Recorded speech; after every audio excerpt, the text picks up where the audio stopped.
Dakota, what's up?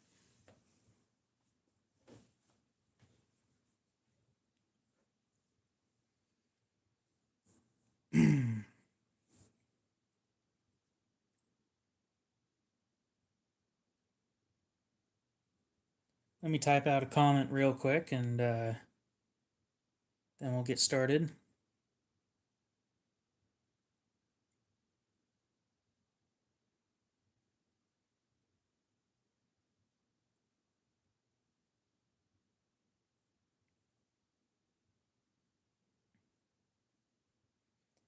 Nice.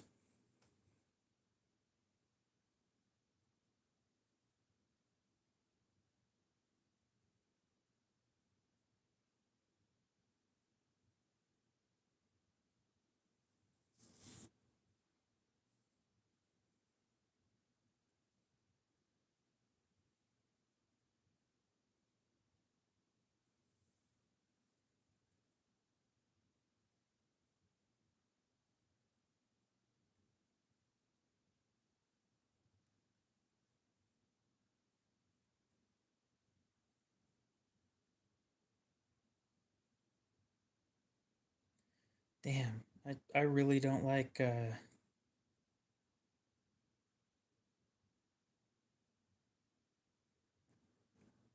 really don't like this keyboard on this phone. It sucks.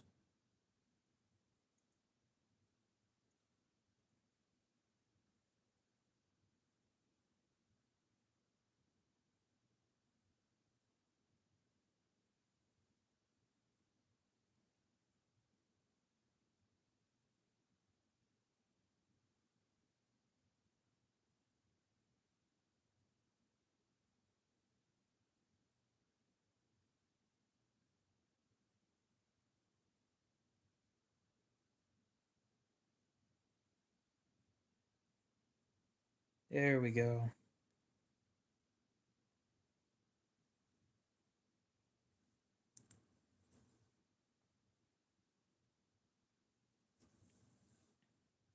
It goes all right.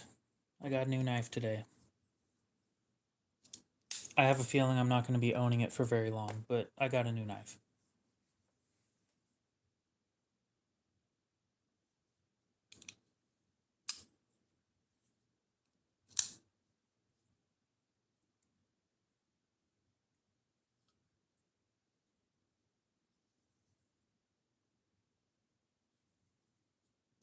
It is a ZT560 with light wear, black wash, G10 front scale, titanium frame lock.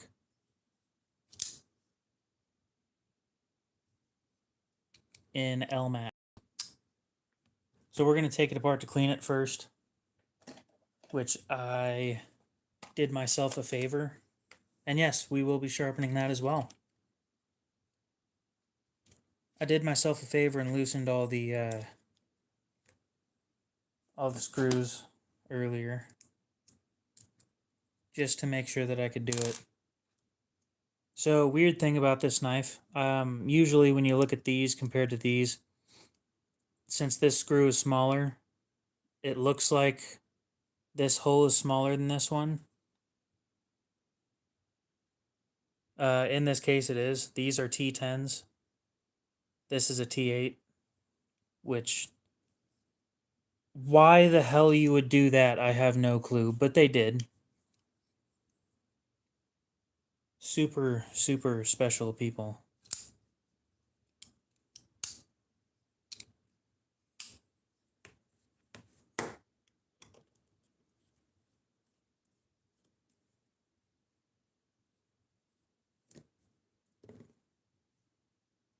Front scale is G10.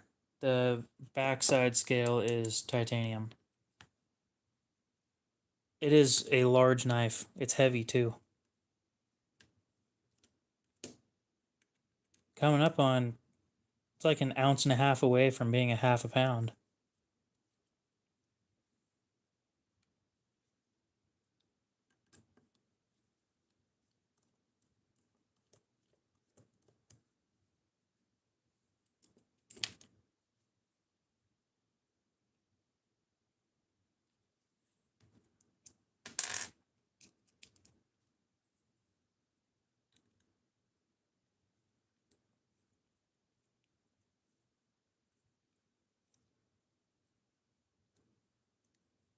No.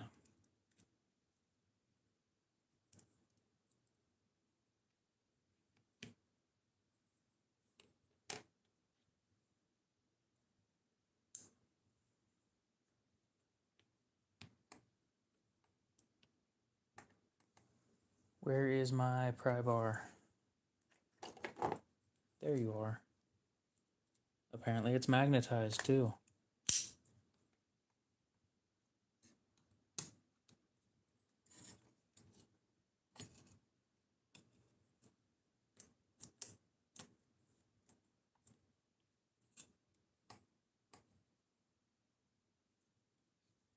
Indeed.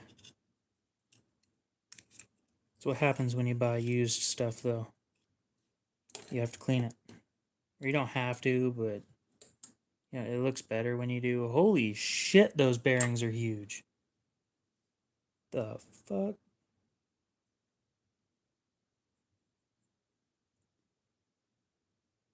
God damn. With only 7 balls. The hell was going through their heads when they came up with this thing? Alright, so hear me out, guys. We're gonna stick T10 hardware everywhere, except for the pivot where it needs it most. And we're gonna leave the every other non-essential screw being T6s. Like, my guy, you shitting me?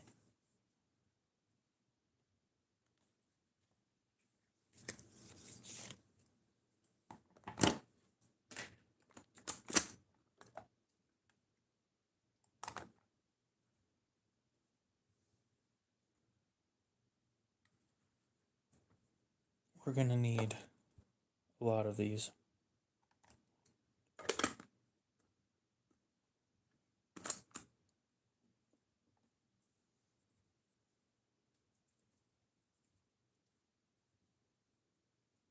August, what's up?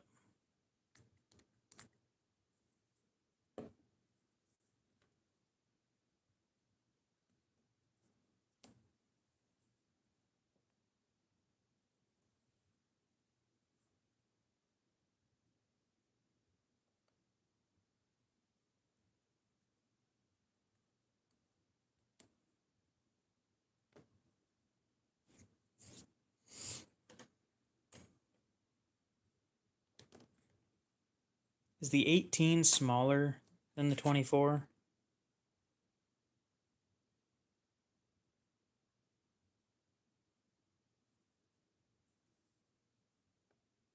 I've never really looked into them because usually knives that have a large flipper tab are uncomfortable for me.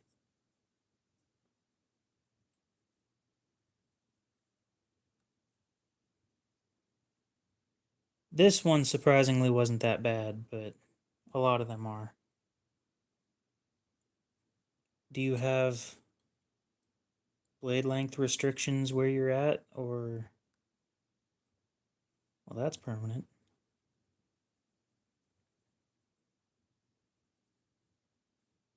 Chicago, that sucks.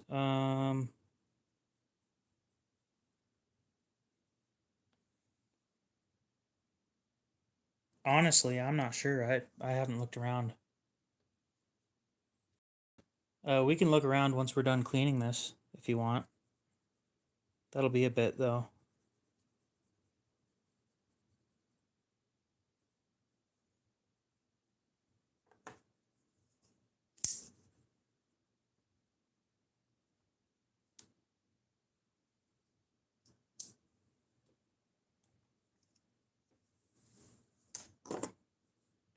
How much does a 24 weigh?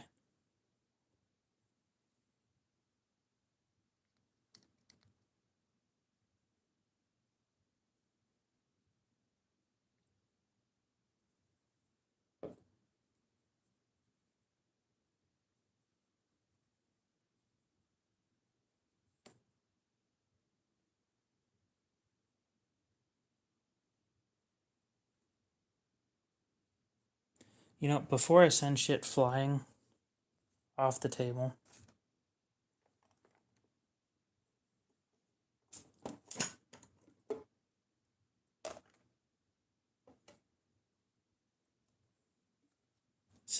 damn. Yeah, one of my buddies said that he had a Medford Praetorian, and that thing weighed. Oh, dude, you get ball tapped so many times while running. That would hurt so much.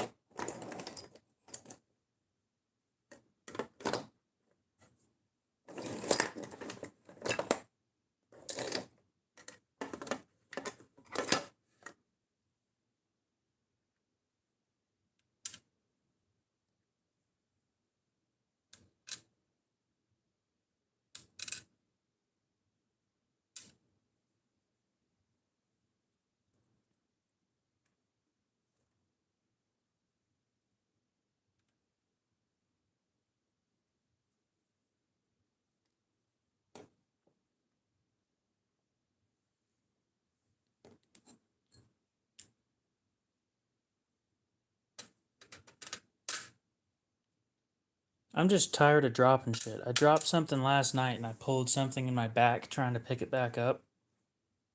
You know, because I didn't want to stand up and grab it. Oh my god.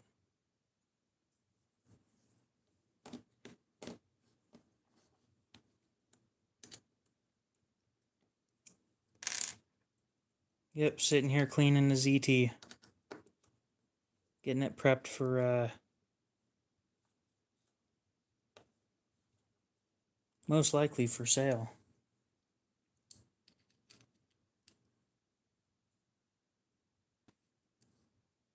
Okay, bear with me. I need to,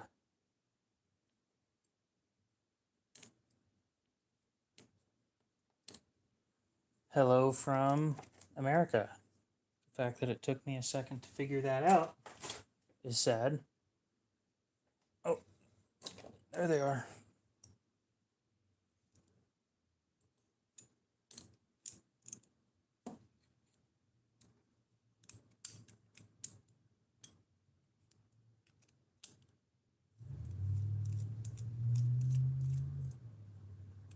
Yep, and you don't need to be super rough on these things either. I'm barely holding on to that. Sounds like a plan. Then we will, I do want to get pricing verified first before confirming everything with you, though.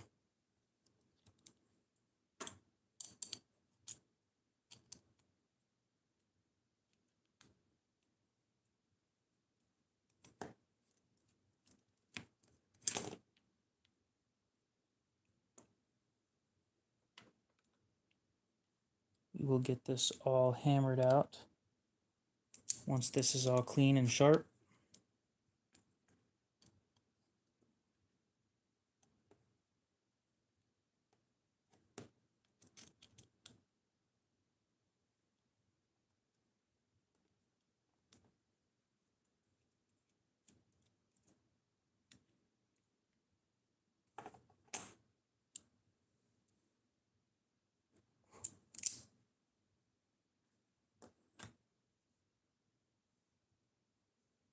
Dude, I wouldn't have gone with the shootout to begin with. Honestly, OTFs are just to me, they're just a bad idea.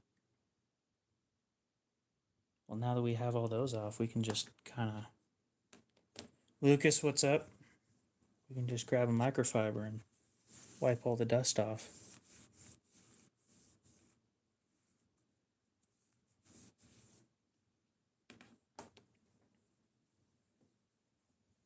Honestly, it looked like there was a lot more. Now, do I need to clean under that? Damn! This shit's barely been used. The fuck? That lock bar insert's almost brand new. Usually when I get a hold of these things, they're like They've got a huge shiny section, and it's just barely starting to show at all. This thing's barely been used. How's the edge, now that I think about it?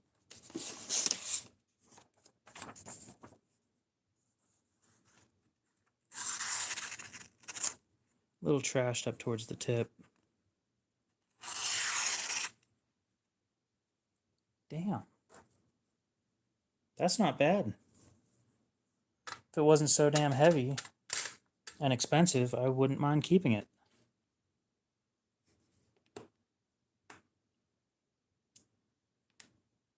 So are these T6s? Yeah, factory edge. Dude, the thing's barely been played with, let alone used. I think somebody used the front end of it, and then it got dull in that spot, and then decided that they didn't want to use it anymore. Cody, what's up? So tonight I'm going to focus less on the talking about the giveaway and more focus on what I'm actually doing. T6.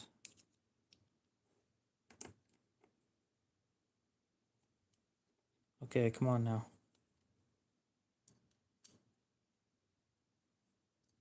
There we go.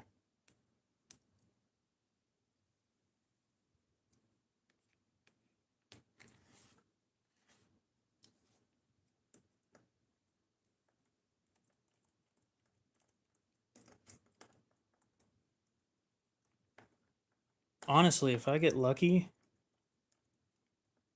I might be able to take the whole thing apart.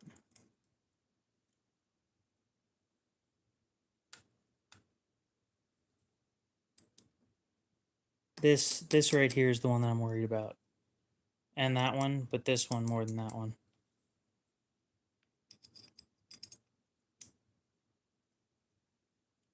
Oh. Well, that was quick.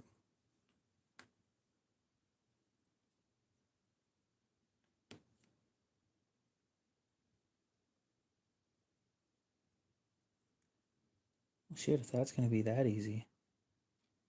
Not to jinx anything, but maybe. Just maybe. No way.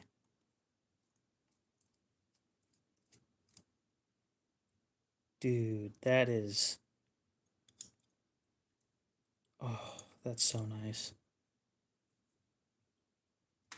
Every frame lock that I've gotten a hold of that has one of these lock bar inserts, the screw won't come out.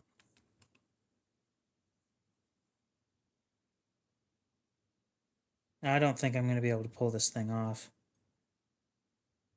Yeah, it doesn't want to budge. Nope. So that I can do nothing about, but it's not in bad condition and doesn't need cleaned, so I'm not worried about that.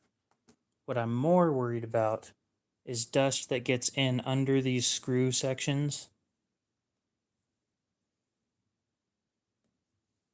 It causes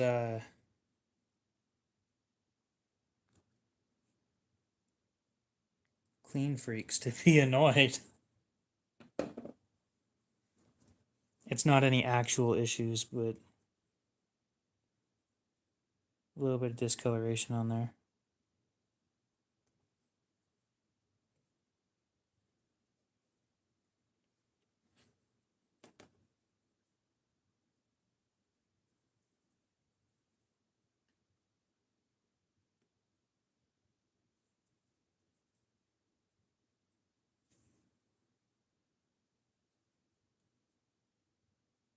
Yeah, I learned the other day that not only does JDog live stream, apparently, JDog also has more subscribers than I do.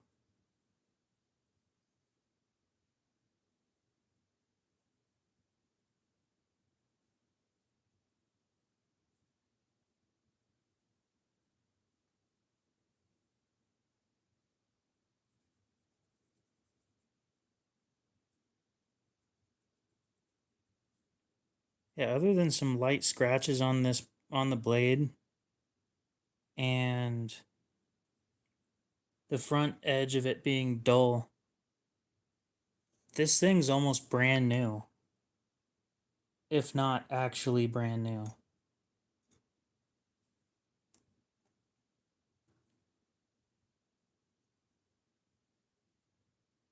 I probably would. Depending on what you do with your knives, I might not clean them though.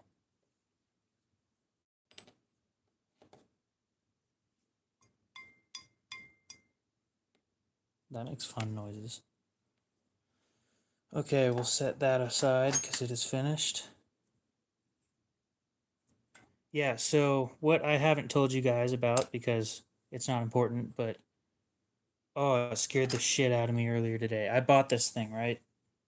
And I didn't weigh it. It's a 560. So I didn't weigh it before that. And I didn't have any of the materials tested before purchase. So basically, I bought it having no clue if it was real or not. Brought it to my local pawn shop that has an XRF tester. This is a ZT560. And they tested the frame lock side. They verified that it was titanium, so that means we're good for the most part. He asked how much it weighed, or how much it was supposed to weigh, and then weighed it. It weighed 6.4 ounces, and from the listing that I saw on Blade HQ, it was supposed to be 5.98, which means it's fake. And then I went searching around after taking pictures and found another listing for one on some other knife website, and it's supposed to be 6.4 ounces. So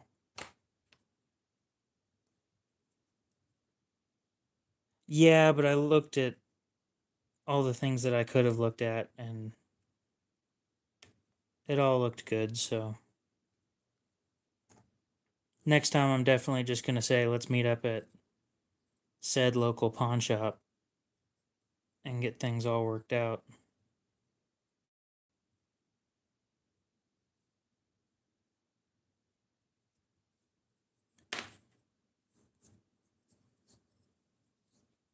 Dude, I love it when I find a missing knife. Honestly.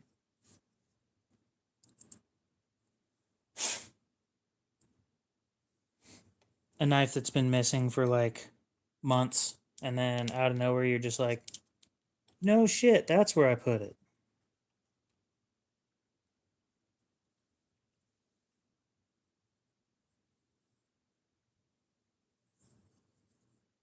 This thing is nice.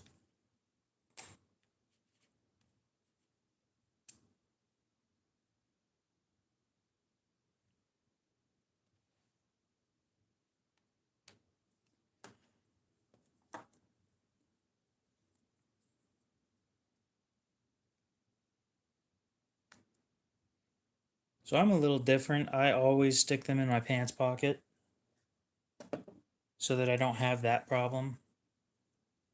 I should get a dresser for knives. Should have it down here next to the table. Or, hear me out, I move my whole live stream setup upstairs.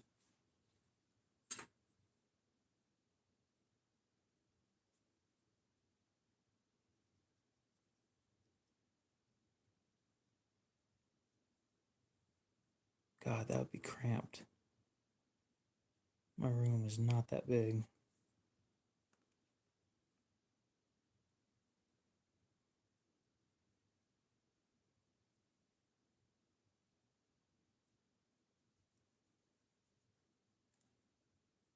That sucks, dude. When you drop that kind of money on a knife and then you lose it somewhere, oh, that's the worst. When you drop that kind of money on anything, to be completely fair, and then it just disappears. Indeed, LMAX.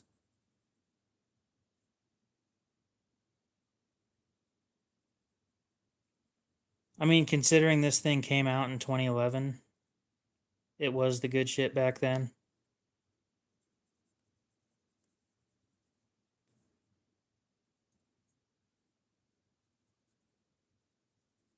I think that's before S45VN came out. Beautiful. That worked out great.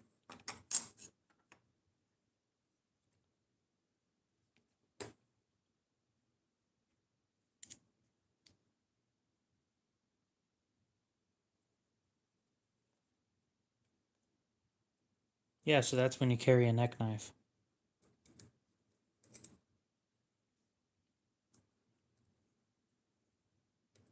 Yeah, back when D2 was still a super steel and L Max was like unheard of.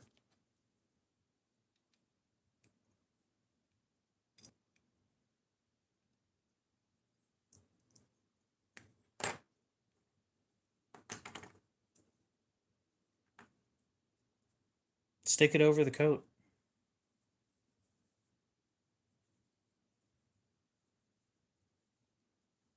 Or don't have your coat zipped up all the way.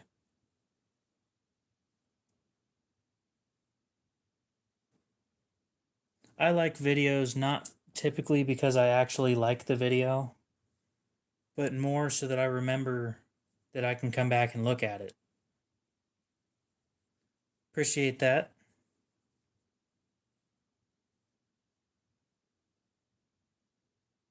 Dude, with a knife so expensive, you'd think that they'd go a little more bougie than fucking nylon bearings.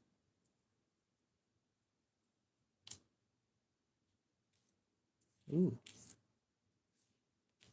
These things slide around quite freely.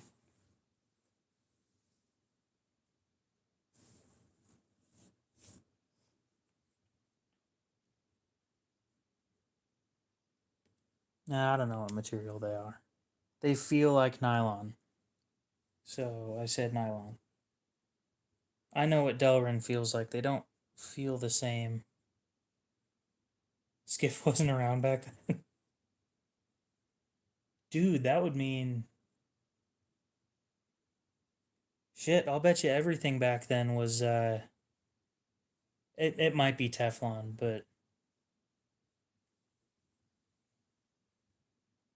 not sure on that one.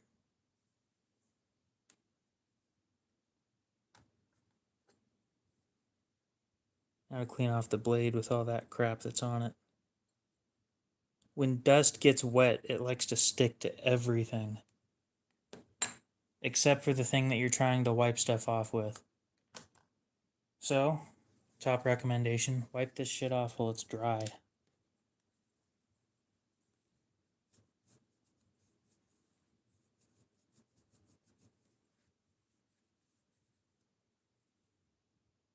Interesting.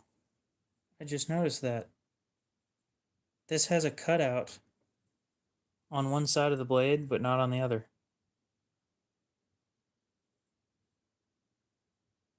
Hmm. Wonder what that's all about.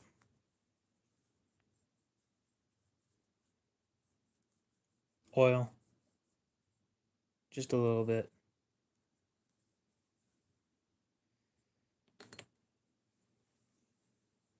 That is old dust. So old that it doesn't want to come off.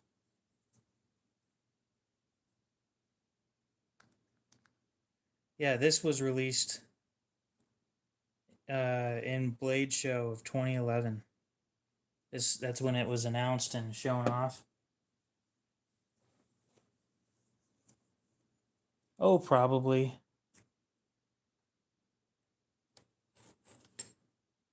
That would be the frame side, so yeah, there is.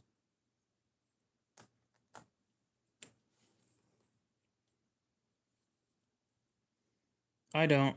I wasn't into knives back then.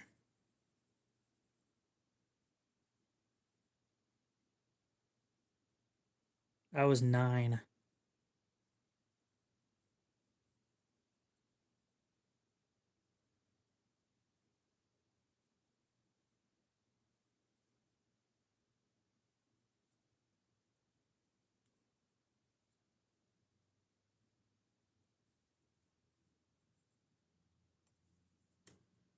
Hell yeah, I was into dinosaurs.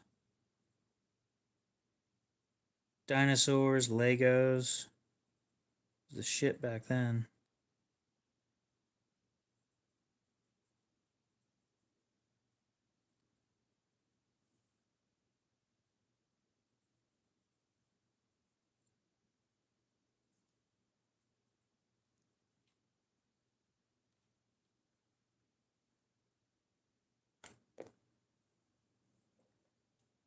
Damn, this thing's dull.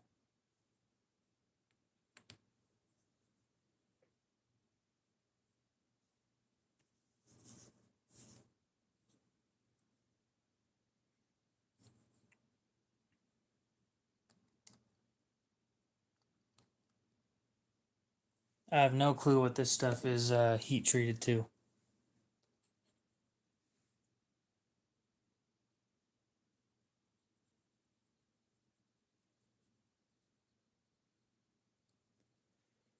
We'll find out a rough estimate based on how it sharpens, though.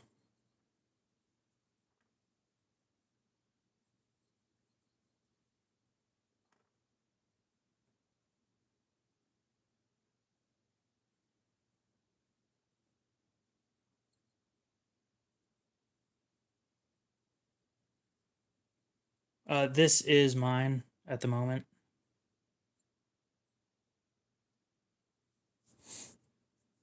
Dakota said he wanted it. He bought my other ZT today, so it's going on hold for him.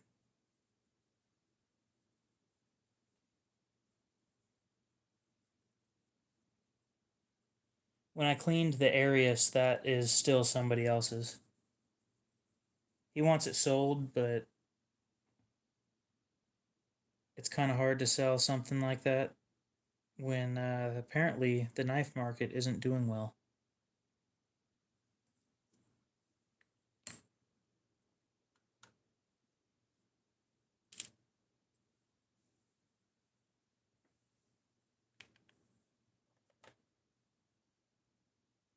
Yeah, to be completely fair,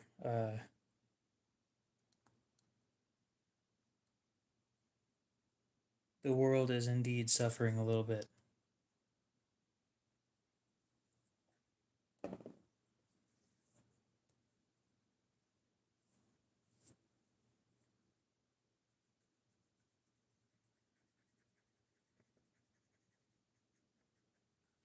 On the bright side, gas prices are down from their peak. They're not down to where they used to be, but they're down from, I think around here they got to like 550, and right now they're sitting a little under 4. So that's nice, I guess.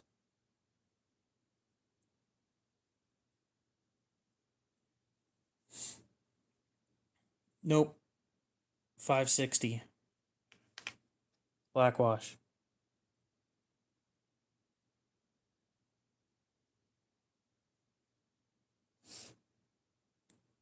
Oh.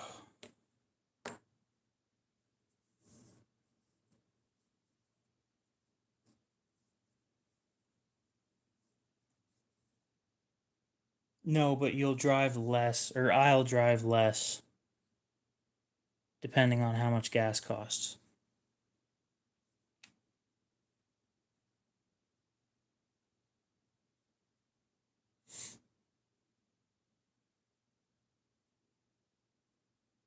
Dude, for real. Back when I first started driving, a full tank of gas for my truck was $60, which I've been driving for 5 years, but that was cheap for me. And then COVID hit, and then it moved to 75 to fill up my truck, and then it peaked at I think 115 to fill up my tank. Or no, 125, sorry. So we're down from 125, which is nice. Could be better, but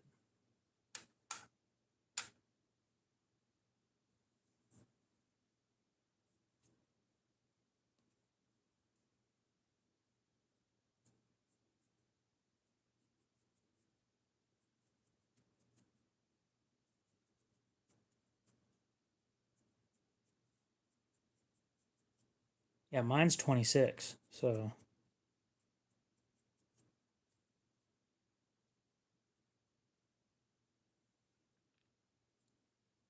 Jeez. Couldn't look much more like the 80s, damn. Fucking afro on a Q-tip.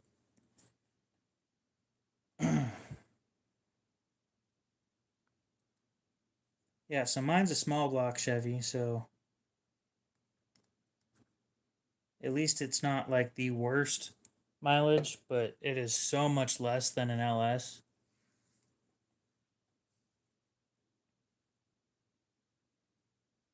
Mine's a 305.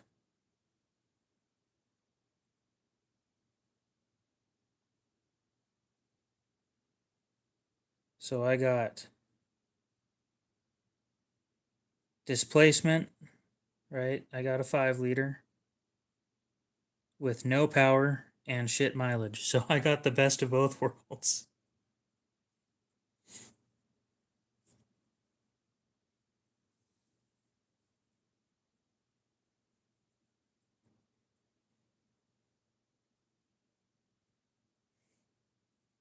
I don't think I'm going to own this thing for more than a month. So, to be completely fair, I'm not super worried about getting some skiff bearings for it.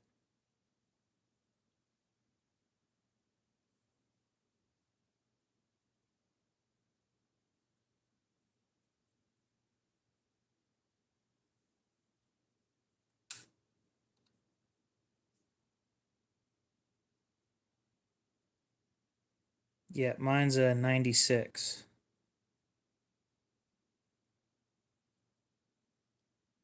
I rarely use Loctite. Now that I have some, it's come in handy a couple times.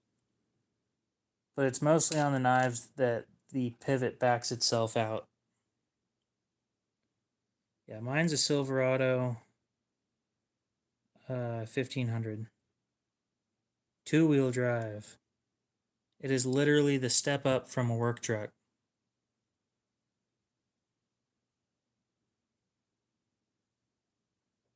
Vortec, yeah. No, I don't want to sell it. Or what? Dakota already has this called, so.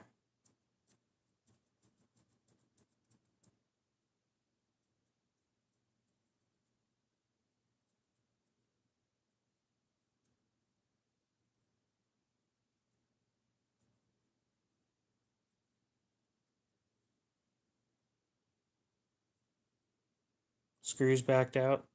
From what knife?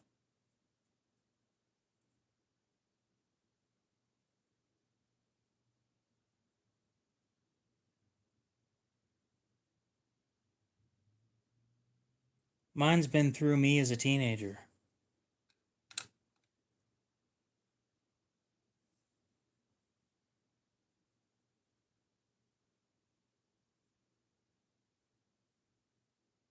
Benchmade, you could probably order a new clip.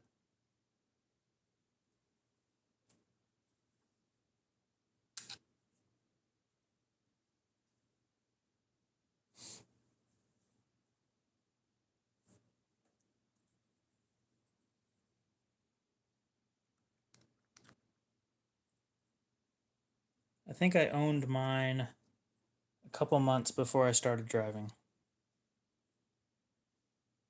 Nope, actually, a Prius is quicker than my truck. I do not make blades, nope.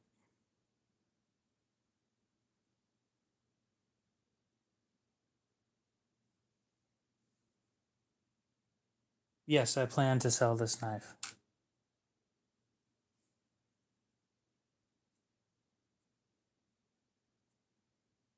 I'm just cleaning it because selling a dirty knife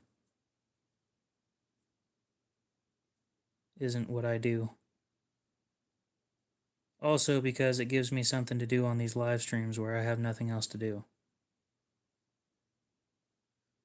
Talking to you guys is great, but when I'm sitting here doing nothing with my hands, it gets very boring.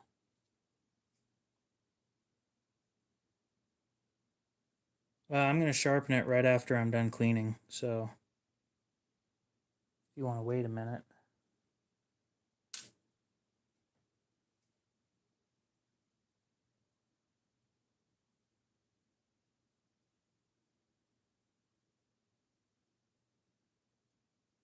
I think that's everything.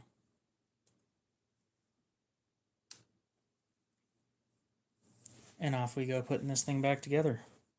It is definitely the Tylenol.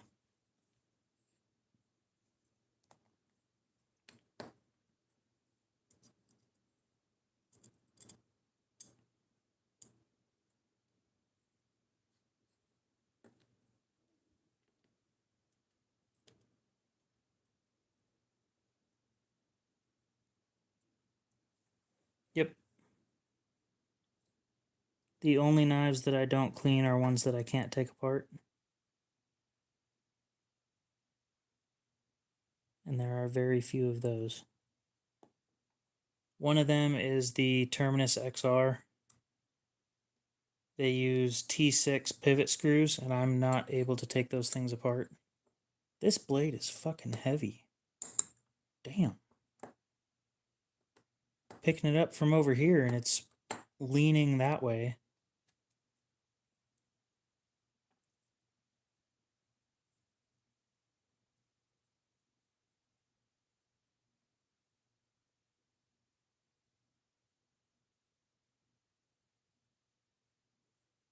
Yes, I use tools. Toolz.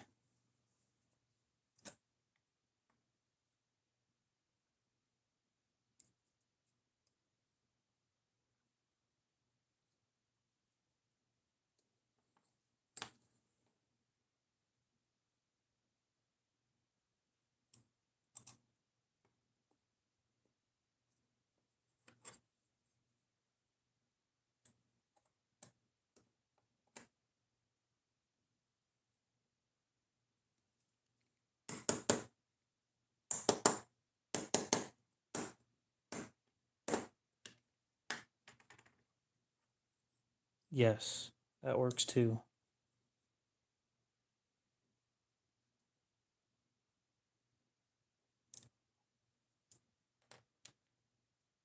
So this uses 3 different size screws. It is mineral oil. It's food safe.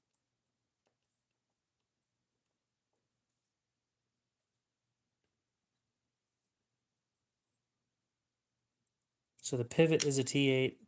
All the supporting hardware are T10s. And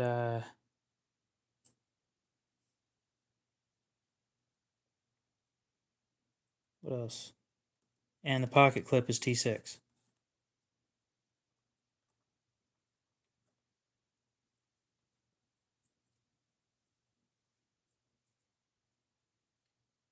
Nope. It is a laxative.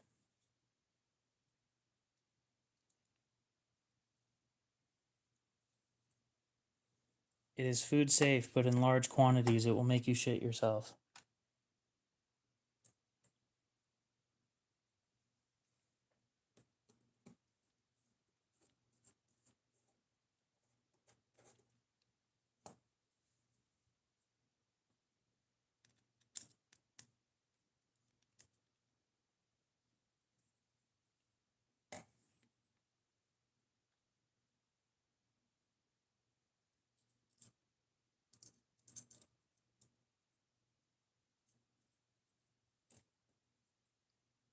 I do not. My music taste is very professional.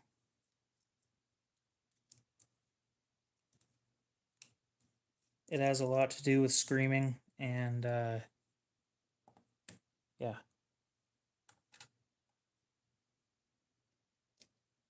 Professional.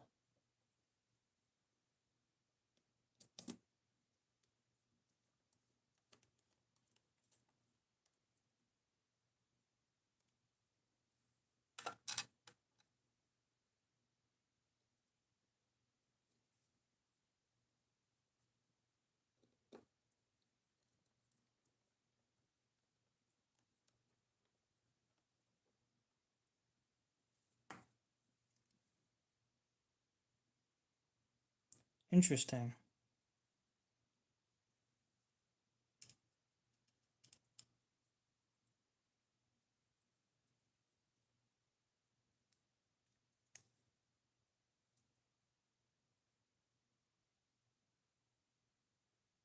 No, I guess that is right. I could have sworn these were supposed to go in deeper. Ah ha ha, very funny. These screws aren't flush with the scales.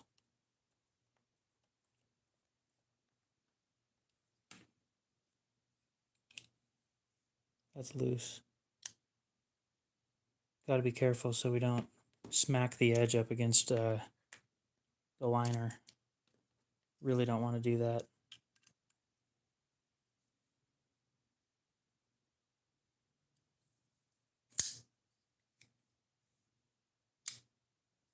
Still loose.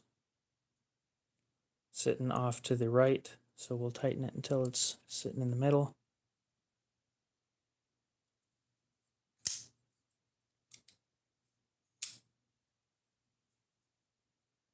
Still sitting off to the right.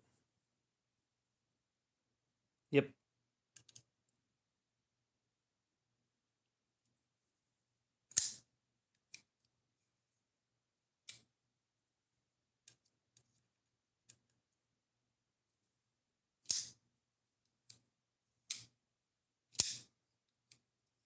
Oh, what steel are you testing?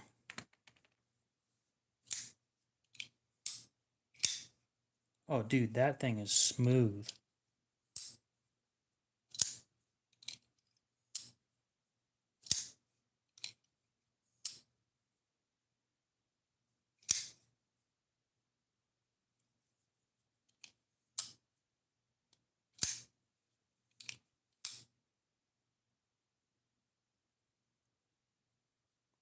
No, scalpels, they do 7 degrees per side.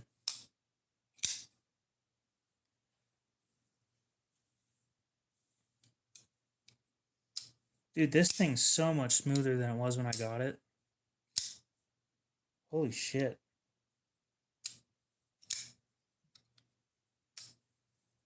Probably still have issues with the, no way. A little bit. Yeah, I do like Civivi. They make some good stuff.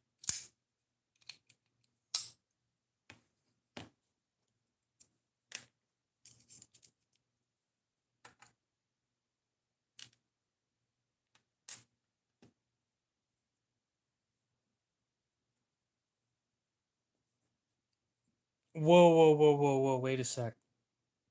Did you just say you're doing a Benchmade Adamas at 13 degrees per side?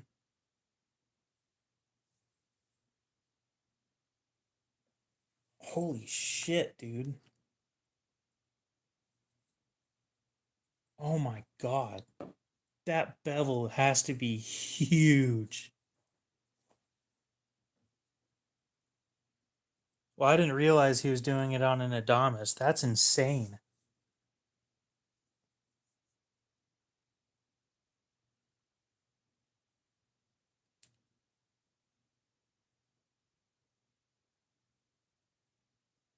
Uh, I do mine at the factory angle.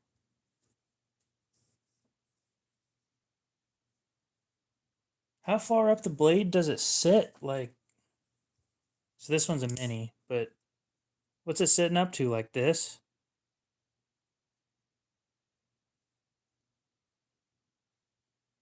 Holy shit. No, further? Don't tell me it's further than that.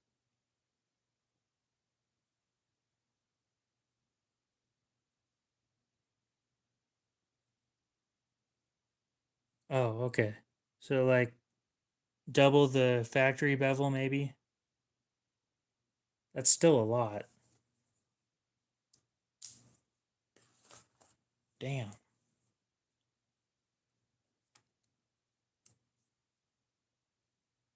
That is wild to me.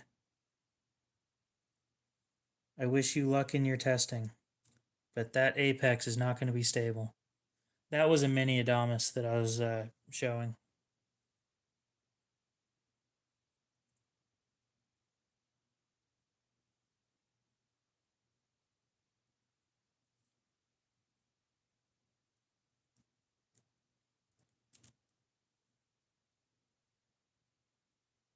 I don't have a Discord for my YouTube channel.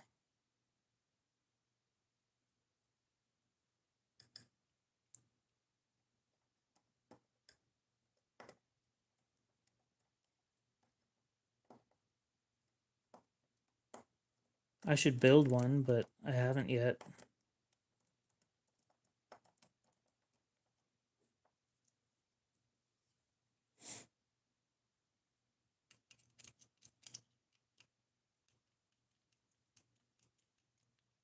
Oh, is Kodiak streaming as well?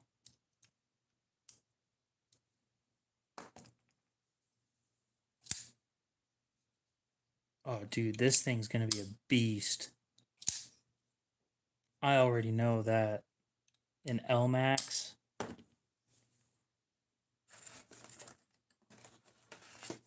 3K finish. Easy.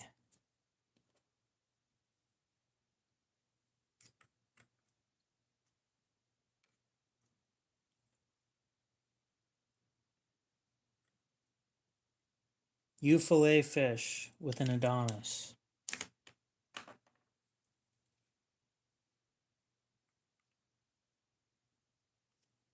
That is a lot to ask from a blade that's that fucking thick.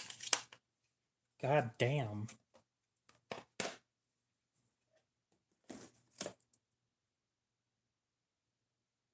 Where'd I put that? Oh.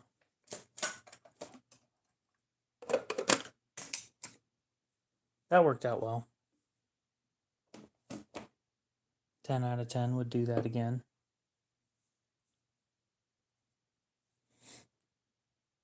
No. The Norseman is not the kind of knife that I would own. I don't like the blade shape.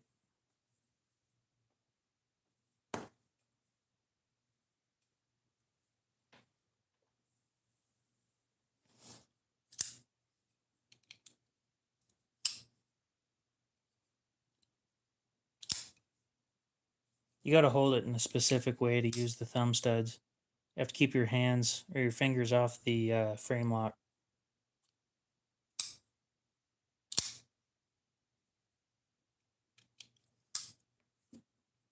Now for sharpening.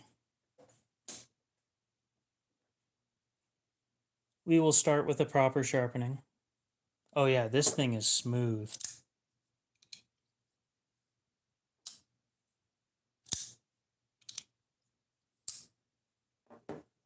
Yep, chiefer cut. That is how we begin. On these nicer knives.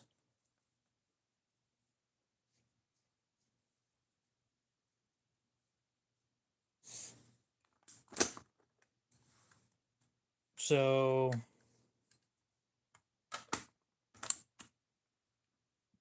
I'm just gonna say that dude's probably wrong. I haven't bought it yet. I only got a quote. I need to go back to the same place and get a quote for the chamfered stuff.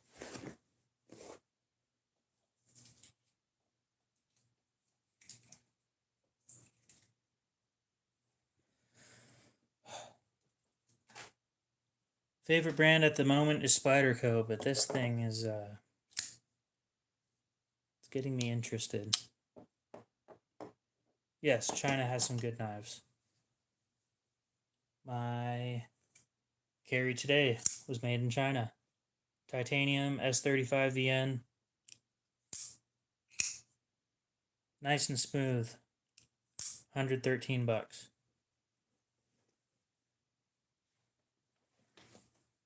All right, let's start soaking the chiefer cut.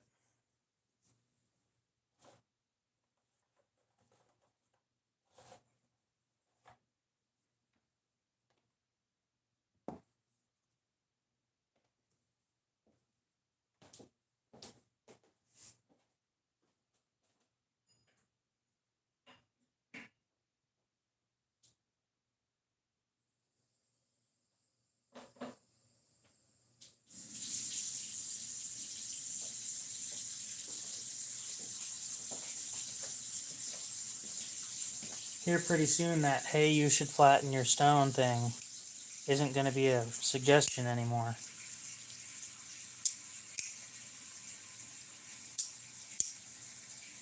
Yeah, I was going to say, I got to argue with you on that one.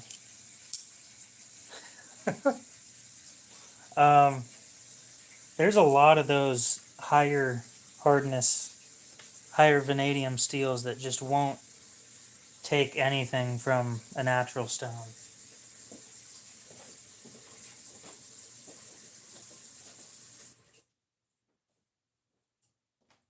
$15V, Maximate, Z Max, Rex 121, they don't give a shit. It won't touch them. I do not. I have a kitchen table.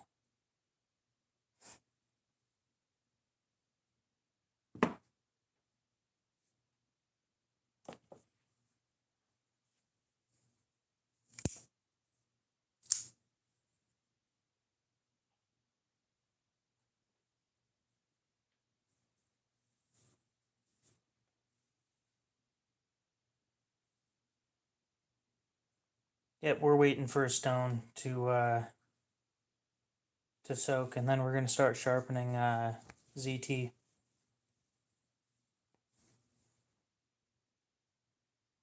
I might. Nice. What are you making a set of scales for?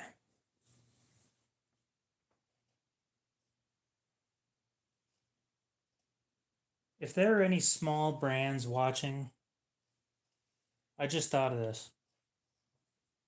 I've got a few people asking me to find smaller brands to check out that aren't very well known. And I do the searching and I don't find very many of them myself. If you are part of a small brand that makes good stuff, reach out. I would like to have a conversation.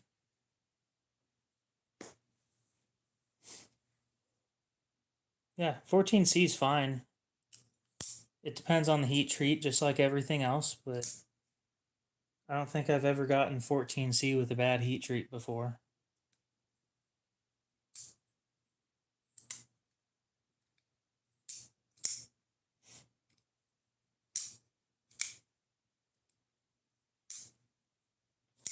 I've never messed with wood personally. I don't like the feeling of sanding. For some reason, I don't mind sharpening, but sanding is just the bane of my existence. Civivi's, their factory edges are fucking nasty, dude. Their edges are absolutely diabolical. Show them respect, because they will cut you.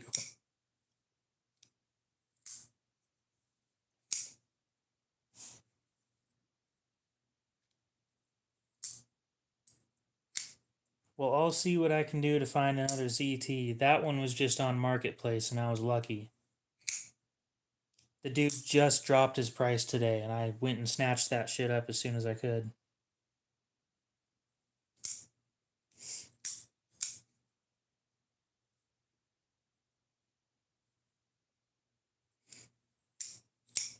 I wasn't going to buy it for the price that I'm trying to sell it for, to be completely fair, so...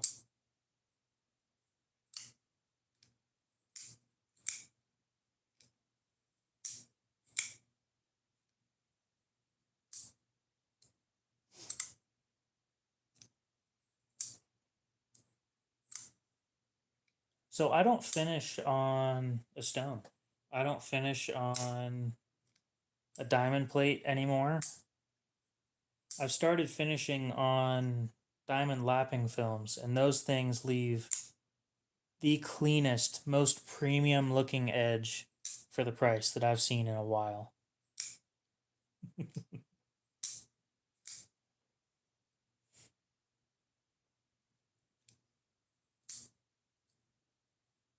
Like the Chiefer cut leaves a pretty decent edge, but oh, those lapping films. There's something special about that finish.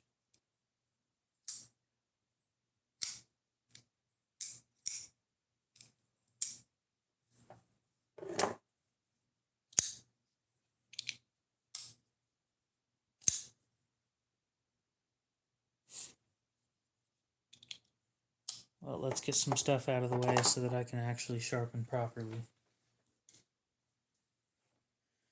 And then we'll go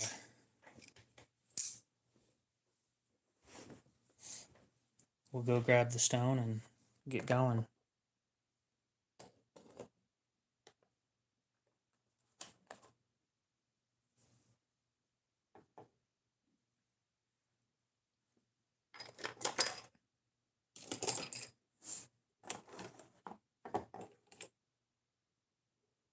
Yeah, I have no clue about anything about flashlights. I'm gonna go put my, I gotta wipe this thing off first. That is oily. I didn't wipe it off first, and now it's sitting there with just a puddle of oil on the spine.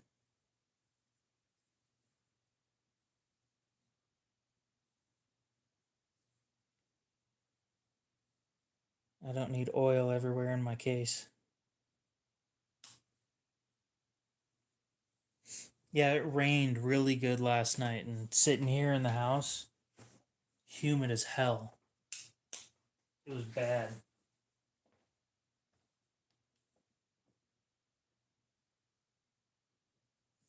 So I went ahead and oiled that thing to prevent that one from rusting.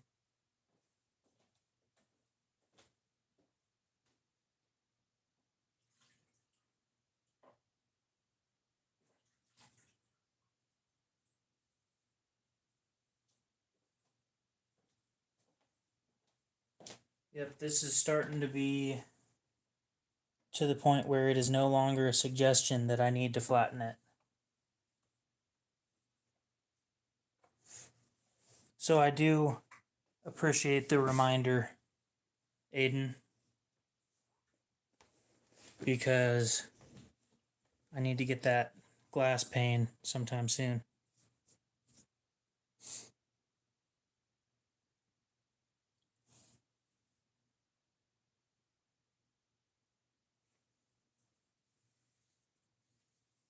I know which ones you're talking about, and no, I haven't. I'd much rather just do it by hand.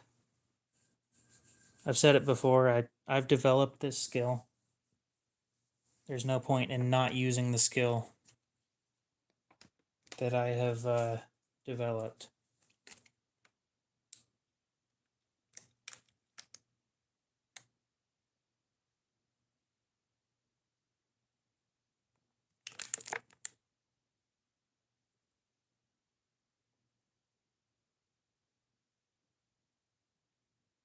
Yeah, we don't have a huge drug problem here at the moment.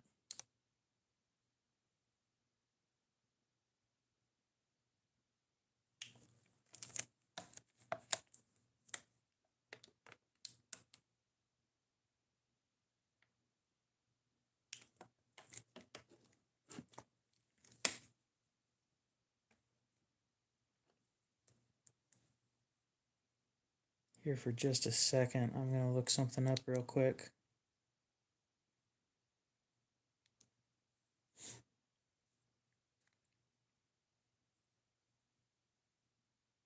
Because I'm curious.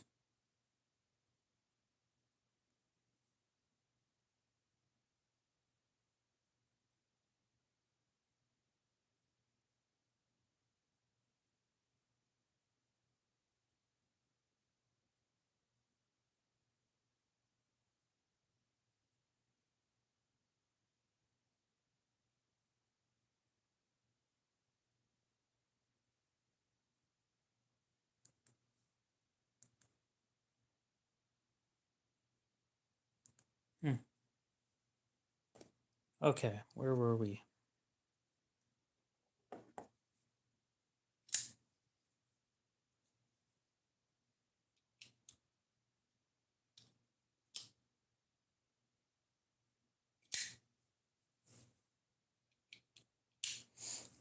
I don't think that a soft stone is going to do shit to some of my steels, if I'm honest.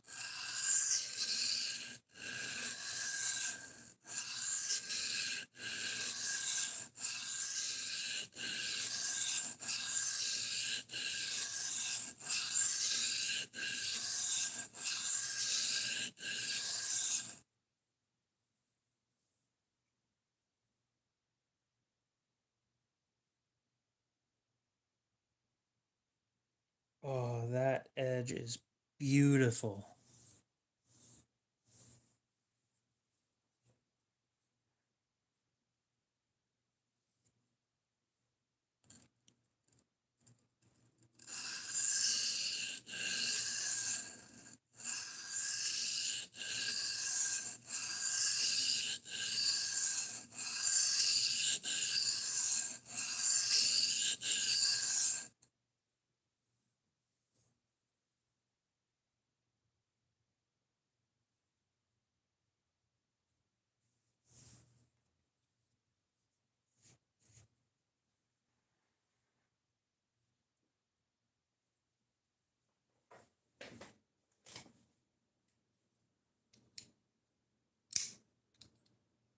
No, I get that, but some of the steels that I have, the only thing that touches them is diamond.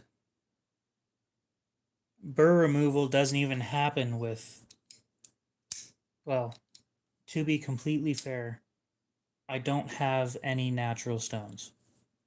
So I can't verify that nothing would happen. However, some of the steels that I have, diamonds barely touch them.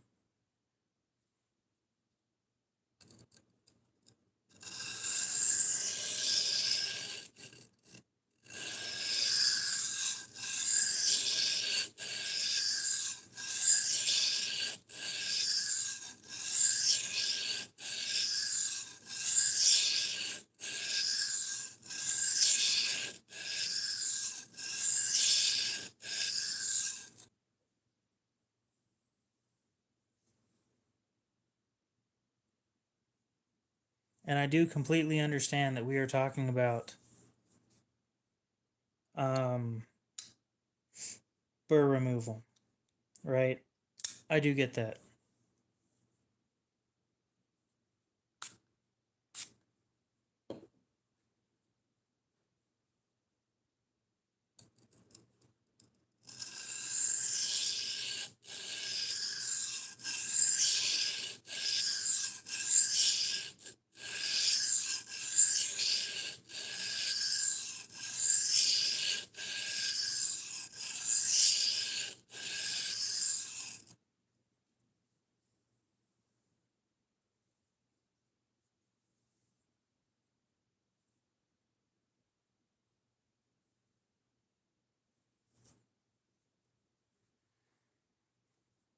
Takes a lot of practice.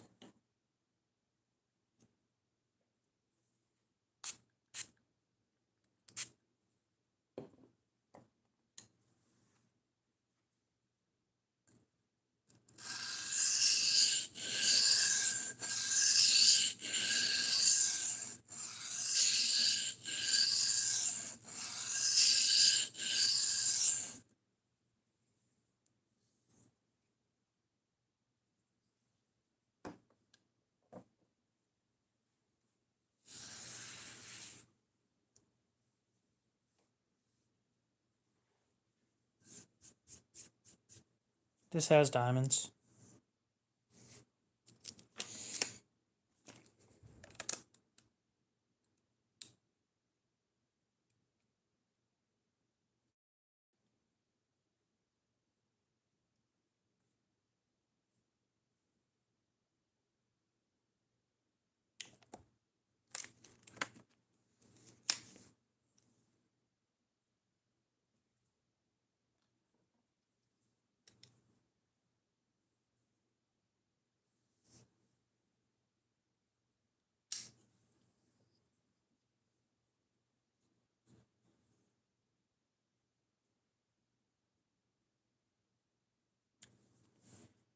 Of all the companies, well, their quality control's decent, I guess. I can't complain too much. I'm just looking at the edge of this thing and, like, the bevel isn't perfect. It's about to be perfect, but it isn't yet. It's better than their modern shit.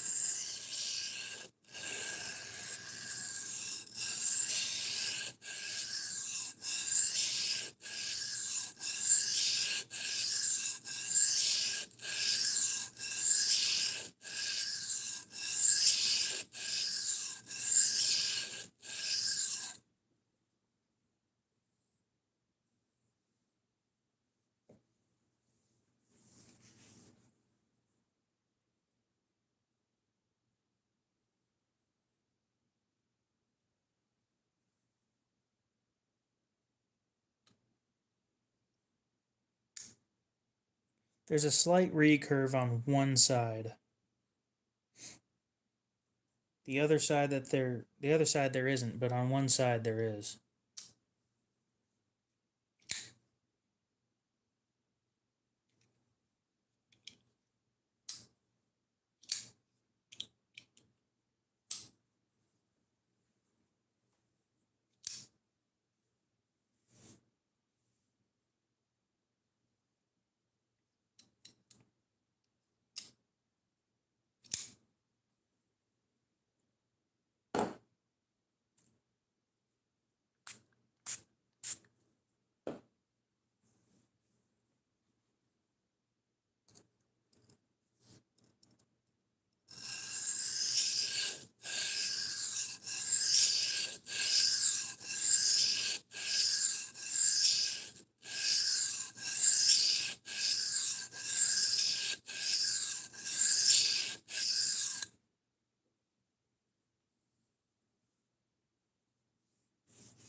I hate it when that happens. It scares the shit out of me every time it does.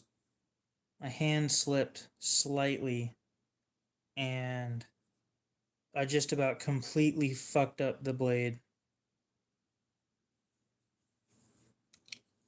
It happens like once every 30 or so sharpenings. But you'll be sitting there sharpening, and that's when your hand twitches just slightly, and it goes from being a perfectly normal sharpening session to,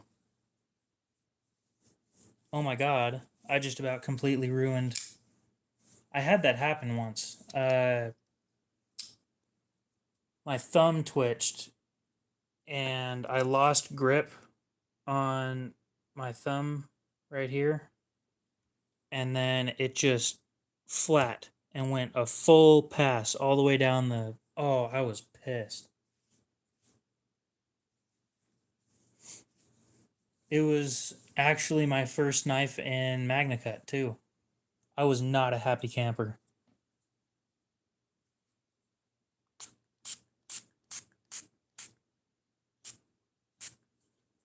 Thing had a few small scratches, but then bam. Huge scratch, whole thing, done. All sorts of pissed off. It's all my fault, of course.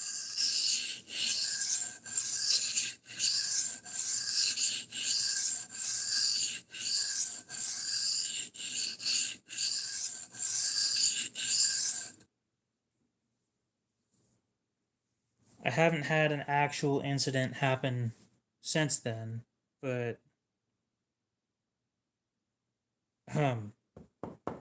knock on wood.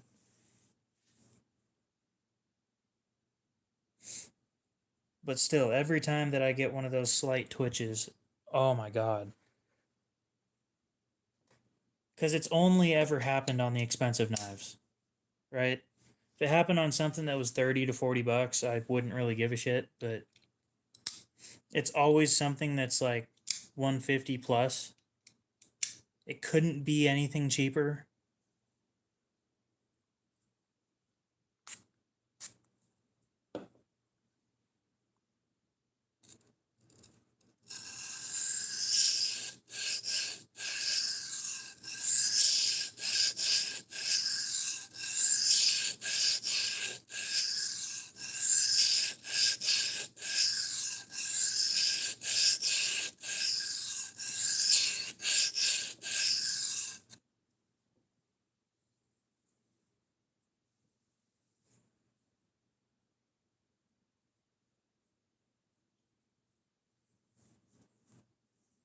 Oh yeah, I would definitely just do it myself.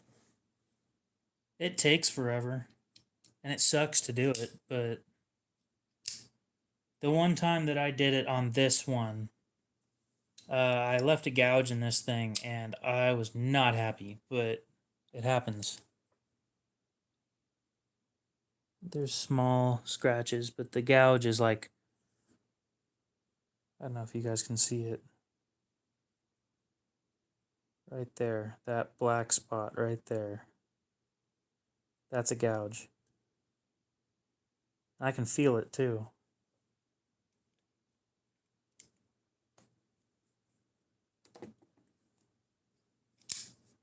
But they sent this thing out, right, with a tiny little, what, like a quarter-inch thick or quarter-inch wide stone that's as thick as this.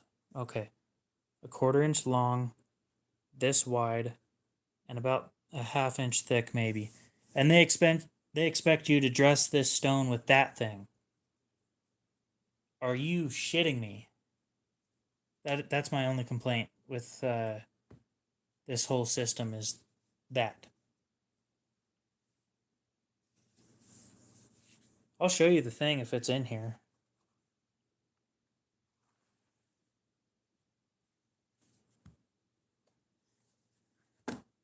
It's not. Oh, it's over by the sink. Give me a sec. This shit's hilarious. I thought it was supposed to be used to, because I've never used stones that wear.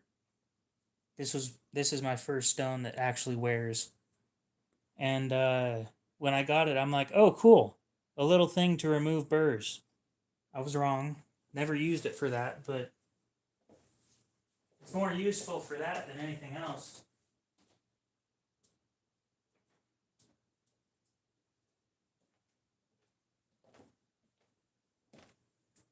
Look at this thing. You're supposed to dress it with this.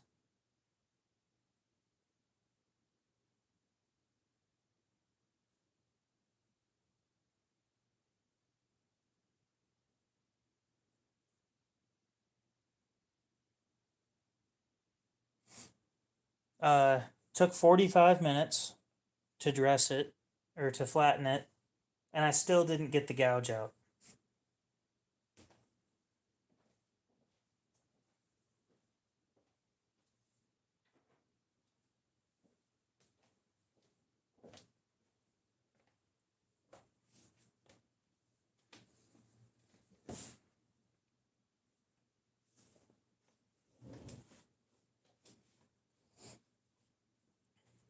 It's a ceramic diamond stone, or not ceramic.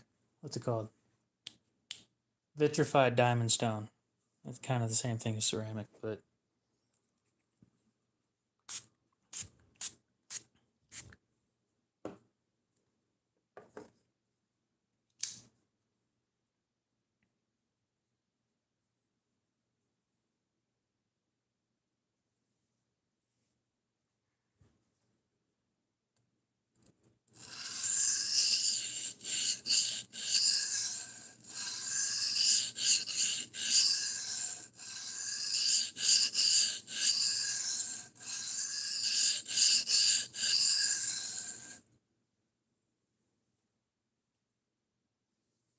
What is?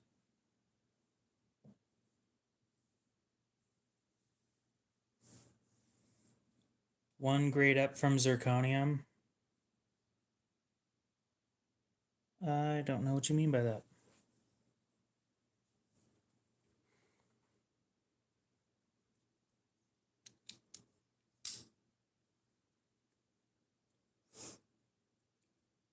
I thought for sure that they used corundum.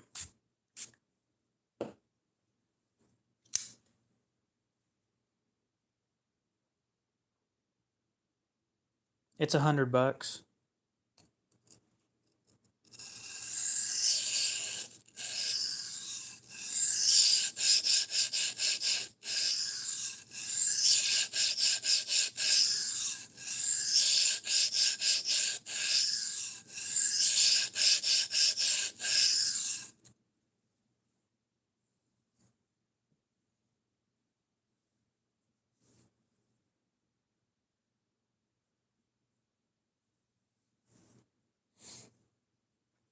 $400 grit.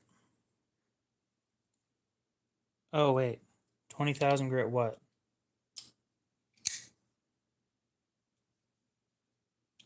Yes, corundum is rubies and sapphires.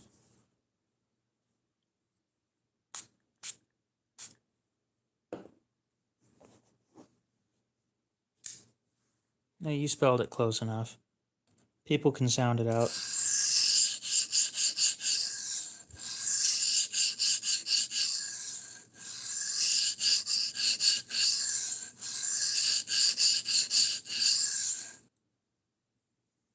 This one's 400.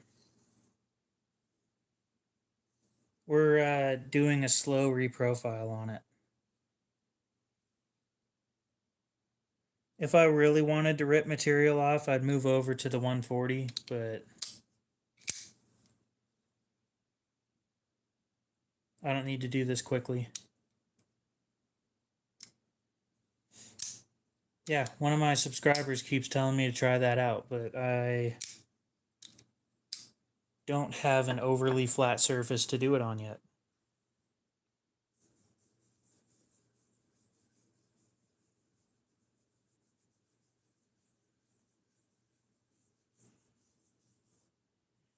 I gotta clean this stone one of these days. Actually clean it. What's the advantage over a diamond plate? According to their marketing, this thing lasts longer than a diamond plate. Blows my mind if it actually pulls that off, but because I've never had a diamond plate wear out.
What musical instrument is that?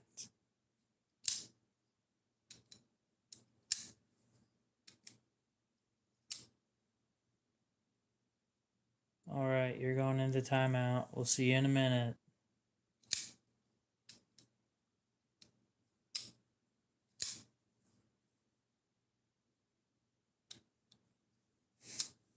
I don't know. I'm going to trust the claims until the claims are wrong.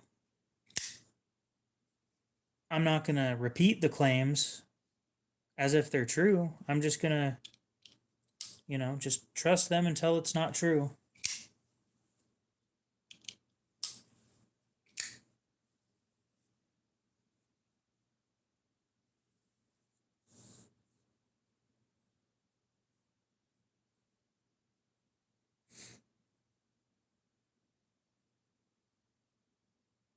There's just a small section left that isn't working out. Yep, things are going well.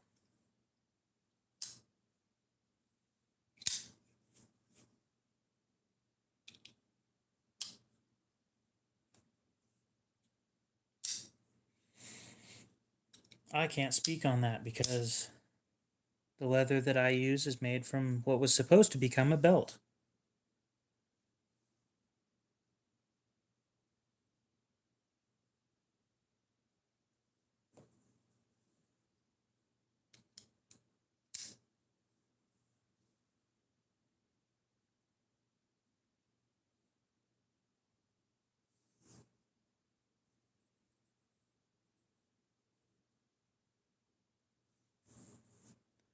I missed a section on cleaning the blade.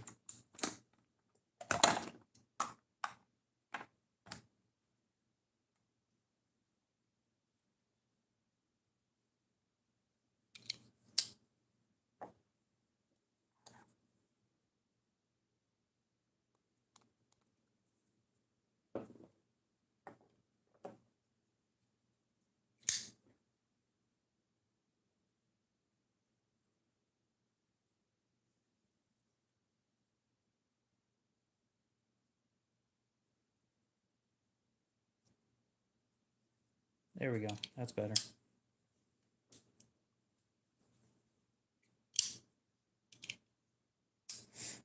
Depends on the Zippo. Some use lighter fluid, some use butane. But butane, if I'm not mistaken, is the actual gas lighters, and then there's liquid fuel lighters that are different.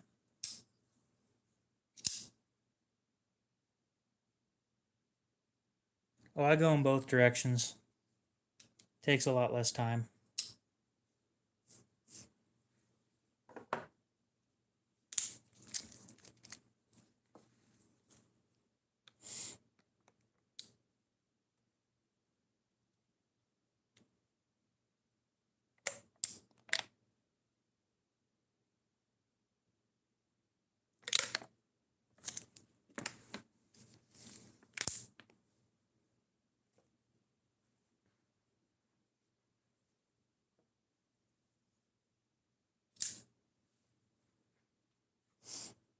The seals are probably ruined on your Zippo.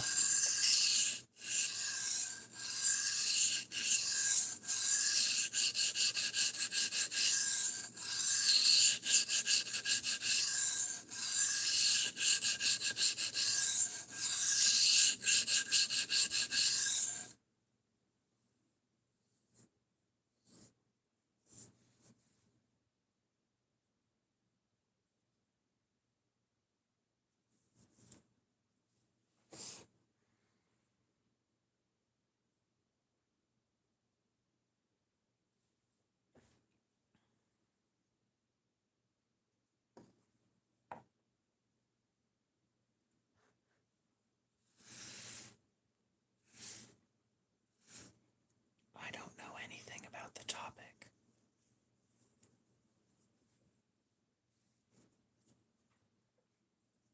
Being as such, I will not speak on the topic because I don't know what I'm talking about.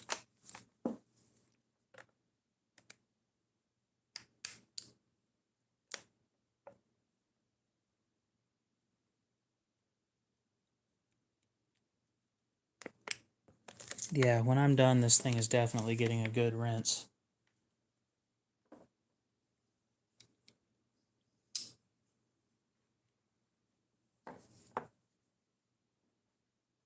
Yeah, it's a 400 grit. It used to say it up here until I used it a lot.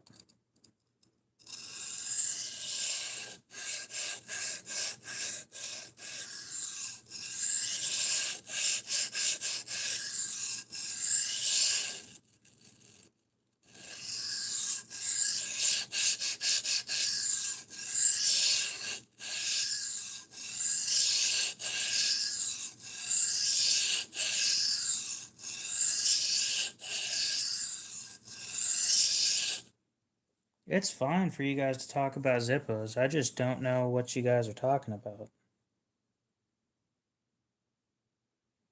Lighters aren't my thing.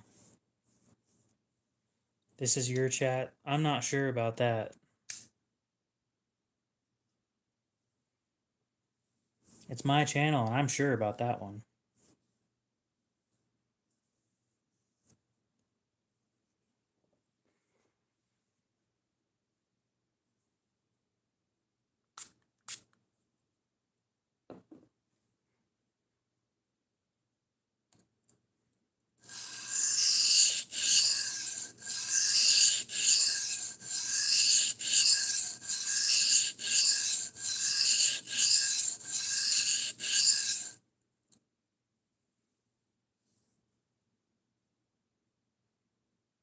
On the bright side, this is not soft.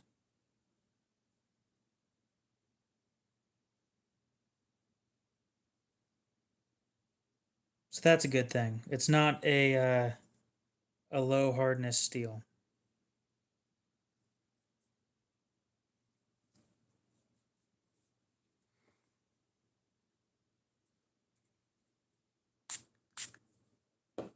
Man, your name ain't even blue.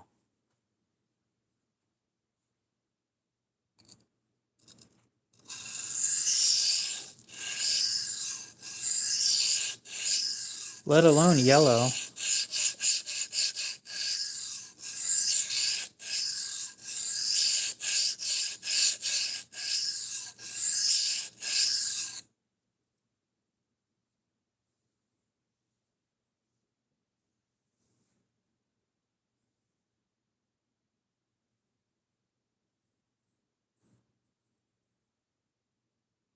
Oh, thank God, we're almost done.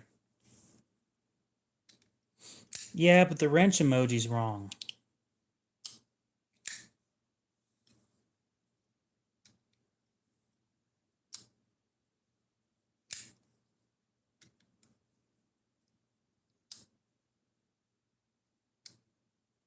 Yeah, the wrench emoji that he's using is wrong. It's the wrong color blue.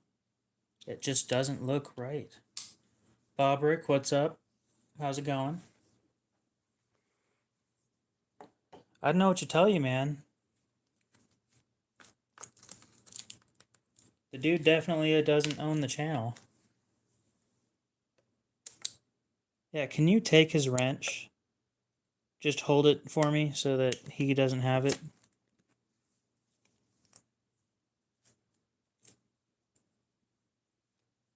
Can somebody take his wrench? It doesn't have to be Cody. Just anybody. Thank you. Yep, you grabbed the wrench. Appreciate that. You can play a hot potato with the wrench if anybody else wants to take it from you.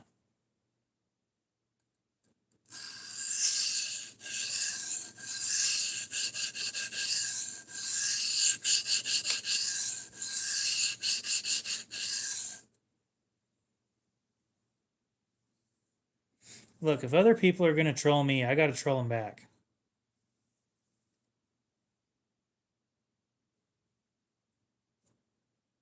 You got to have some sort of fun with them. Okay, find the wrench emoji, and there you go.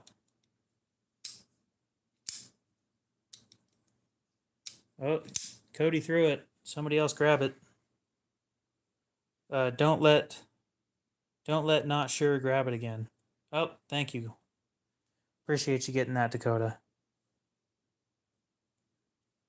Well, put the potato down then.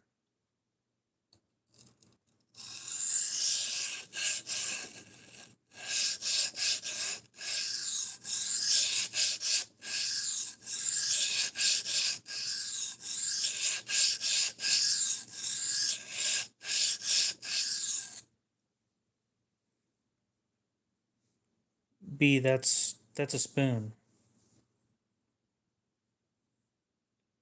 Are you trying to play like knifey spoony or something? I'm trash? No way. Surprisingly, in all my years of doing this, that's the first time I've heard that. Which I find hilarious personally, but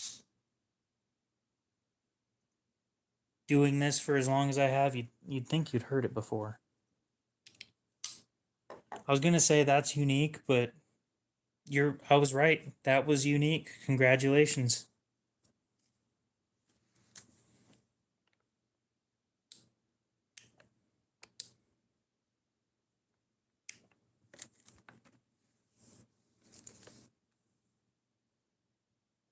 Wrenchy Spoonie.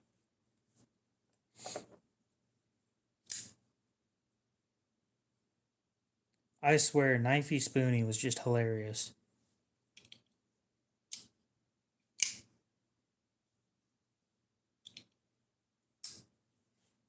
Believe it or not, you're gonna love this. I saw somebody on Instagram that had spoons with a 10 millimeter on the other side. The downside is he lost them right after recording with them, but they did exist.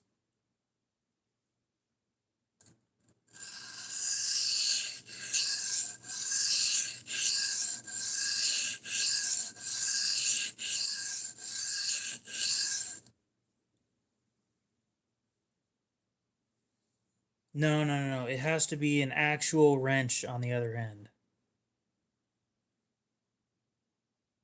Yeah, I don't know what the hell's up with 10 millimeters and growing legs, but goddamn.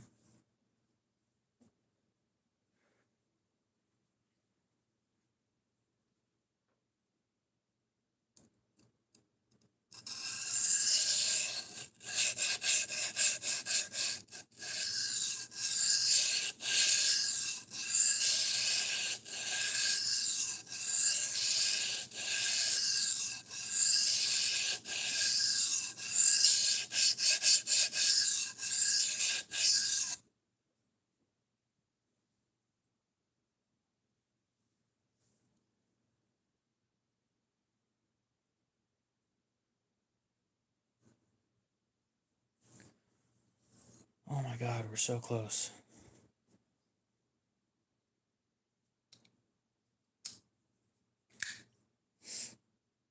I need a sec. I need to take a break from this thing. What else needs sharpened while we're here?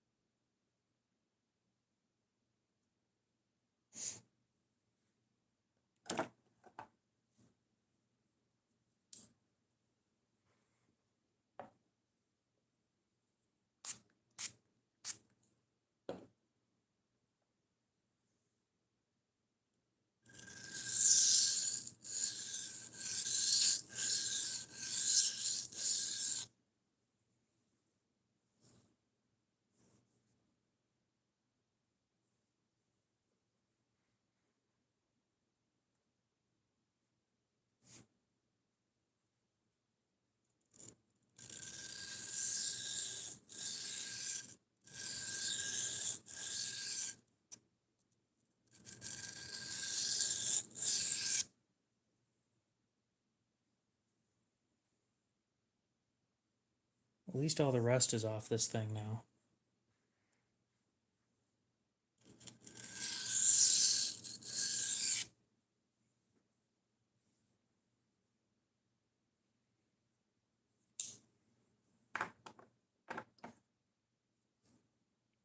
Kind of wish that took longer.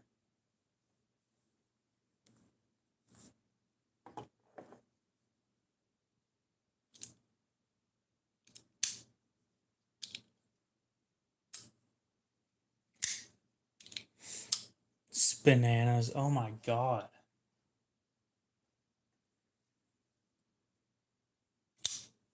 This is a Chiefer Cut 400 grit sharpening stone.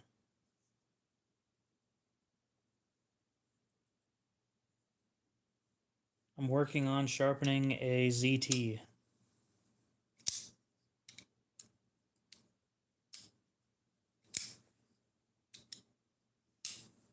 Yes. Yes. Potato wrench.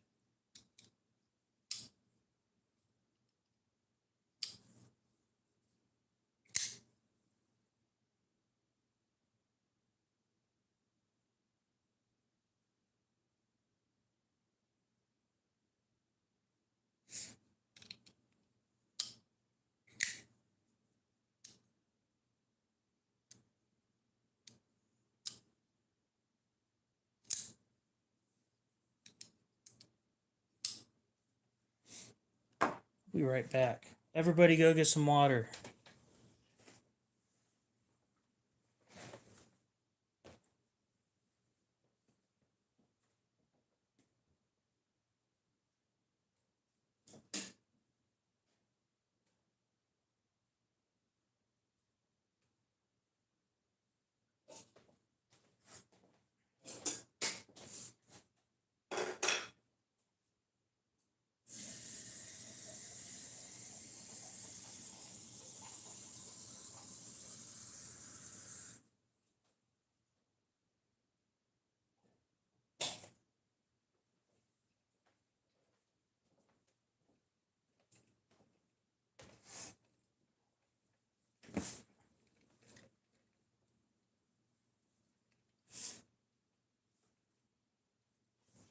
Unless your music has a shit ton of screaming in it and it sounds depressing, probably not going to check it out. KO works. That's what people call me.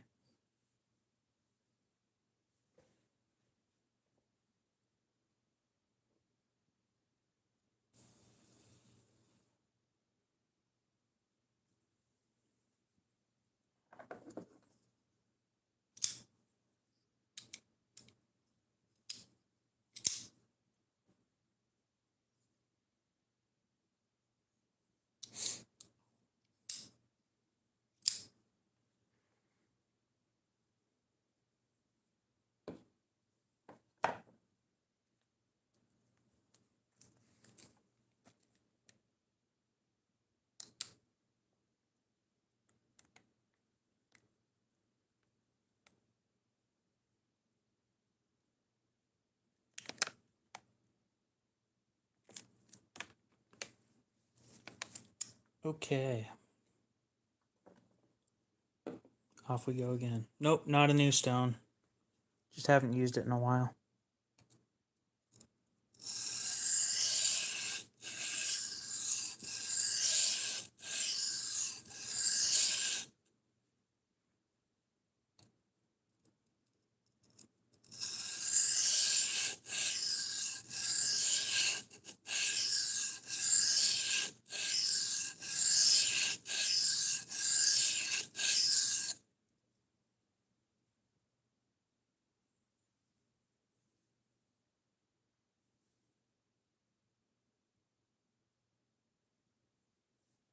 There we go.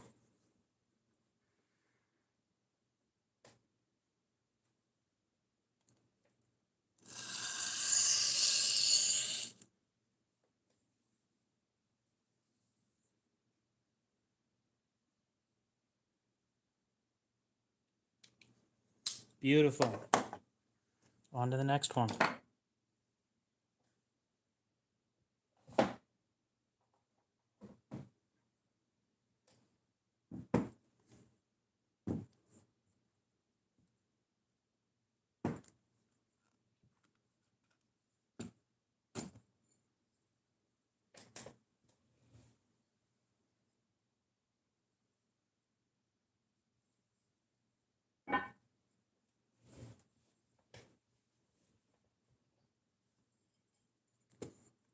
Up to 500.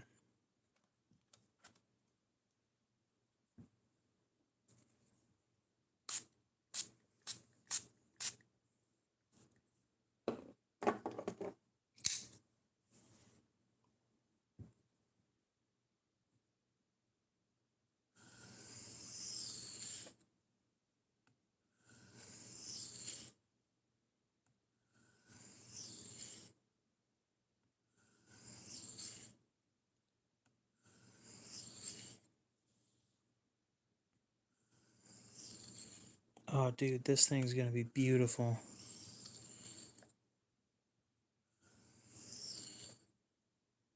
I already know.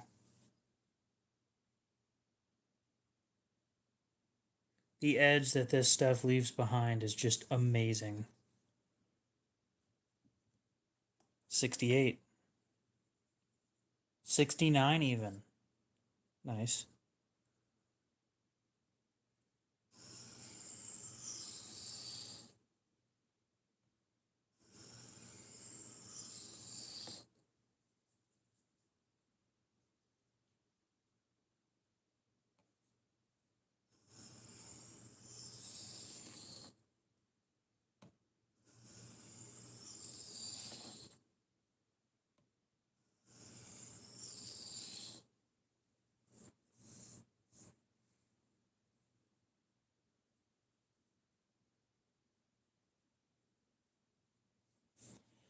This is going to take a bit.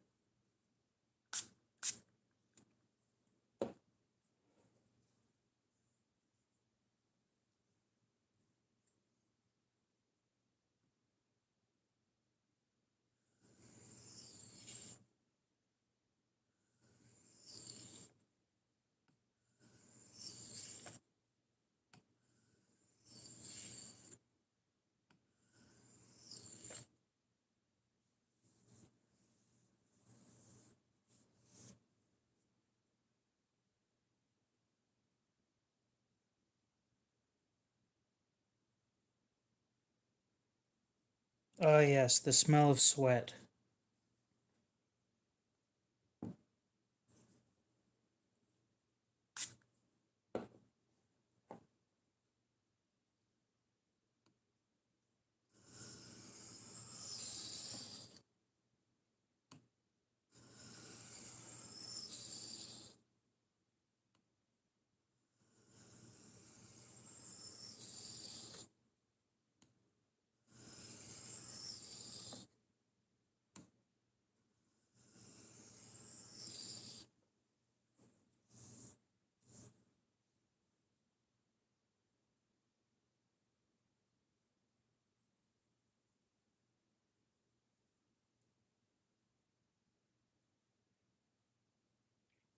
Yeah, the transmission in my 305 is rebuilt. So mine is a 700 R4. Either that, I think the 700 R4 is the two-wheel drive.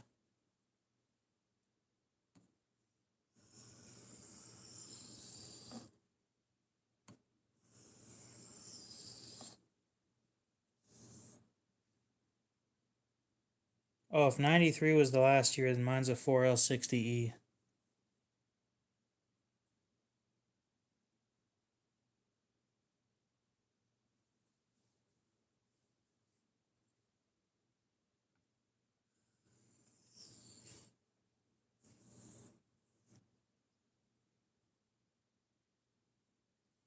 I have overdrive, yep.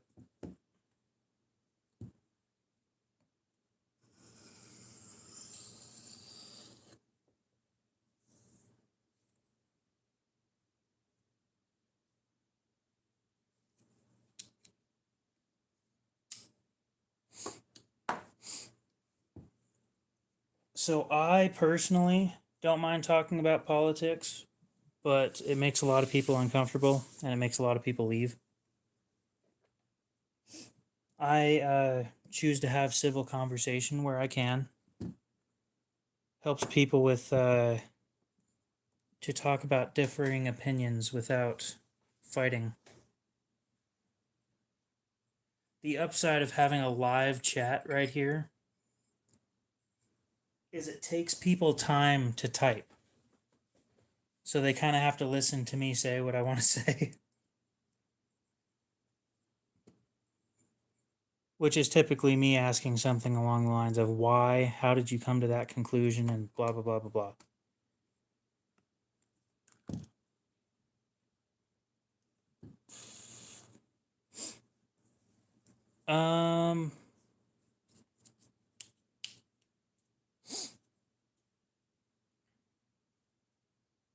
Well, yes, I get content out of you guys. It's something to talk about. Mine doesn't have the tow option, unfortunately. Yeah, mine doesn't have the tow haul mode. Mine has the, hey, you're going slow. Let's shift and make you go slower. I've never tried venison and I've never tried moose either.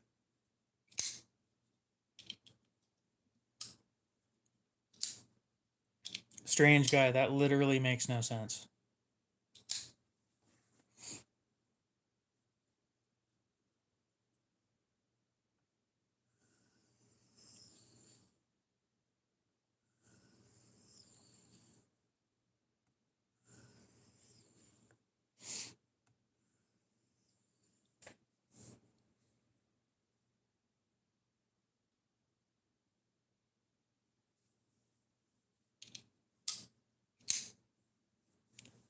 See, that sounds entertaining, but the problem is I don't want to work on my truck either.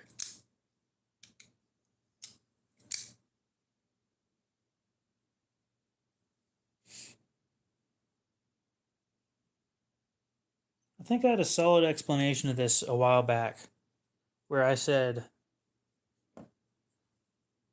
what if just take this in consideration when I say the whole thing, okay? You married one of your bros, right? You guys get to share your shit if you both take care of it, you know? Like, dude's got a boat, but you don't. You've got a camper, but he doesn't. Technically speaking, you guys can go do whatever you want with other people, but you won't get married to somebody else. And chances are, if you get a divorce, then you'll split things the way that you bought things instead of getting shit taken from you.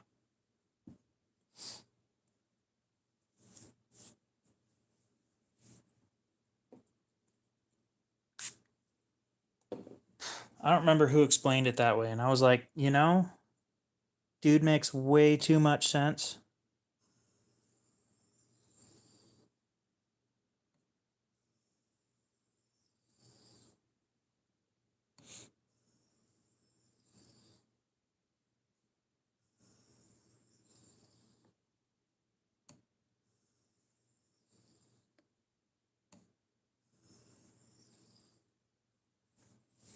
Also, the tax benefits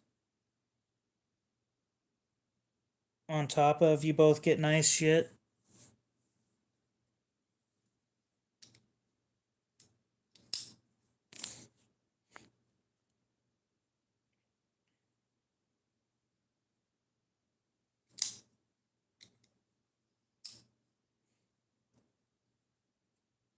Yeah, so mine shifts into.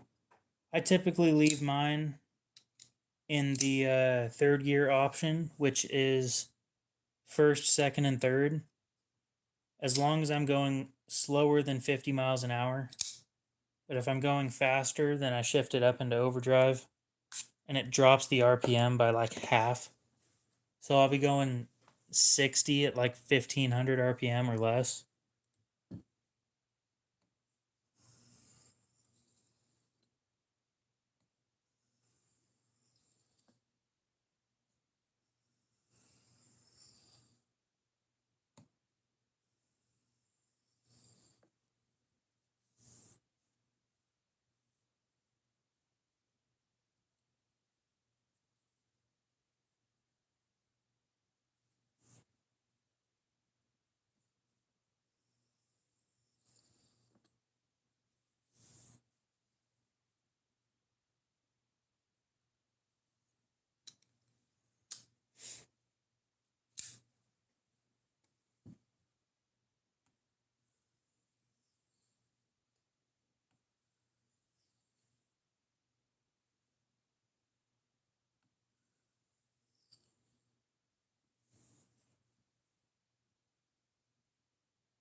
Something doesn't look right on that edge.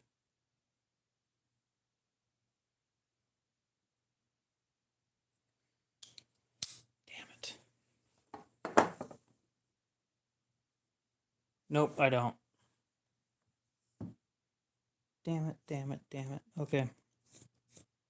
Back to 400. Hate when that happens.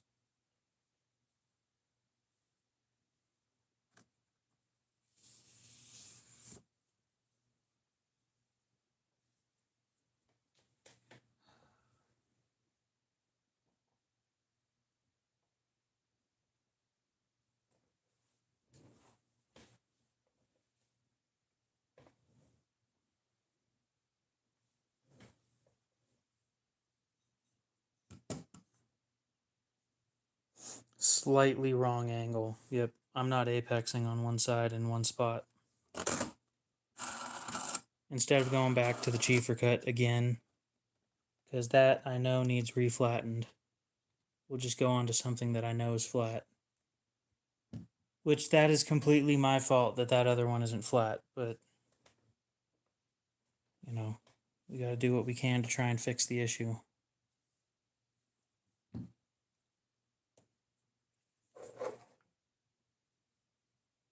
This thing's cheap. For as fancy as you might think this thing is, $22 on Amazon.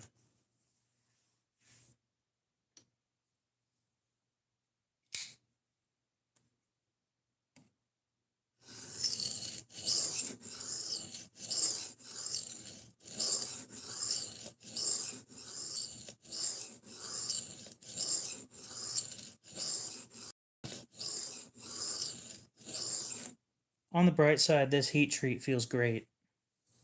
It's not gummy.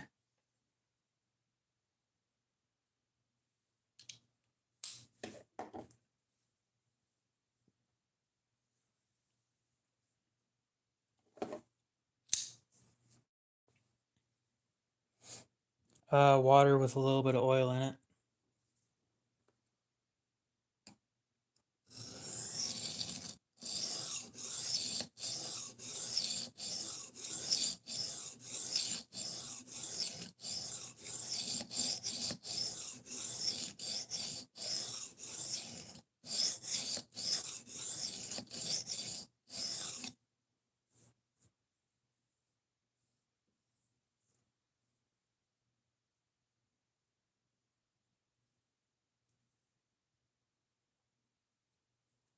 Better. Not great, but better. I'm willing to bet money that the fact that this section was the only section that was wrong is because that other stone isn't flat. And I was just missing that spot completely.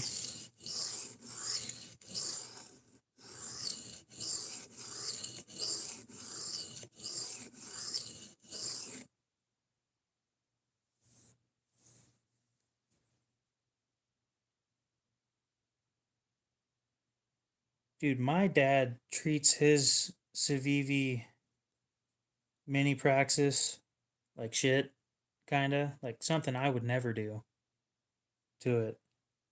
And it keeps coming back for more. In the year that he's owned it, I've sharpened it twice, and he does so much more than I do. So much more.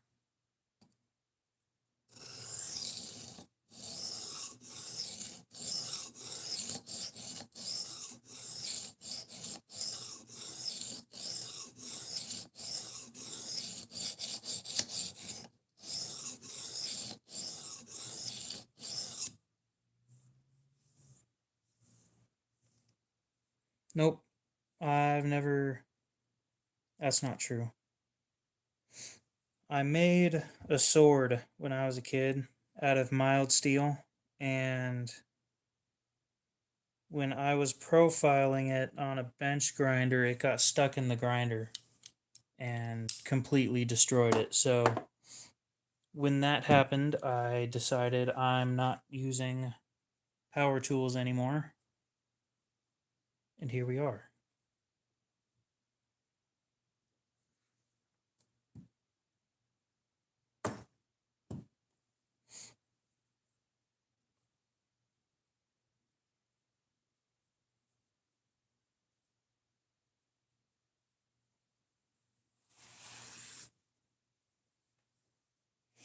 I'm not worried about the burr right now. We'll get that taken off on the next stage.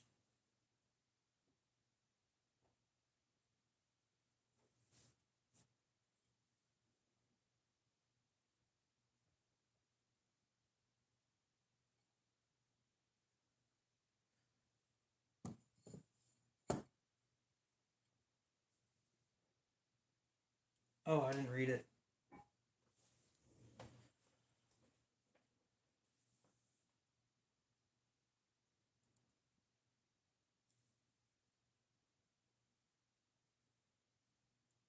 Okay, so for pivots, I use mineral oil, which I think Cody said. In torsion bar areas with like Kershaw spring assisted knives, I use a food safe grease.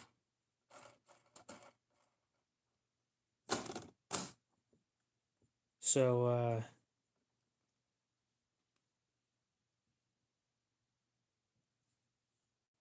yep.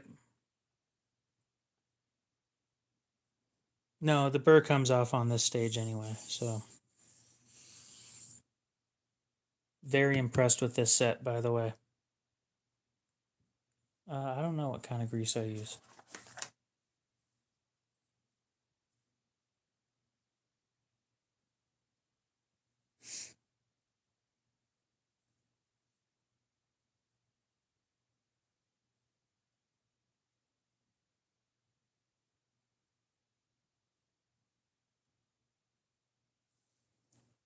It's this stuff from Harbor Freight.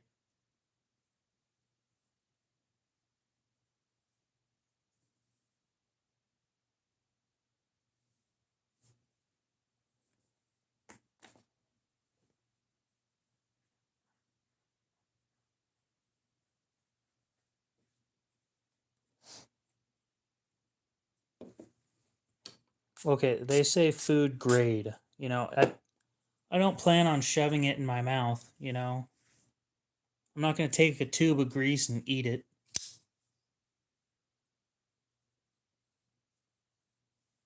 It's just more of, it's supposed to be safe to use around food appliances and stuff.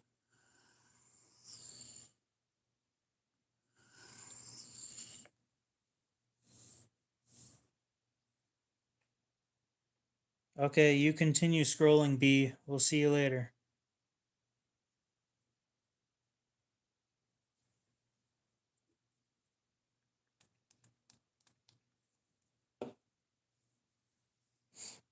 It shouldn't be, but don't take my word for it.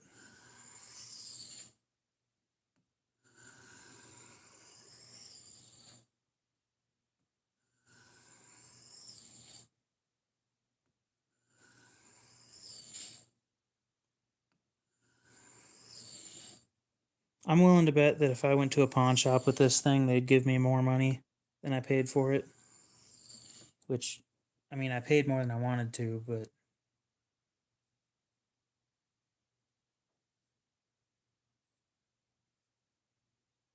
Oh, that's so much better. Nice small burr. For sharpening, you mean the spray stuff that I use?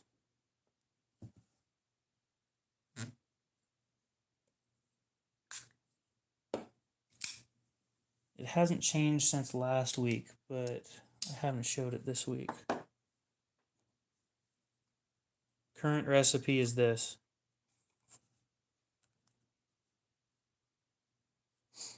A splash of 70% alcohol is roughly 80 drops.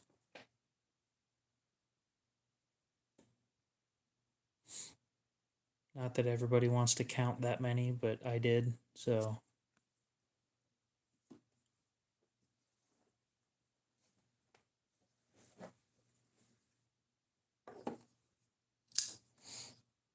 What's stain proof?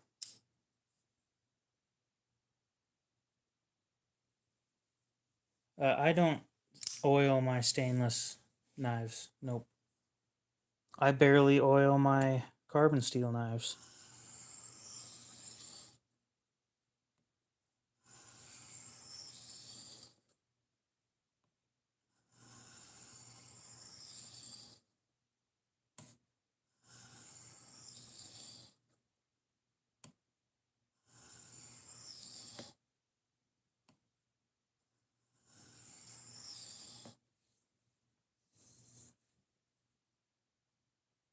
I've rusted Os 8 when I took it into a pool.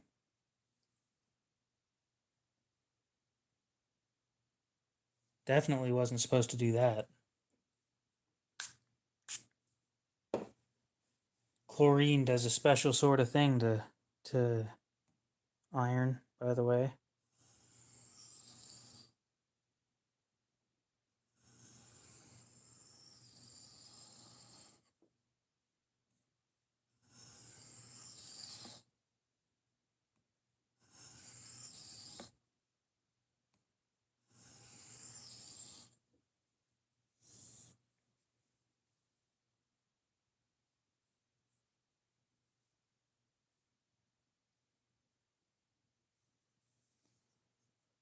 Just for shits and giggles, where is my strop?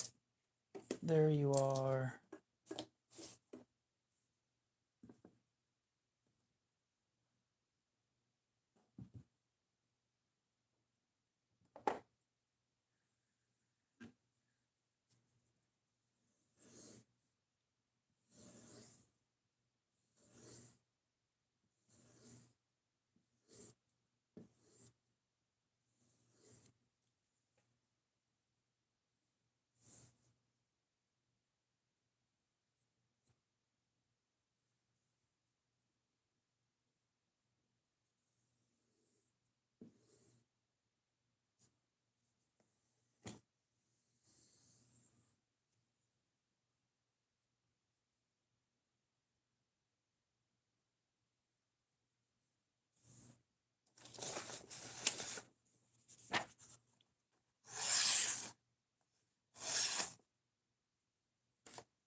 Oh, this is going to be perfect.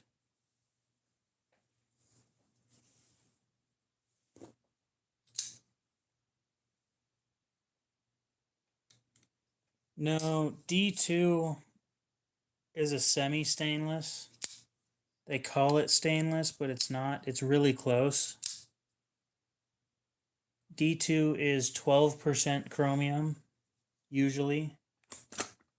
And to be considered stainless, it has to be 13%.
Well, no, it just isn't stainless.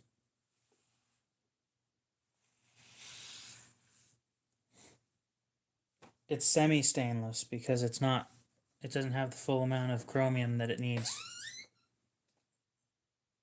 to be considered stainless.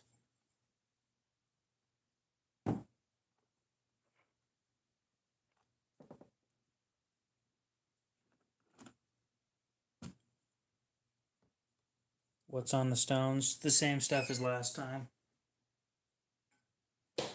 It's actually been working better than my last batch, so I just made another one of the same batch.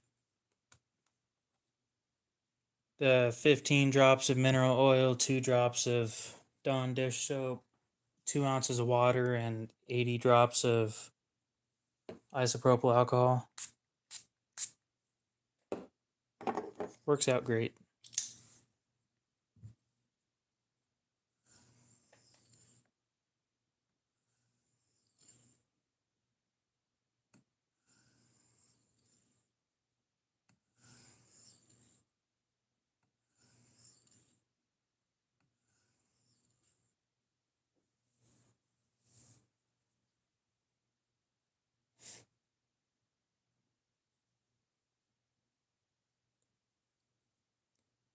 Maybe I'm wrong, but last time I checked, to be considered stainless, it had to be 13% plus. And yes, it is a 560. 560 black wash.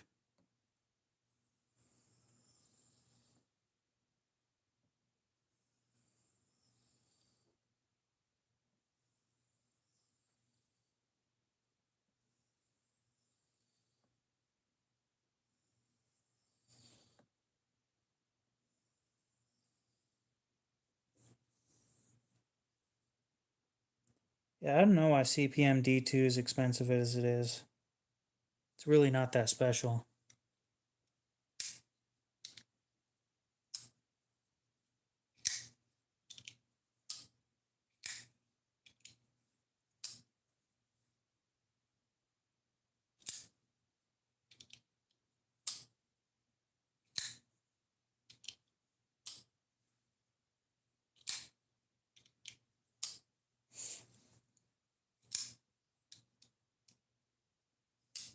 Don't think that's how it works, but okay.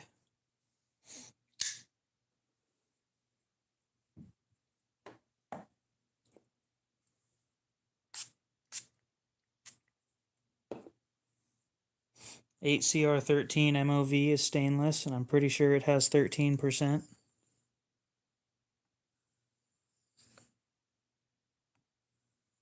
$9CR13 is also stainless, and it's got 13%.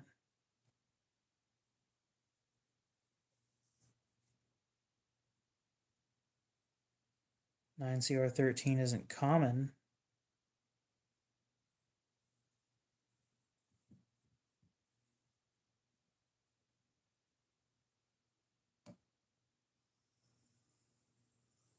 Well, we can agree to disagree.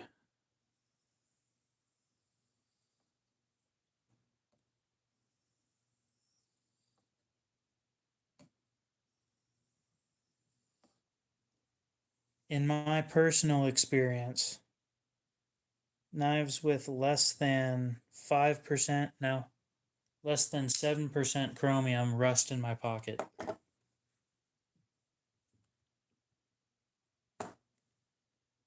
This included 15V.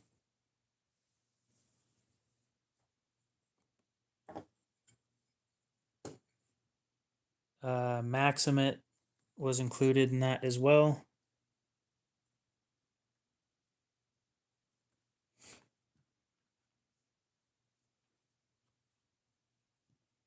If I was moving around when I had them in my pocket, then I wouldn't think that it would do it, but I was sitting there in the same spot and the sweat was sitting there on one spot on the blade for like a half hour. This is a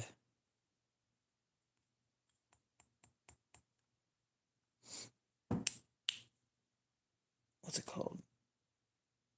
A Sharpo diamond lapping film. SHARPO.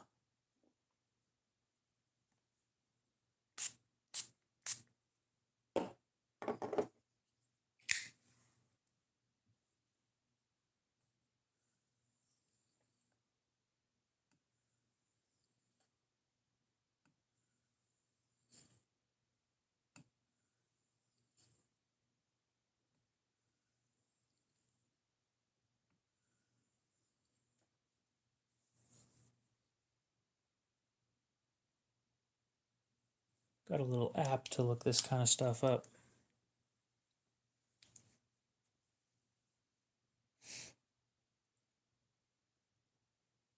$15V is 5.25%. Maximate was 4.75%. Of course, 1095 will rust in your pocket. I've had that happen.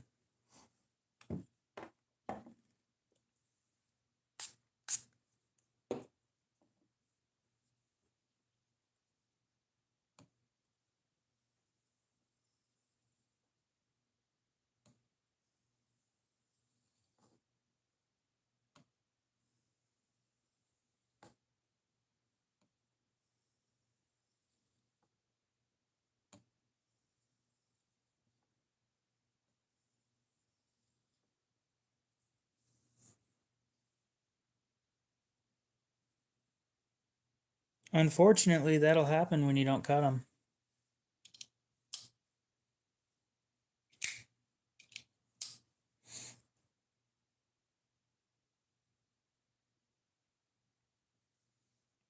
How does it hold up to what?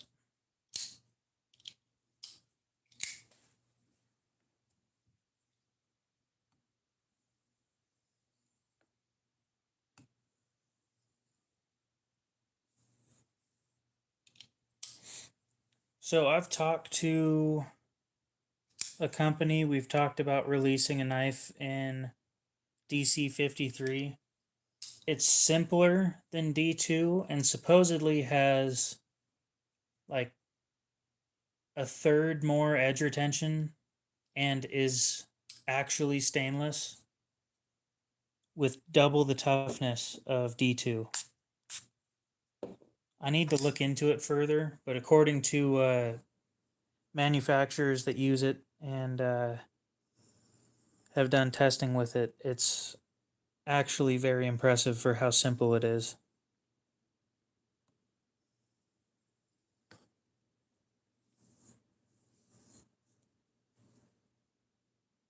If we're talking rust wise, D2 is a lot more rust resistant than 1095 would be. Yeah, supposedly DC53 is just better than D2 in every way, while being simpler at a similar price range.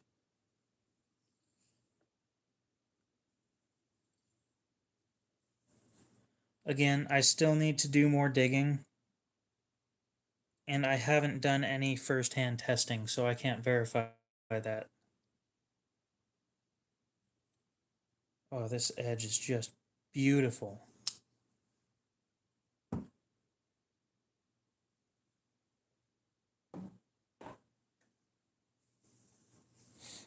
D2's been around since 43, I think, 1943 or so. It's been being used in knives since the 70s. It's just a super common steel because it's been used for so long, I would assume.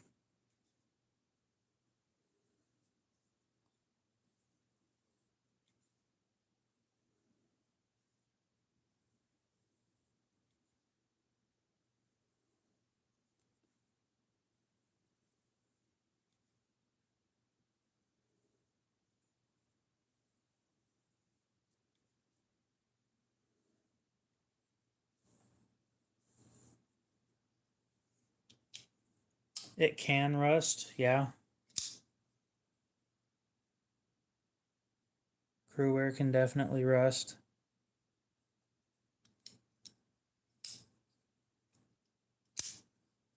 I don't know of any knives that are made in DC53. I know that they are, but I've never found one. I've never actually looked for it. And the company I was talking to, Gin Knives, I don't think that they released one in DC53 yet either. They just asked me what I thought about it, and me being the knife nerd I am, I did a shit ton of digging. I just never found anything that was made in it yet. And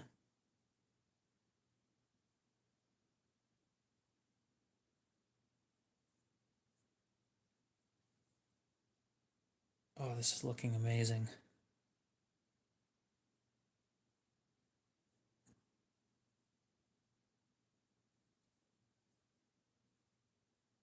That was terrifying. I moved my hand back and just tapped right there.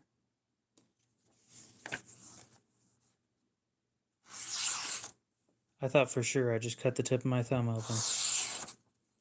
Damn.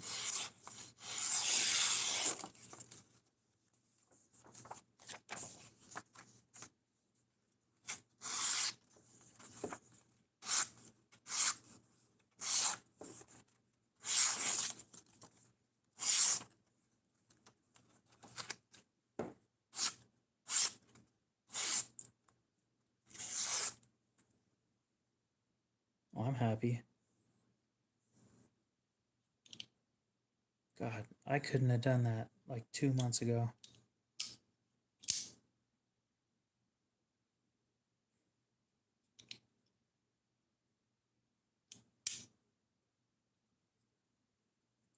The growth in my sharpening skills in the last couple months alone is astonishing.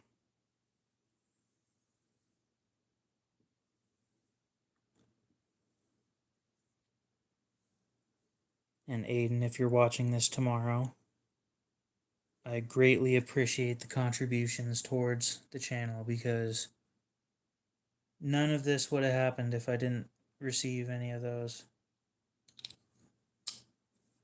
Oh, dude, this thing's like brand new. It's beautiful. It really is.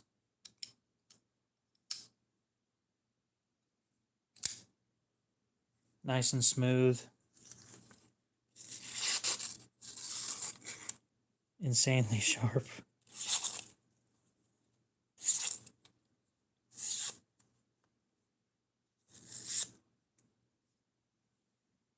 What more could you ask for? Yes, the stuff that I use, the diamond emulsion that I use has a blue dye in it. It's color coded. I use 5 micron. Shaving sharp, there's no way that it's not.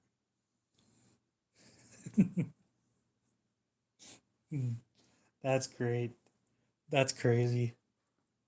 Dude, one pass, you guys aren't going to see it, but one pass and everything right there's gone. All the hair is just sitting there on the blade.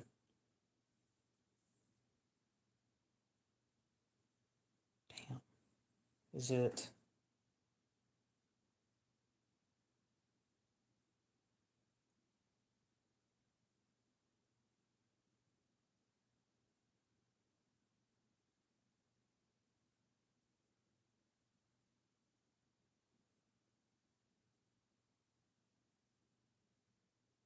Not quite what I'd call hair popping sharp, but dude, so do I. If these things came from factory like that, I think more people would get hurt though. But they also don't want to spend how long was I sharpening this for? Probably like the last 30 minutes. They don't want to spend that much on one knife.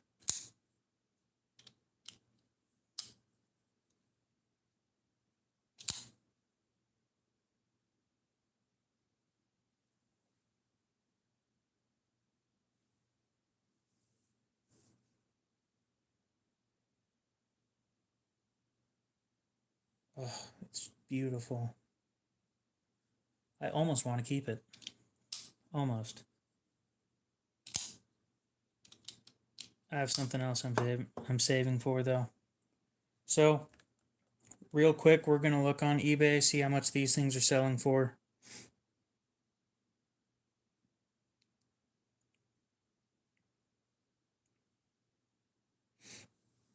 And then Dakota will find out a price that I can let it go for.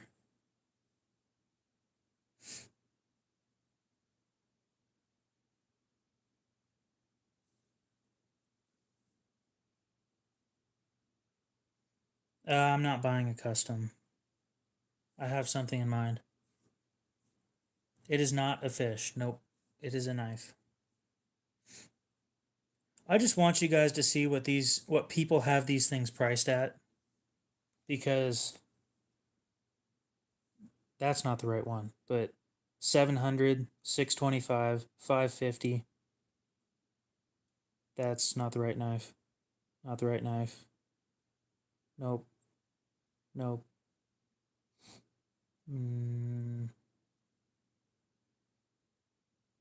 That has a different scale. It's a different knife too.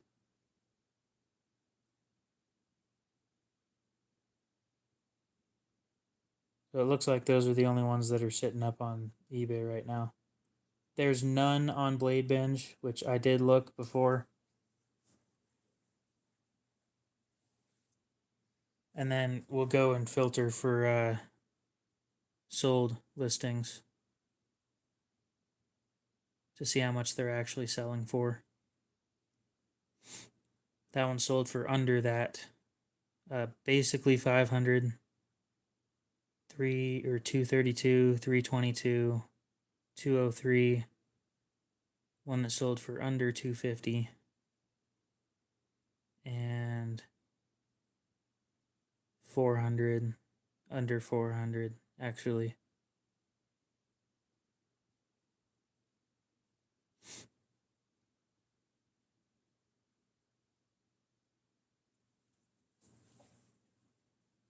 I don't like Tontos.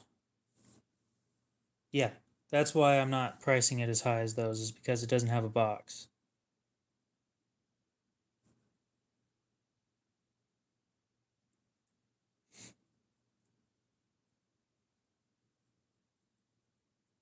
I was thinking a little higher than this guy. It's the same knife.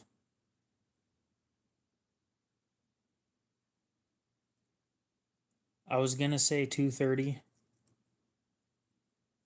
because I don't know. I don't think you're gonna find another one of these for that good of a price anyway.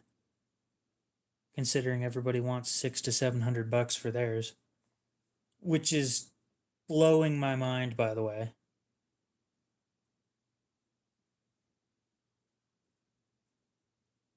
I still have it. Sounds fair? Okay, and I'll put it up on hold.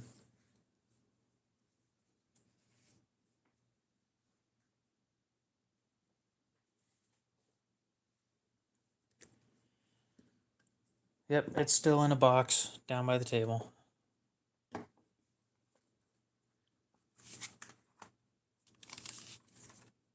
So that is paid.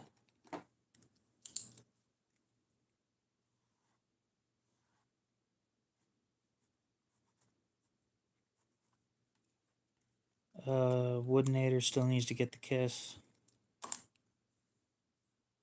I kept him in the book just in case he was interested. I know he said that he bought something else, but just in case. I'll hold it for him for the rest of the month.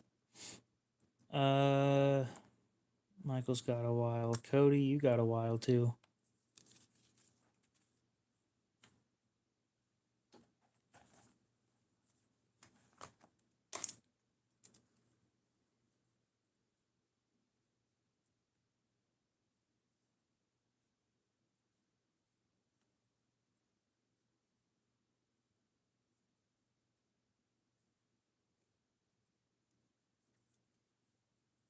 At Dakota and 230.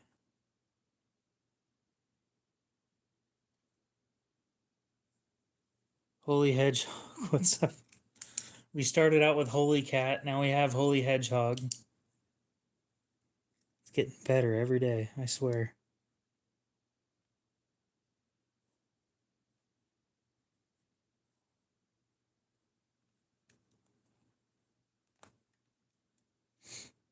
You know what would be awesome, but evil at the same time? Is if I sold this through Blade Binge at like 250 and it would drastically drop the price of that knife. Because they are actually selling around 400. It would be wild if I did that and the price just plummeted. I would ruin people's investments by doing that.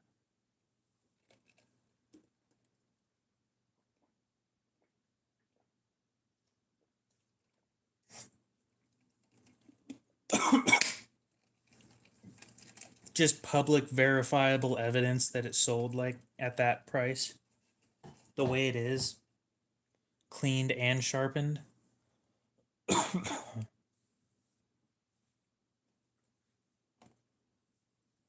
That's not bad.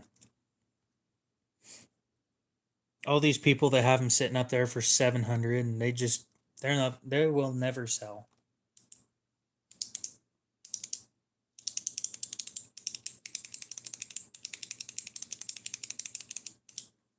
Yeah, I don't like Tontos. I'd buy it, but I'd sell it right after.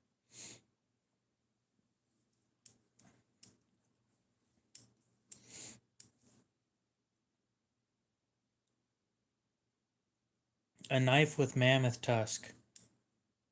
I could talk around. I'll talk to some custom makers that are in my area and see what I can find. Dude, I kind of want to keep it. I mean, I already have your name down here, and let me put the knife real quick, but either keep it or buy another one.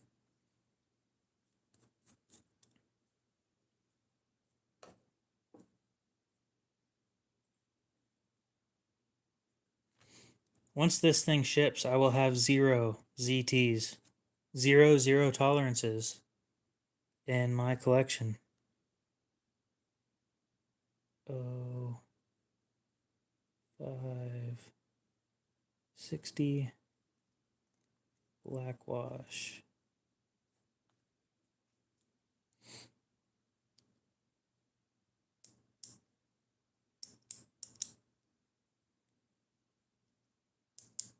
Wait.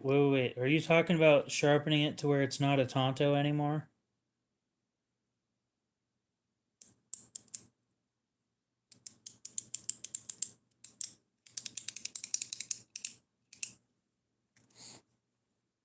What's today, the 4th? Yep. Okay, you have until the 4th of November. Speaking of which, I need to go talk to Eagle Scout and remind him that... No, I'm not keeping it. I just kind of want to. You know, I already told him I'd sell it, so I gave him first dibs because he seemed to like the ZTs.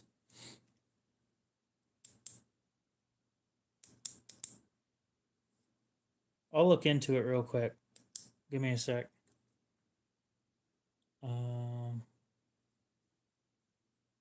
OCT 4th. Beautiful.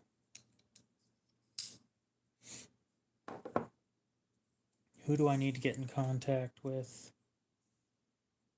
Hendy. Hendy has 3 days.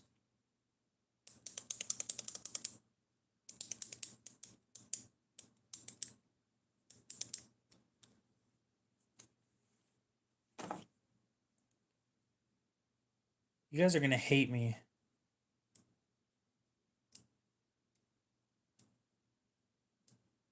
Hey, a Microtech MSI for sale. It's sitting at $127.50 plus $10 in shipping. You know what would be a wonderful idea? If I bought this and I cut part of the blade off and I cut part of the handle off and made my special short one.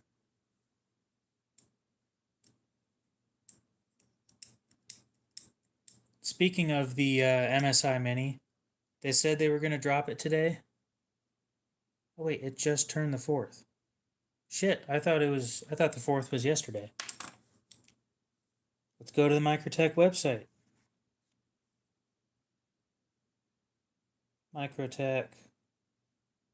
I think it was supposed to drop at like 10 a.m., but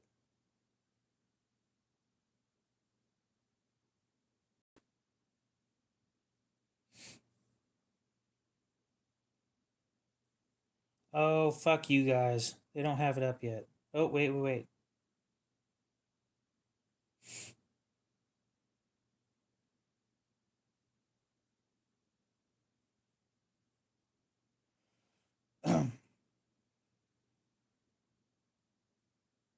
Nope, they still haven't dropped it yet. That's supposed to be today. And I would love to snatch one of those things up immediately, but they're doing it in titanium, and I know I can't afford it. Plus, it's a 3.1 inch blade, not the 3.25 that I want.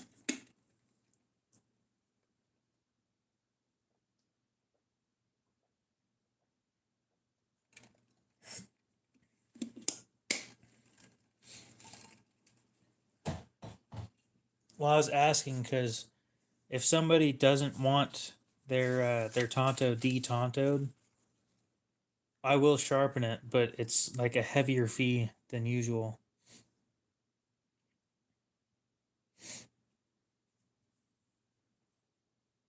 because I hate Tontos. Hendy. No, I need to get a hold of Eagle Scout.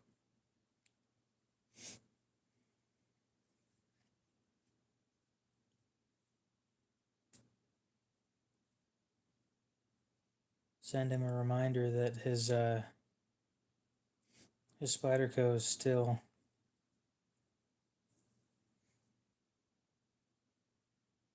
you don't get Tontos or you don't get not liking them.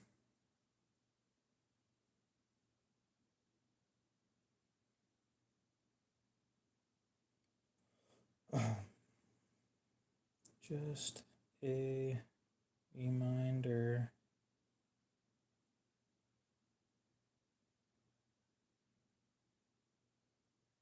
Your Spyderco is still on hold. I am lucky enough to know a few custom makers in the area, and I might be able to start getting to get this thing stonewashed before I ship it out.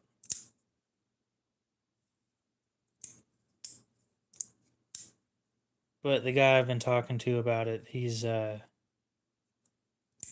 a shit ton of orders in right now before Christmas, so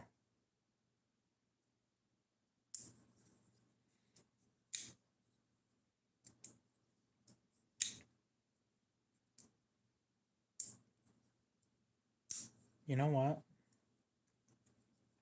I might just buy a tumbler.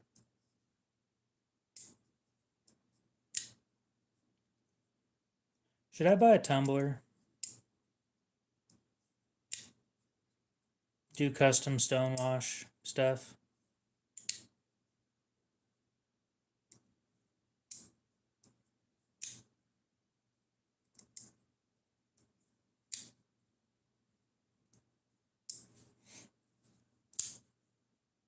It'd cost extra, but I know somebody would like that.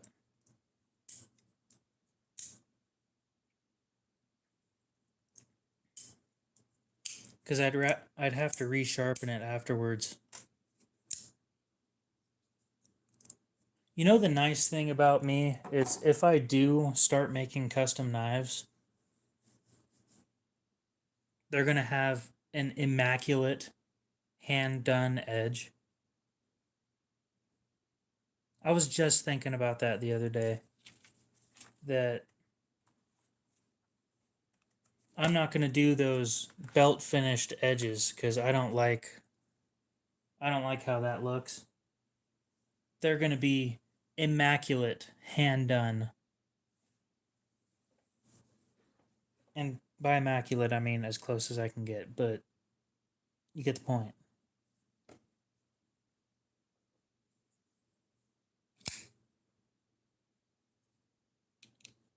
I'm going to miss this thing. I've only had it for a day, and it's so comfortable. It's heavy, but it's so comfortable. I swear I'm not trying to advertise it or anything. This thing's just awesome. Similar sized to this one. I love this one too. They're actually very, very similar size.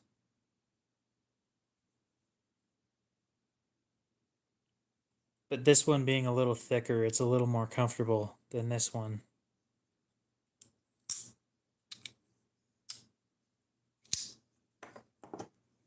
And after that cleaning, just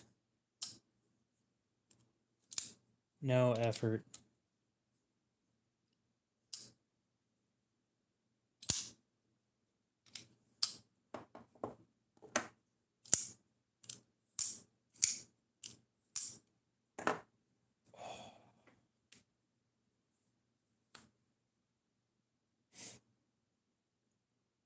I might have to buy a ZT after this. One for me. Oh, that's going to be a while too.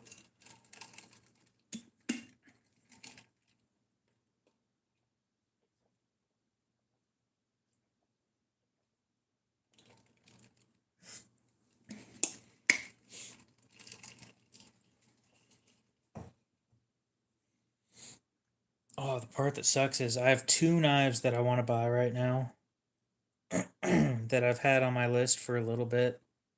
One of them's the Grail knife, which I can not talk about at all. The other one is a CDC Hansen, which I can talk about, but there's only 4 left.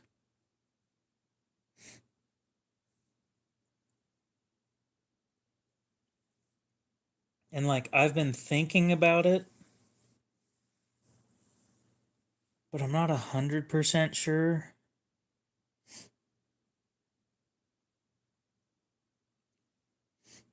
Like, do I buy this or do I talk to QB and maybe have my own knife made instead?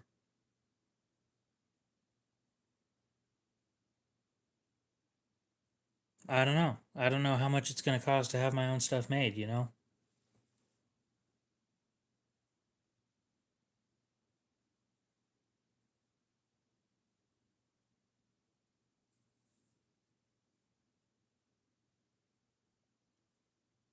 Because for 229, honestly, DLC coated S90V at 62,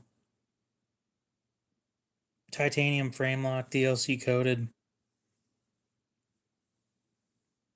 3.9 ounces. Honestly, this is just going to be a great knife.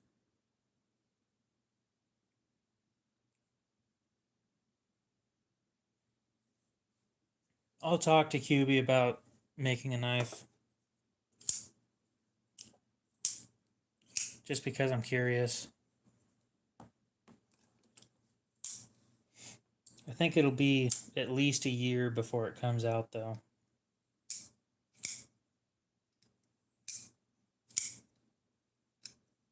I might have to talk to CDC and see if they'll tell me how much it costs to have theirs made. Yeah, it does look like a box cutter.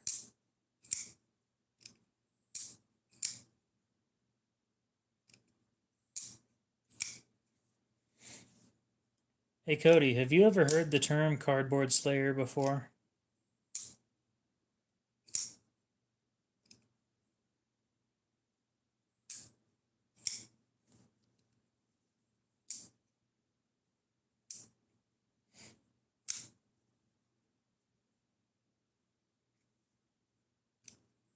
Where'd you hear it from?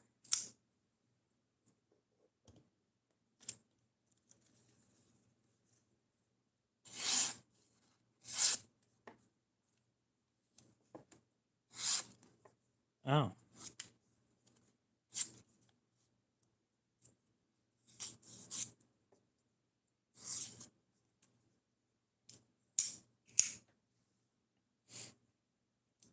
Yeah, Knives, I guess, has that as his term. He does edge retention testing with cardboard and calls it cardboard slayer. I figured maybe you'd heard of him, but who knows?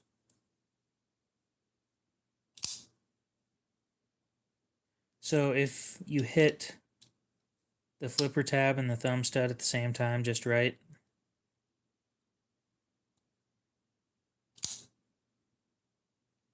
it flicks out nicely. Also, you can do middle finger and thumb, or middle finger, not middle finger, index finger and thumb.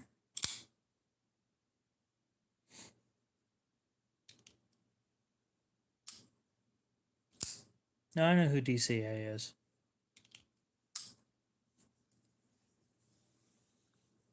Yep, James, that's who I was going for.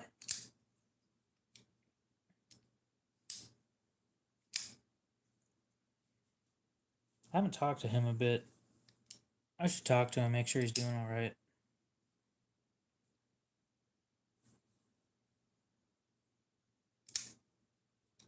Like, we don't talk super often, but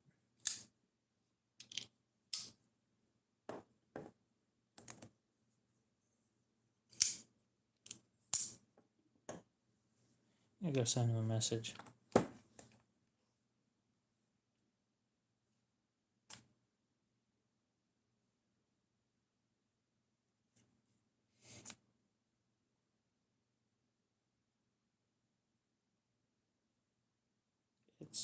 been a while. God damn. He used to be sitting there on the top of my messaging list.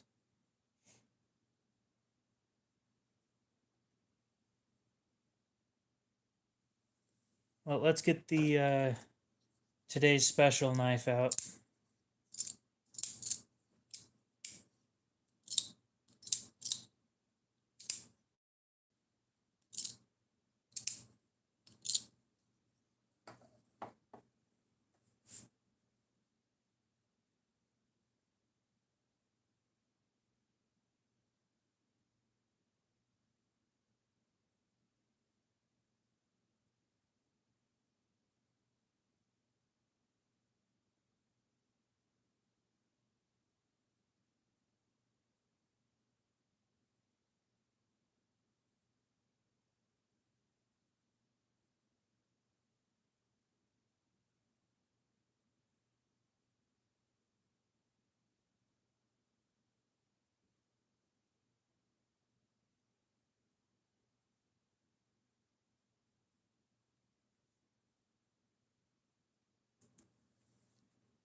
Okay.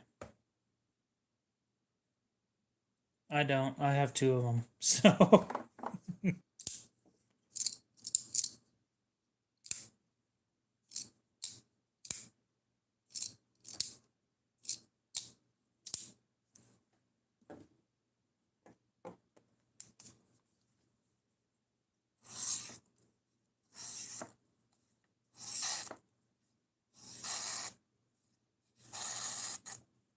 save for the Adamas.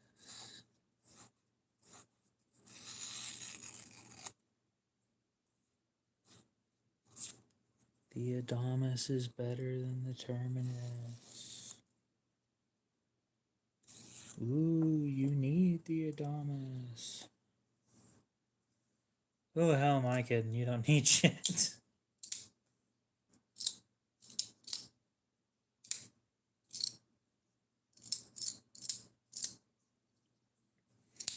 God, it's weird having an active moderator. Wonder how long that's gonna last.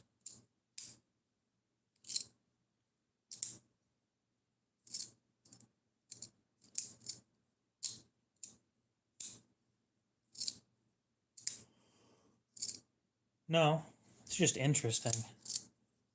Weird, interesting. Not something I'm used to.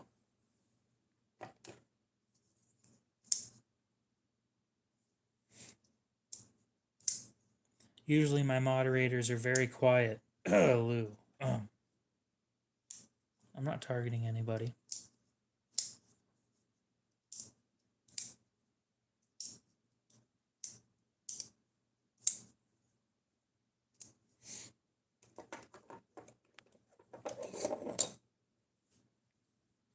Thank you. What do you guys think I should do with this thing? Should I cut the lanyard off and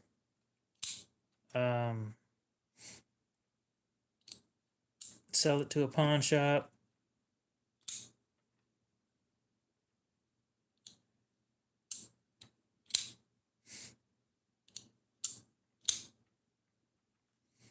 I know, I kind of want the lanyard, but like if I'm going to sell it, the lanyard probably isn't going with it. Unless I sell it to a person who wants it.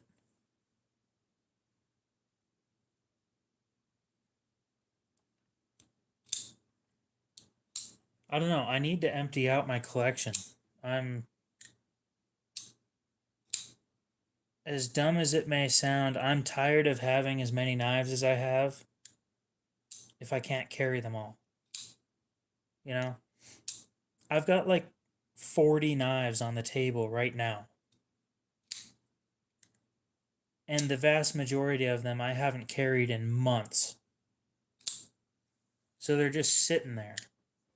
I get no benefit from owning them other than taking pictures once every couple months.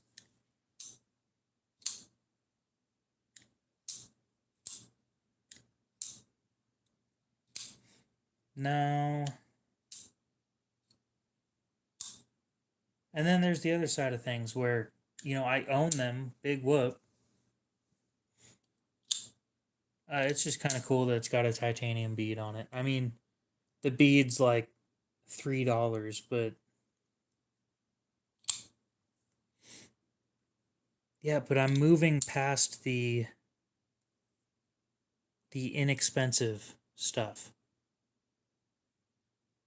Like not that I'll never own inexpensive stuff ever again, but I have found what I like and it's not cheap. You know? Like I'll have my own special stuff every once in a while.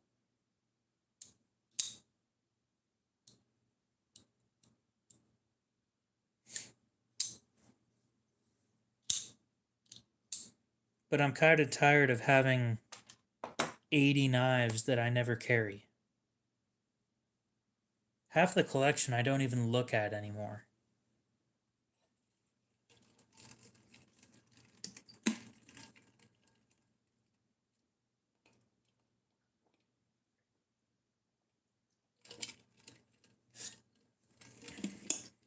Yep, we appreciate everybody that shows up and talks.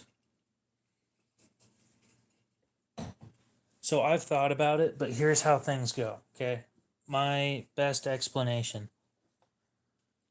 I won't do PayPal. I'll never do PayPal again. They don't like small businesses that have anything to do with firearms or knives. So they can choose whether to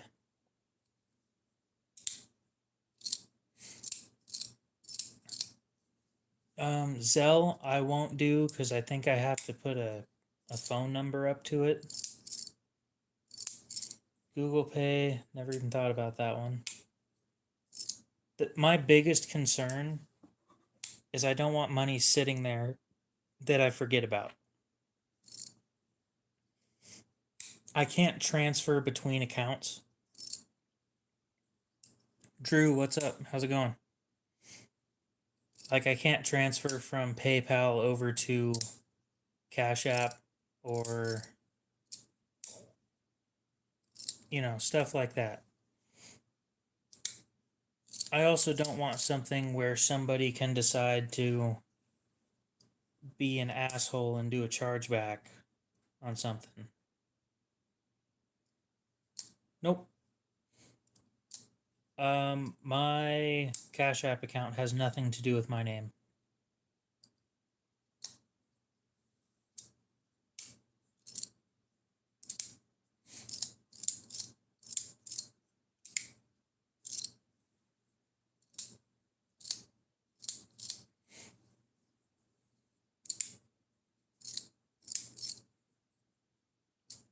Maybe you can't on Zelle, but you can on PayPal. So what people apparently it's something that people did for a while where they would donate. It is not under an LLC. It just doesn't have I don't have an LLC yet. I need to get that worked out.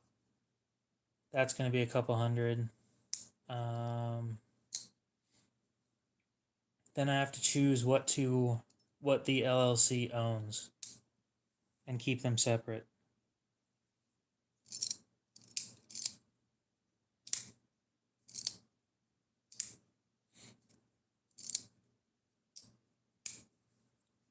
No, I know what Zelle is. I just don't have anything connected to it.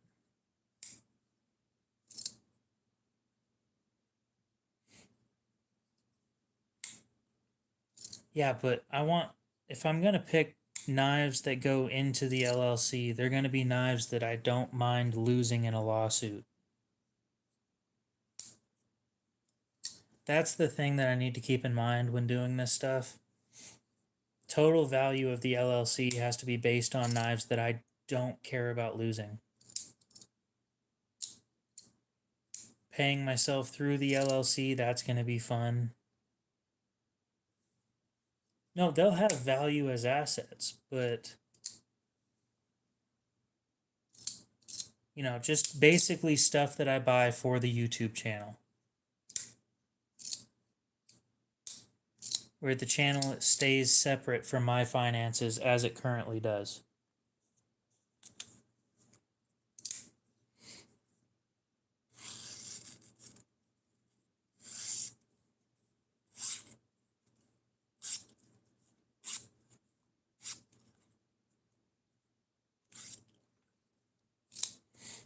FYI, once I buy that Grail knife, I will be donating just about whatever's left to the channel for probably various ways of trying to make money.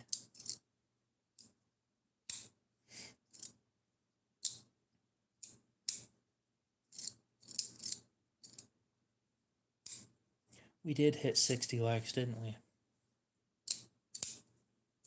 Hell yeah. I think here in about 27 minutes, we're going to go ahead and end the stream. Nice. I don't think I can like my own stream.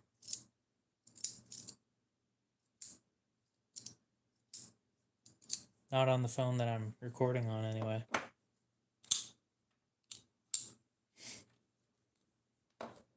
Wonder what we're at now. We hit 23 today.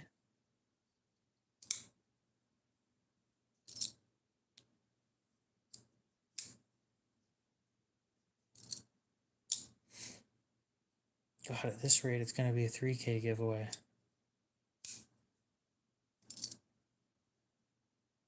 How do you reply to someone messaging? You type their name and then you say something. I don't know. I didn't have to do my social security number, I don't think.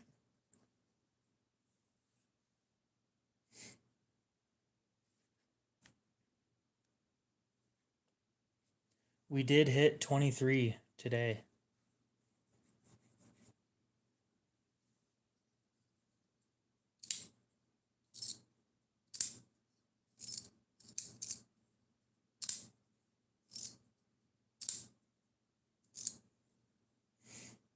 Awesome.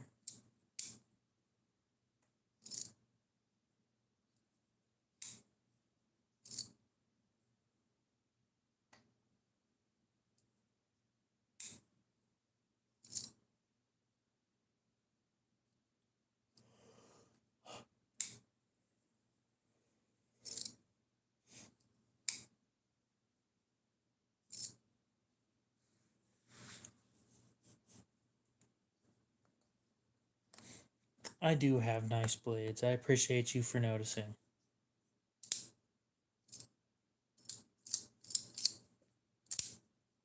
I'm curious, you know, I keep putting off setting up the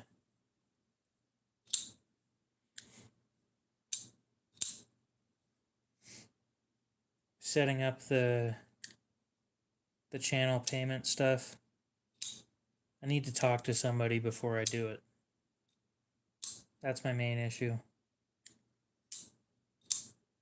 I don't know who I need to talk to yet. I will call around and figure it out. I don't want donations. I just want ad revenue. Because I live stream a lot. Kind of depends on which one you get. If you want to earn some subs, then I suggest making some content. Oh, you need to get to 50 so you can live stream?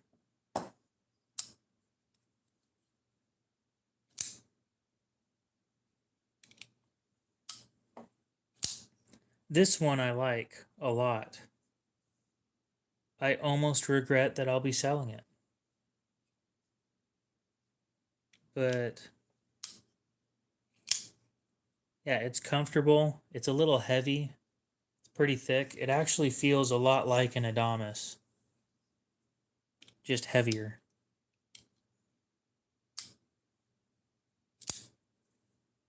It is a similar size to the Adamas. a little bit smaller.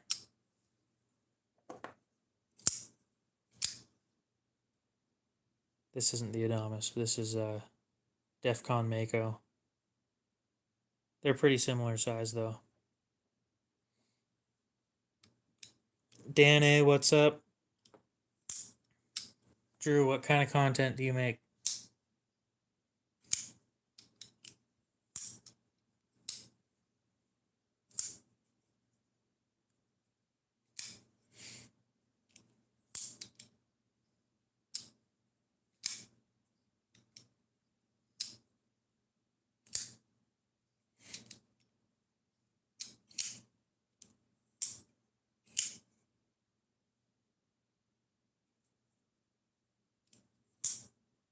Yeah, that works. Is there, James, are you in the book? Oh yeah, you are in the book, aren't you? For that CRKT, I think. Yeah, okay, for the Nerk tie.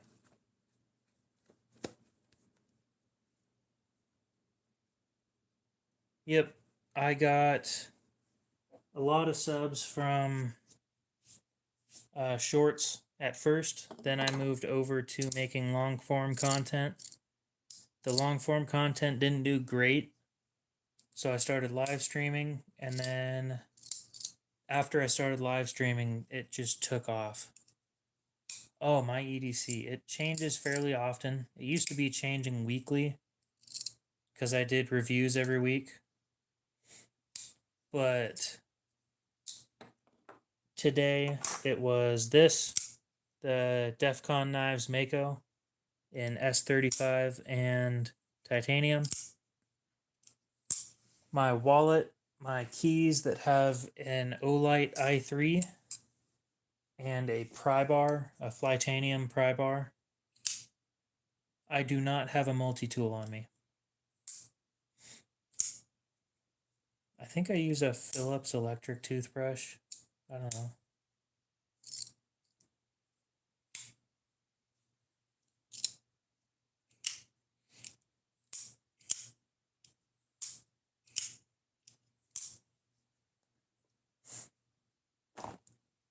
Do you think anybody reads the pinned comment?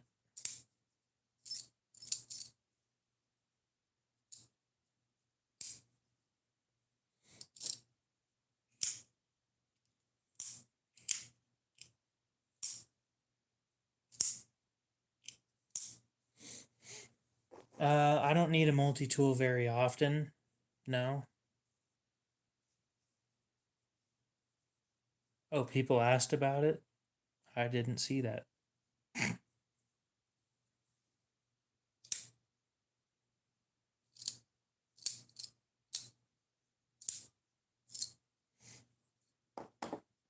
There's sometimes I wish I had like a Leatherman Wave on me.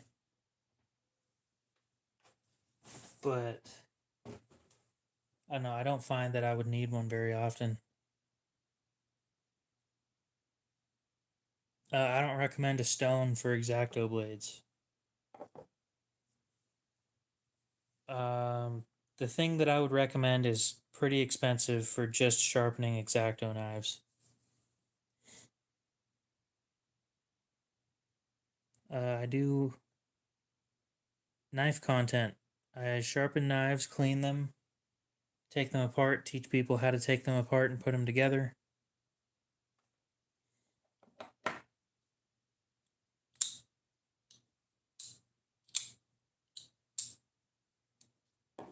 I also buy and sell knives. I don't typically buy them on stream, but I do sell them.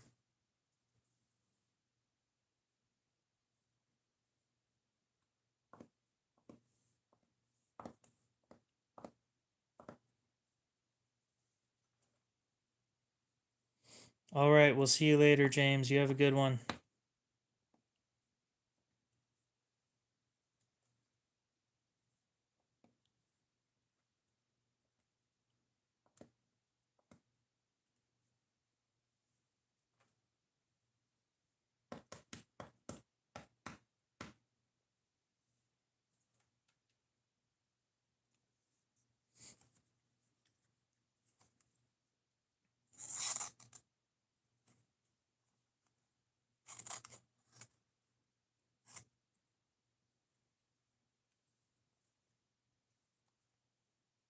Ah, yes, Mater. All right, we'll see you later, Cody.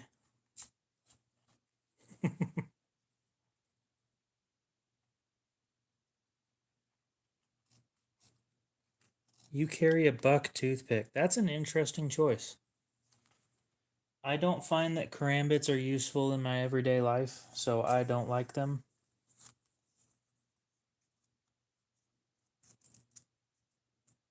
I have nothing to use them for, you know? So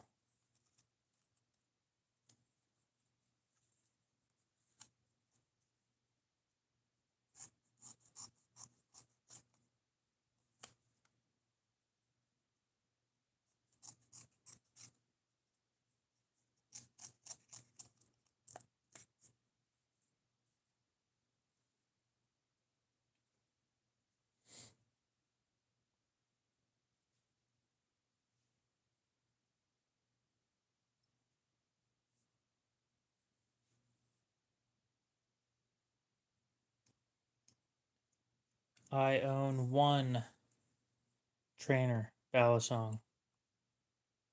I don't find them very useful either. Typically, they're pretty big. So,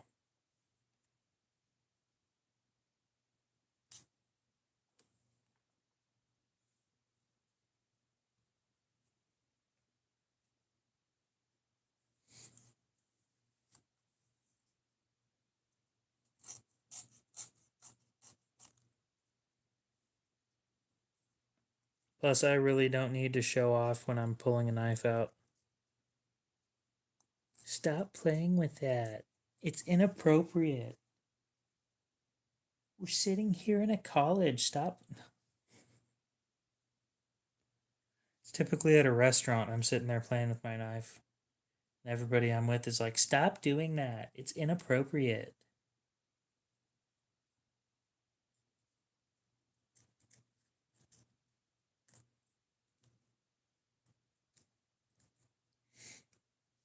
Like, what are they going to do? I'm sitting in a booth and nobody's looking at me.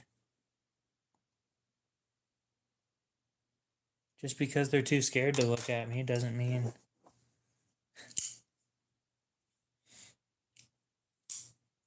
I have no clue what that is. And a buck 110 is a great knife, especially if you can find one used for a good price. I think that the buck 110 autos are overpriced though.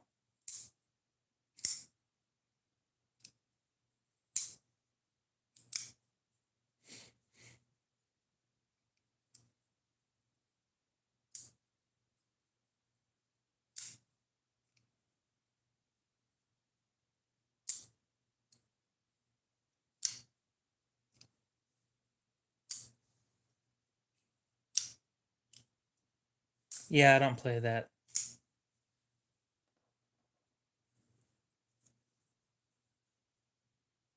Fair enough.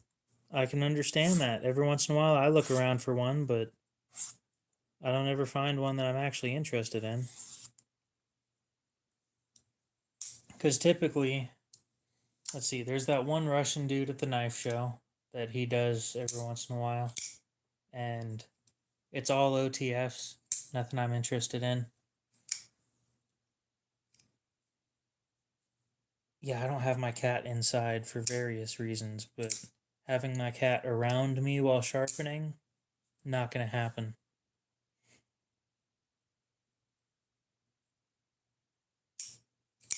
It's not like twirling a gun. These don't go bang when you fuck up wrong.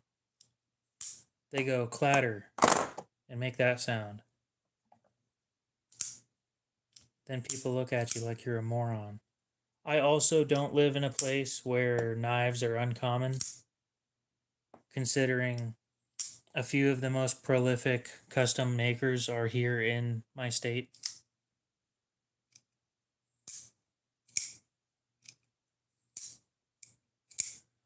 I would not sideways. However, if you paid me $5,000, I would fart in a jar and send it to you. I would have to. That's about the only amount of money that I'd accept to do that for?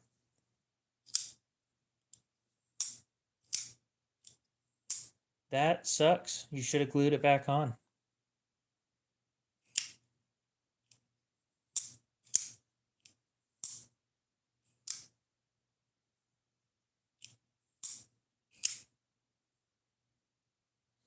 No, that's fair.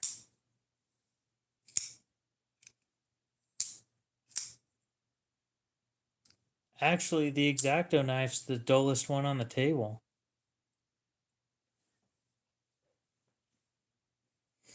It's the pointiest. Oh, I carry slip joints every once in a while. I typically stick this one in my left pocket. A case sod buster.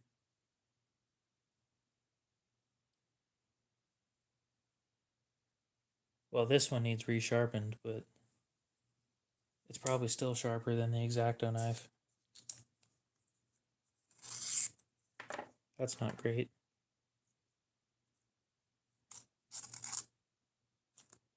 This took more effort.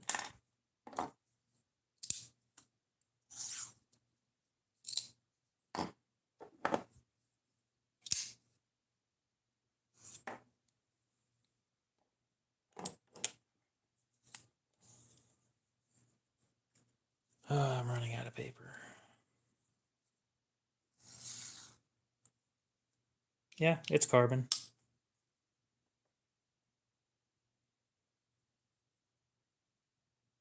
It is a 3137 in carbon steel.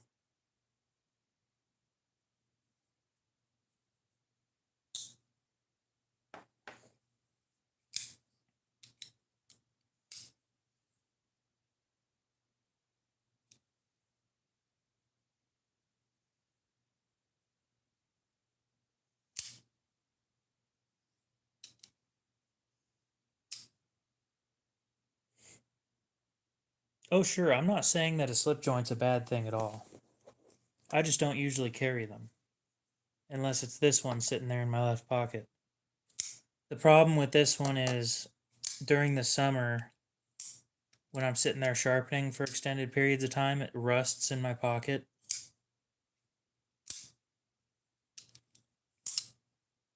Nope, that does not sound familiar to me.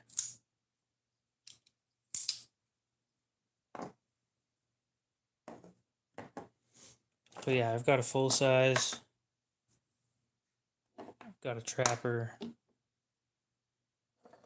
got a queen. These are just things that are sitting on the table.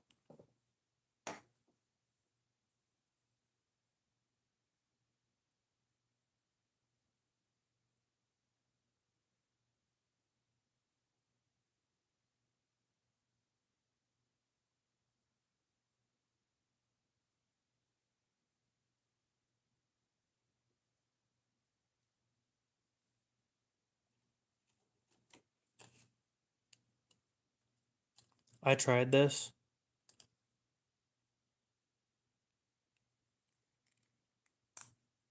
I hate it. It sucked. It's not very often that I actually hate something, but this sucked. Oh, if you're looking for tips, what kind of tips are you looking for? I wasn't reading the comment. Let's go back a ways.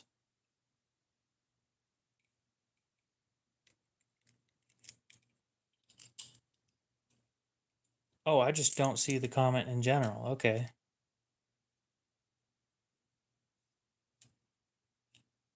Where is that?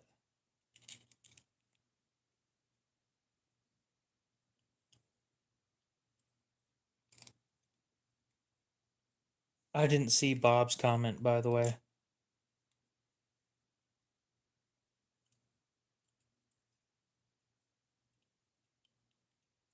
Yeah, I just don't see Gage's comment at all about a tip that he was looking for.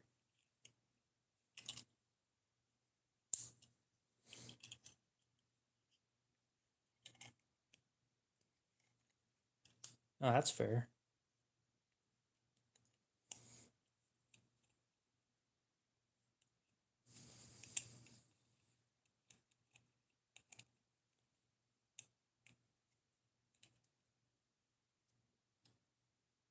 Yeah, if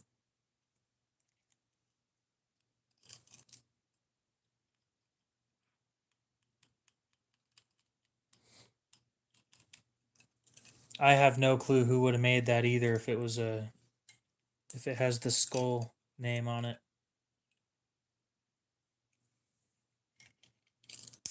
X-Acto knives have roughly an 8 degree per side. So yeah, 16 degree total.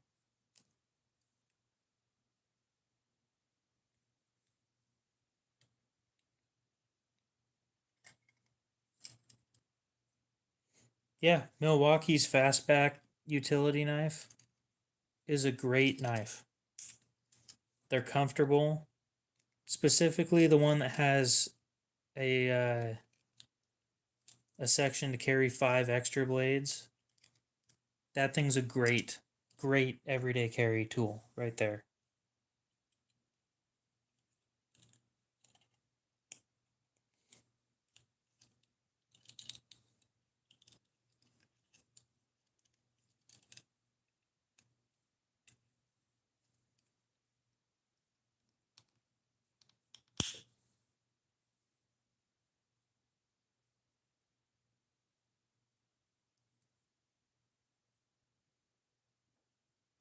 Hmm.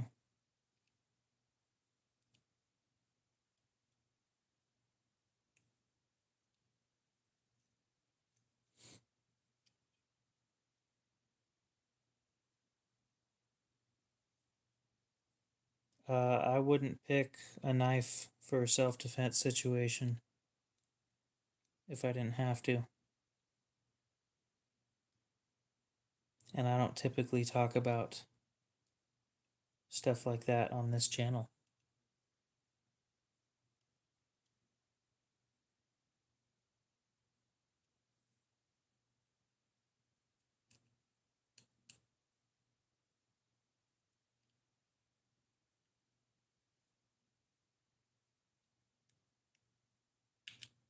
Give me a sec, I'm figuring something out. You probably could, but again, I wouldn't pick a knife if I didn't have to.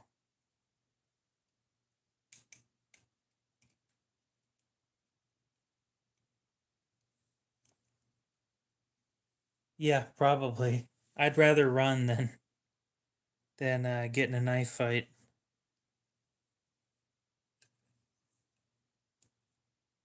Uh, Anything in the neck region, to be honest.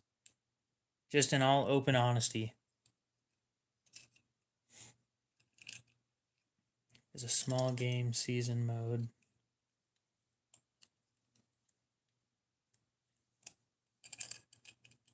Oh, okay. I would agree with that.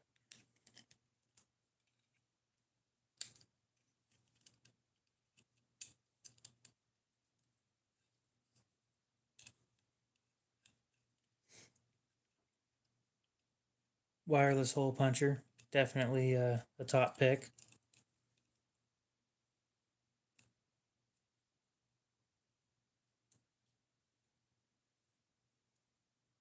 Keeps your distance. That's one of the more important things in one of those situations is you really don't want to be close to whoever's making bad decisions.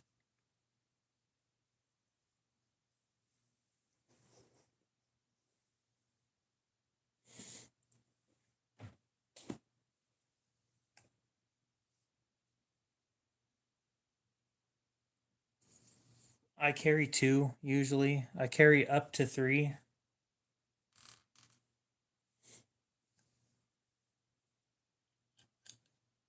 Brando, what's up? How's it going?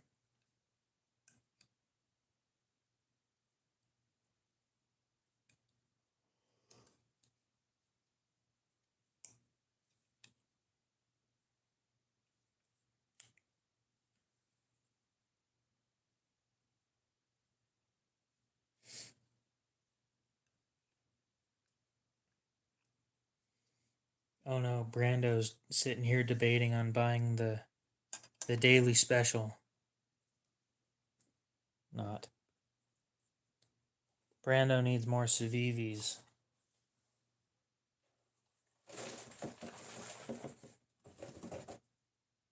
He doesn't need an SOG.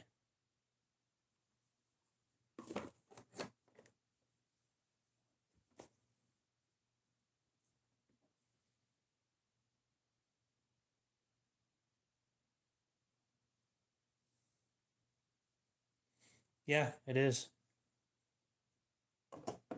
Yep.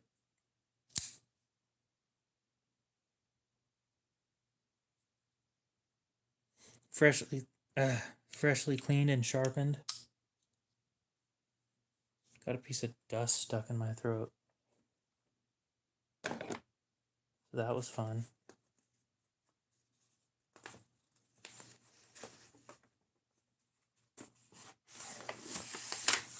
I'm assuming you either have one of these or you've been looking for one.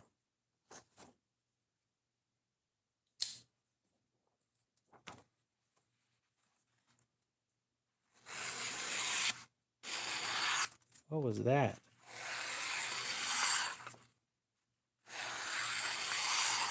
Yeah, that's what I thought. You better not have a catch.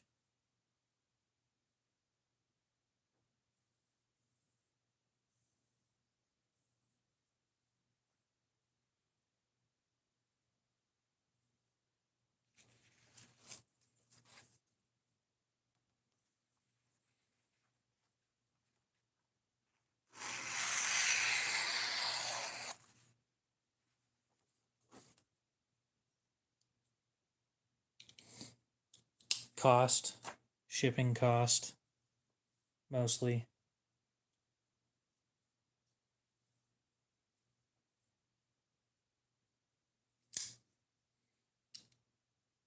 Sponsored advertisement. So you have a sponsor. I don't. People don't like me. Oh, you've had a few? There we go.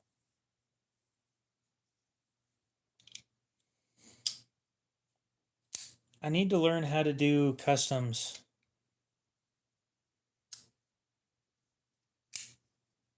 Customs forms. And I can't guarantee that they don't get stolen by people. That's the other side.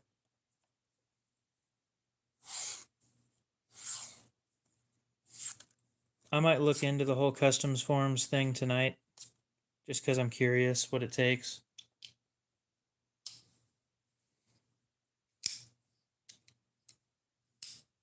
But if buyer pays shipping, then I probably wouldn't care. These are Delrin scales, not bone. They're plastic. You ask what the deal was with them?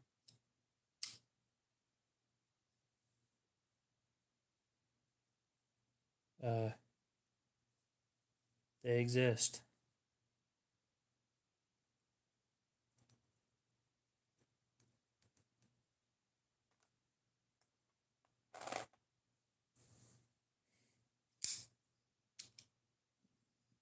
I should definitely have that front and center, huh?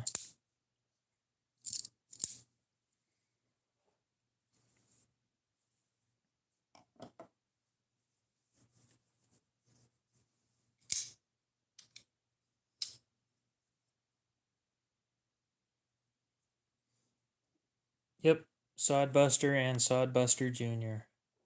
I need to send this one in still. Oh, you know what I should do next week? I'm gonna hate doing this, but I should fill out warranty forms for everything that needs a warranty fixed. I've been stabbed on one occasion and highly recommend not doing it. Definitely one of the more painful things that I've had happen in my life. I would highly recommend not.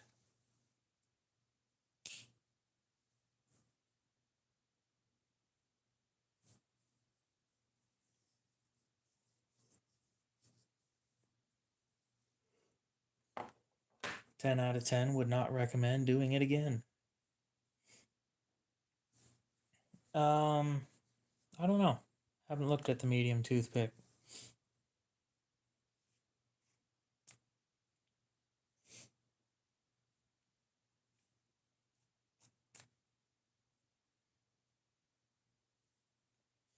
Let me look it up real quick.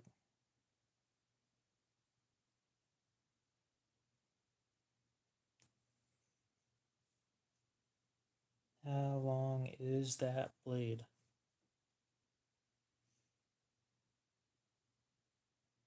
Boy, those are expensive. 71 all the way up to 99. So that's my first impression.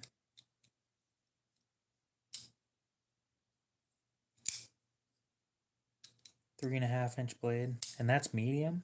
Damn. The fuck is large then?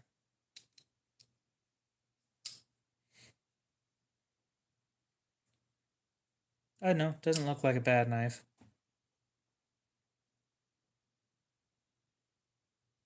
I wouldn't find it too useful to me because the handle's pretty small.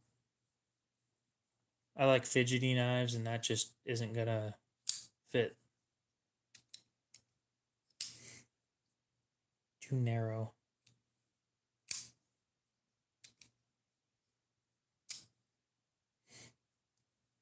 I know when I had it happen, it was a pencil, so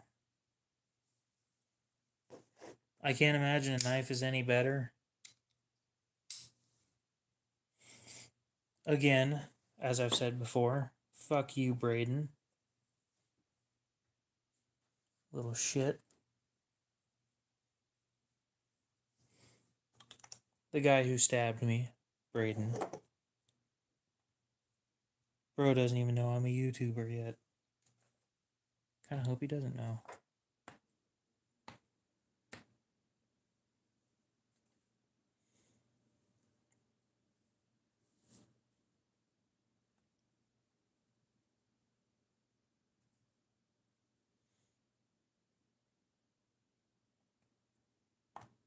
I was in 2nd grade when it happened. Dude stabbed me in the hand with a pencil.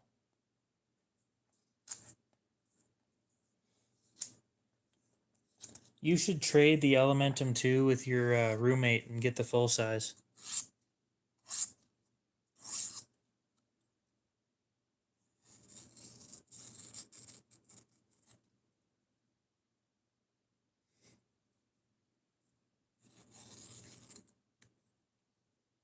Oh, sure, I could trade this thing for a beater. I'm not going to, but I could. Yeah, no problem. I enjoy doing the lives. They're entertaining. It'd have to be to the right person, though.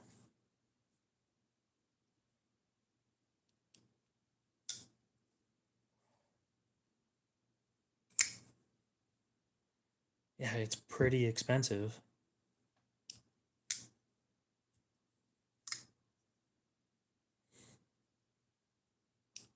Well, considering I was in 2nd grade, how long ago? Way before John Wick came out.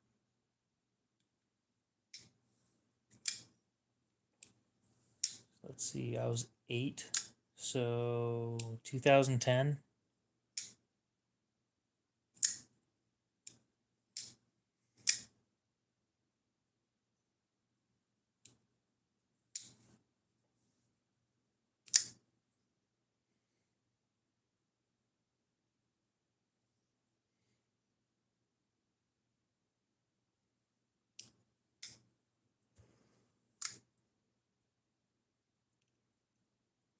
But yeah, this one's sitting up on Blade Bench for 13 right now.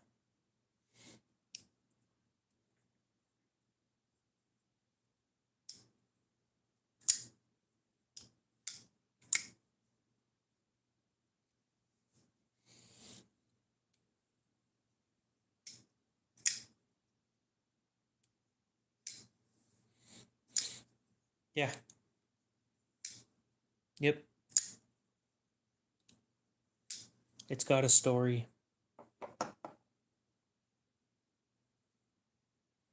$12.50 if you buy it directly from me. Not that that's a huge savings, but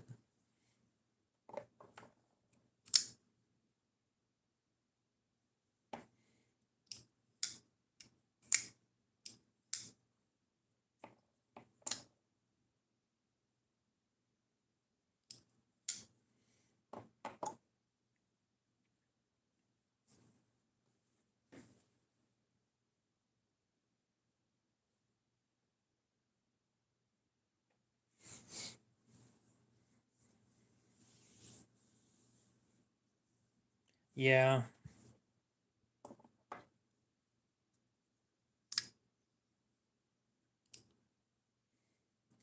If this thing was in perfect condition, I'd probably go for 15, but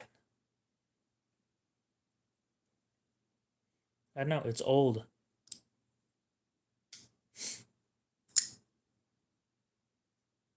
It's smooth though. So now we have question of the day.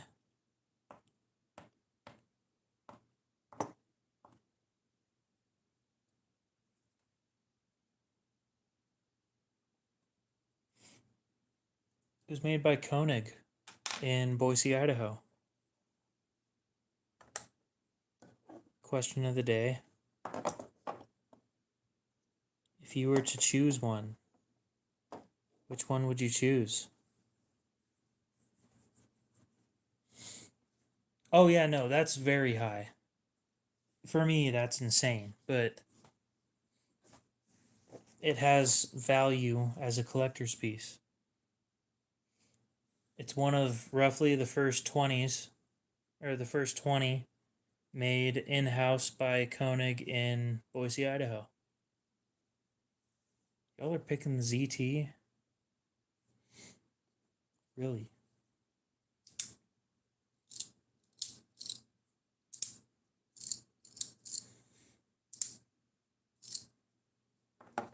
It's the DEF CON Mako.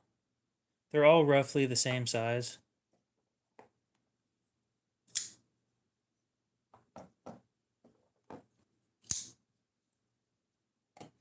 So we'll start with the Mako. The Mako has titanium scales.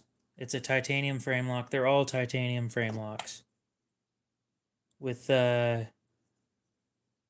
titanium pocket clip S35VN blade with a crown spine. The Arius is in S90V, two-tone Cerakote finish and Cerakote scales, titanium pocket clip, titanium frame lock. This one right here weighs 4.9 ounces. This one weighs 5.9 ounces. This is a ZT560 in black wash with a G10 front scale, titanium frame lock, deep carry pocket clip, LMAX blade steel, and this one is 6.4 ounces.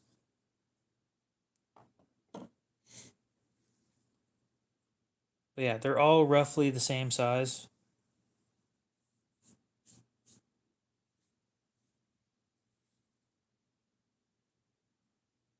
Oh, I've thought about getting this one turned purple, but other than that, no, the ZT's fair. Honestly, I'd probably go with the ZT too. I was just kind of wondering what you guys thought.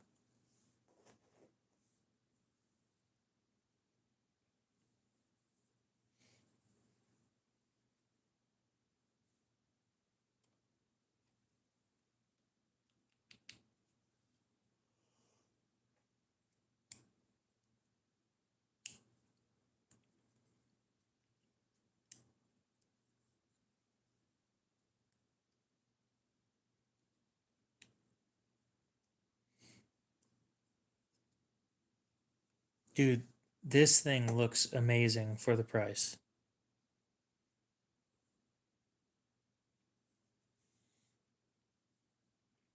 This one doesn't, or definitely does have a little more grip than the other ones. Fits the hand quite nicely.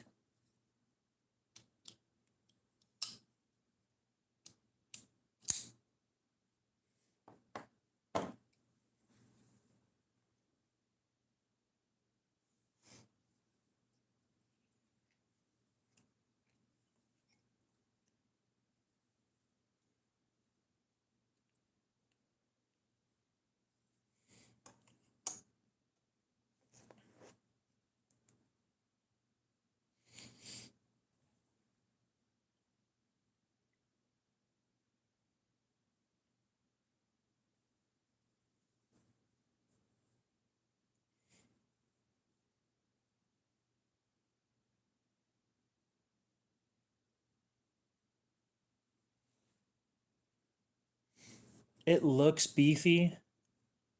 It is quite thin behind the edge. This is a solid slicing everyday knife.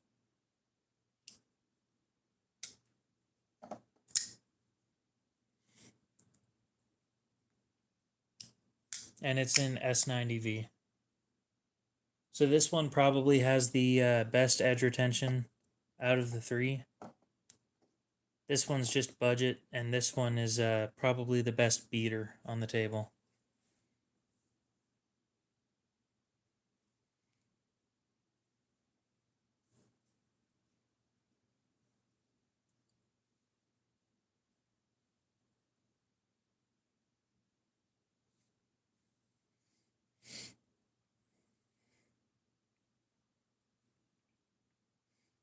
Just out of curiosity,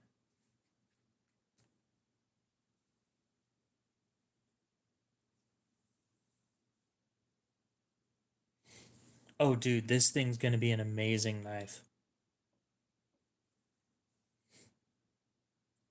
I really did debate on keeping that thing, especially after it was cleaned. Oh, dude.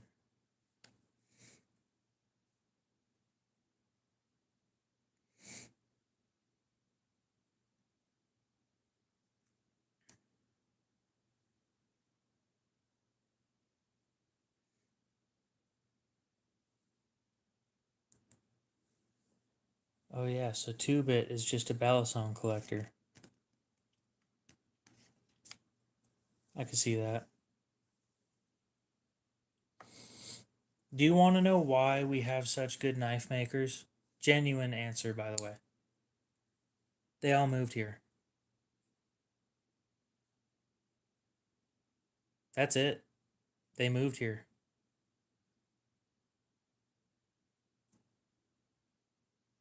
Like Chris Reeve is an American, but before he was an American, he was a South African national. He moved to America, and yeah, now he's an American. Koenig, I think, I don't know where Koenig started, actually, now that I think about it.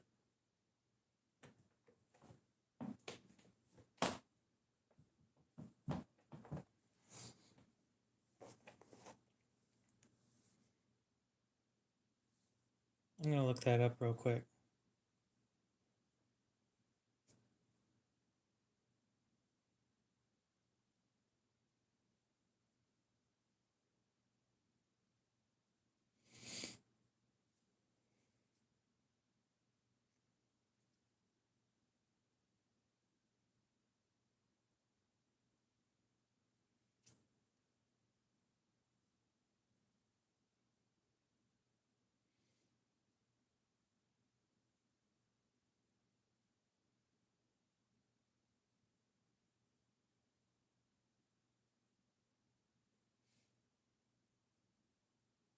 Hmm.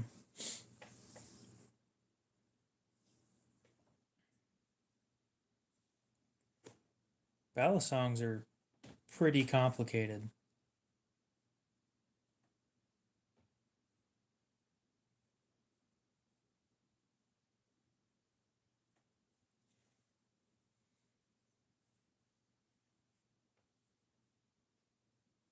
You want to see a man's fidget spinner?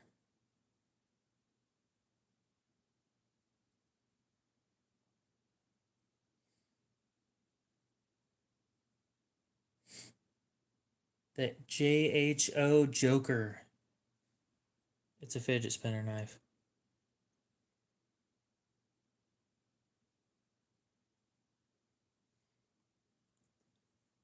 Weight, balance, and I find balance to be a little more complicated, if you ask me.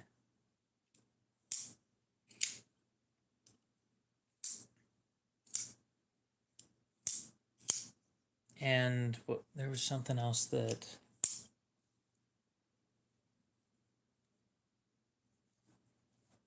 No, it is mostly a balance thing. That's why I consider them complicated. I mean, don't get me wrong. Designing one of those, probably pretty damn easy. Getting them balanced properly. No. I mean, this thing's more complicated than a balisong. There's an actual locking mechanism. This cutout right here to make the locking mechanism work, right there is probably already more complicated than a balisong. I'm not playing with a 500 Smith & Wesson. I might one of these days, but not right now.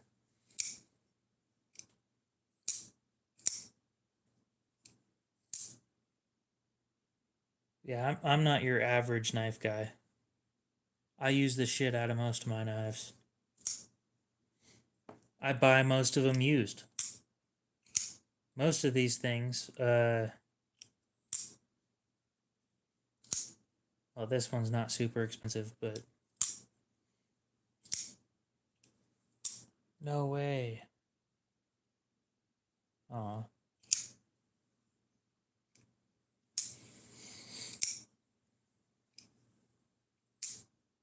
The only one that I won't use is the Koenig because it's not mine. But if it was mine, I'd use it. Oh, that's not true. My Kershaw Junkyard Dog 2, I won't use that because it's basically brand new.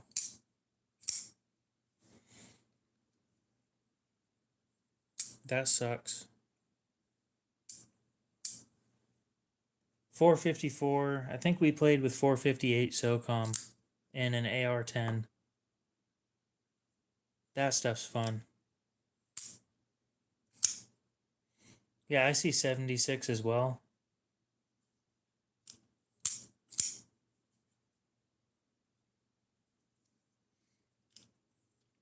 I think I would actually pick this thing over the Arius and then the ZT over this.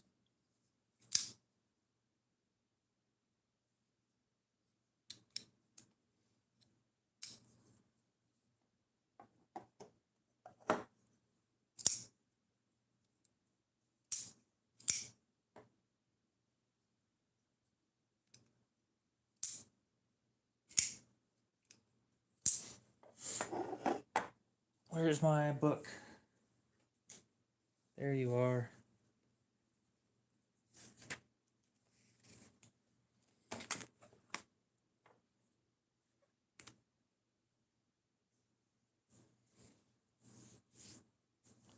Here's the problem for me is I don't have your average sharp knife. I tapped myself wrong the other day and it started bleeding. Light tap. That was it.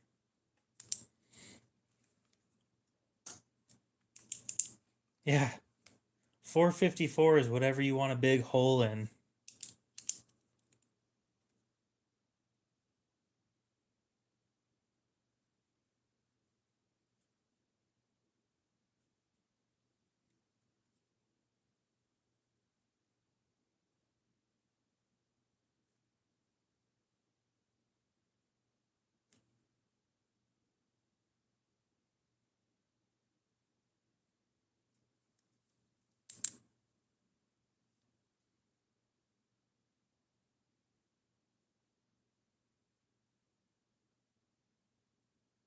What?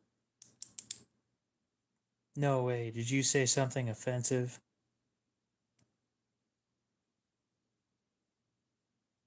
Oh, that's not. Damn. I was hoping it was something like mildly offensive.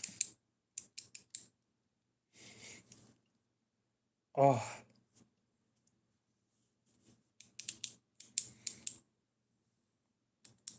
I'd pick 22 for most things, and then what's the biggest one we have other than 3030? I'd probably go 556 for the rest of them. It's basically the same thing, but one just has double the energy of the other one, or double the velocity.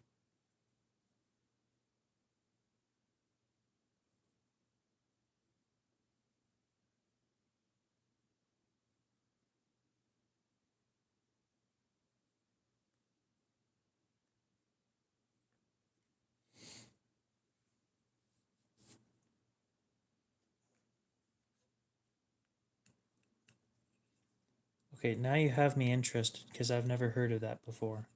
Let me finish this first.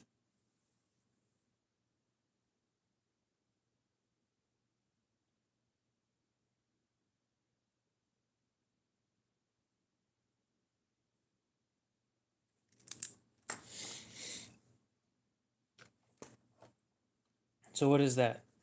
Like 45 knives or something now? Or 41? Yeah, 41. 41 knives on that diamond lapping film that was supposed to last 10. I'm impressed.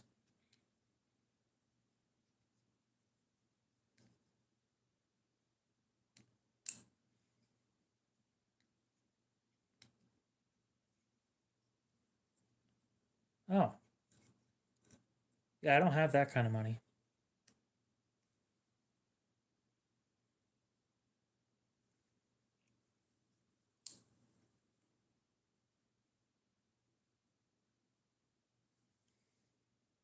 Let's just make sure I don't have that kind of money. Yep, I don't have that kind of money.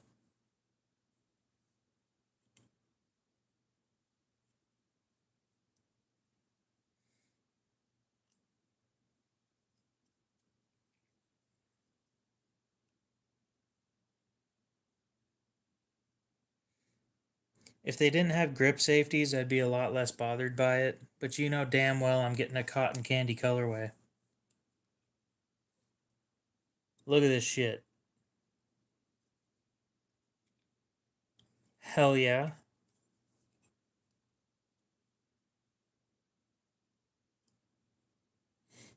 You get clapped, and the last thing that you see is this. Oh my god.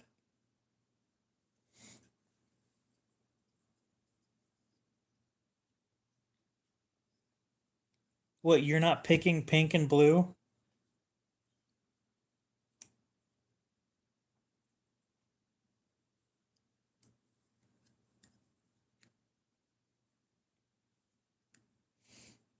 I hate how they said it wrong. They say platypuses, not platypi.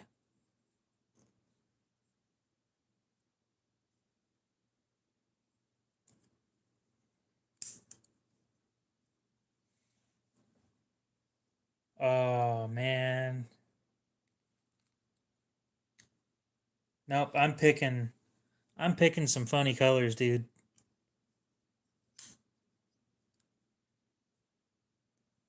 It's only 2,000 bucks.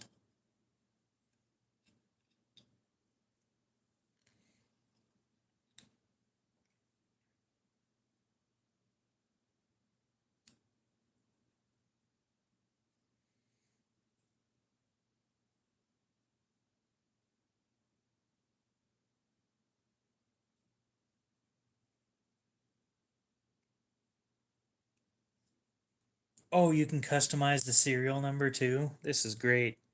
8008135. Serial number not available. Somebody else thought that was funny too. Damn.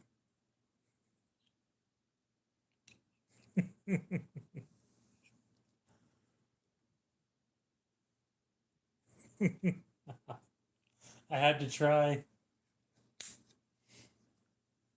How about a 2? Nope, somebody picked that as well.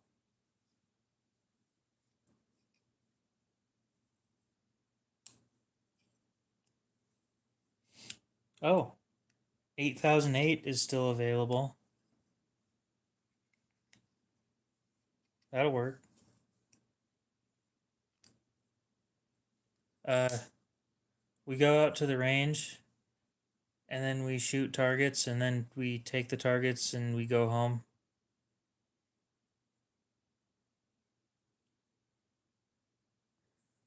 My God. I read a heartfelt from the heart comment up until the end.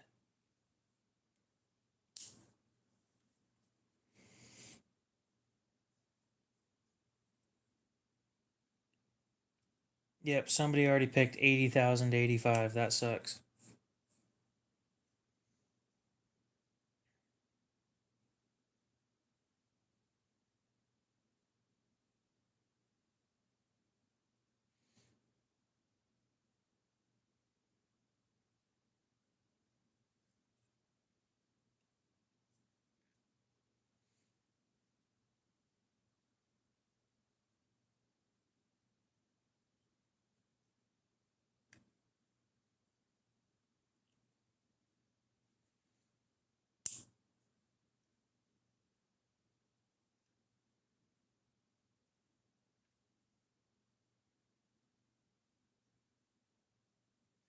Give me just a sec. I'm figuring out how I want this thing to look because it's going to be beautiful, I promise.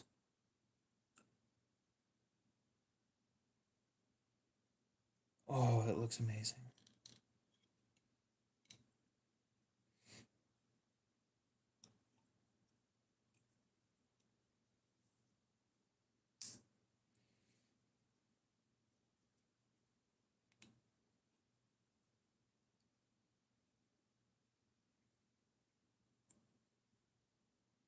Give me just a sec. This is going to be more expensive than a Shadow 2.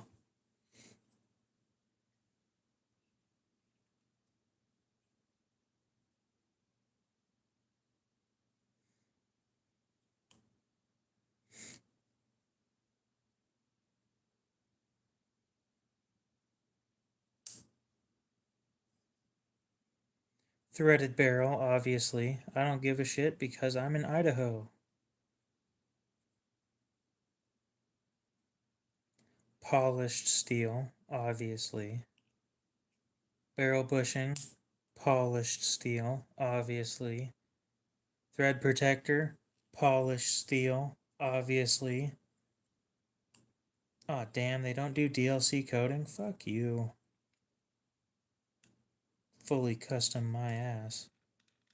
Spring plug finish, polished. Slide.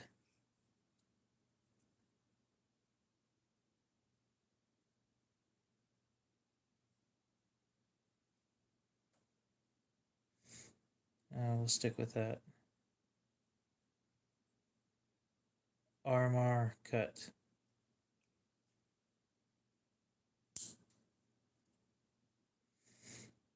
Oh, it's looking great, guys. I promise you guys, this thing's gonna be sick. It's already over $2,000.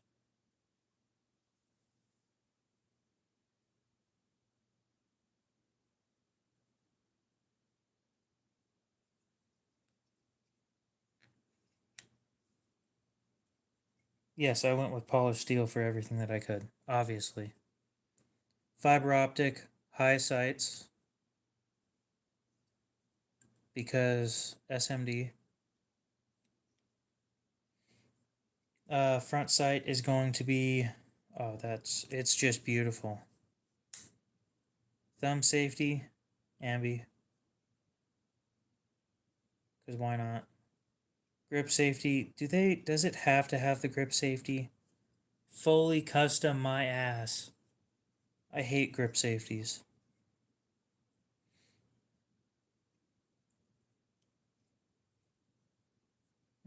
That looks good. That looks good. Oh, the hammer looks good. Whoa, whoa, whoa. It has to be black nitride. What about the ejector? Cerakote. I want that ejector blue, baby. Even though you can't see it, I guess. Oh, extractor. There we go. Cerakote. Pink. Because fuck you. Just so we know what we're talking about, this thing is fucking expensive. Oh wait, RMR cut. That's more like it. Hammer pin finished in, yeah, we'll go with blued.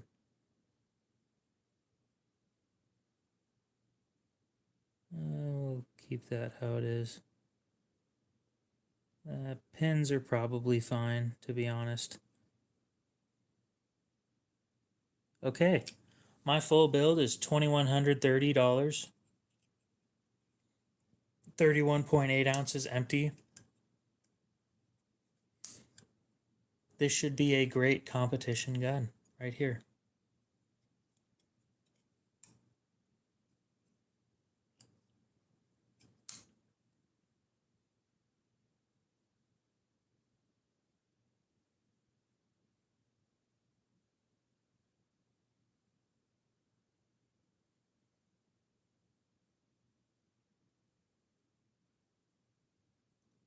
Pew. Yeah, this one's got a flat trigger.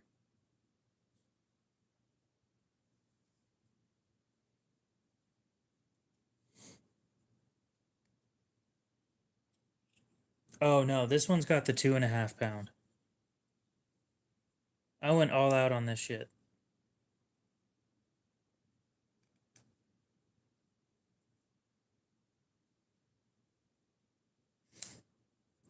It's a race gun.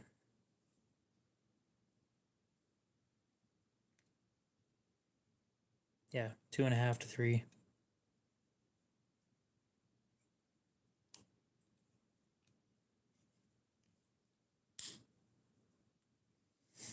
I think we can all agree that this gun looks great.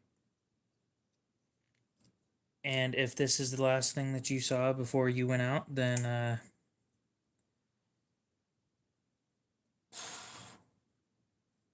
that would suck.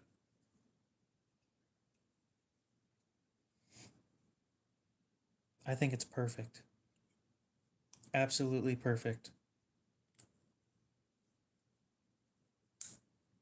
Oh, shut up, Cody.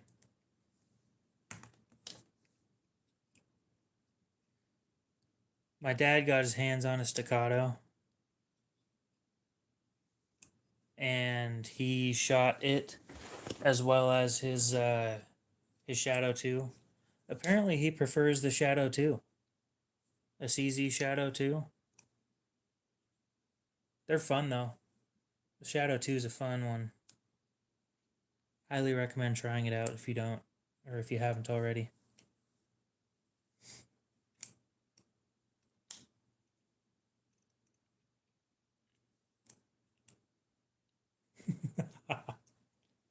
Probably.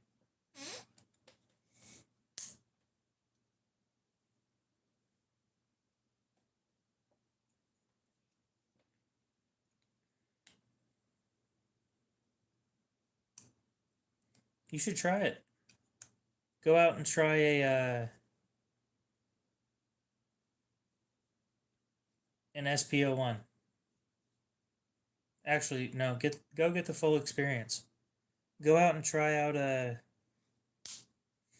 Shadow 2 and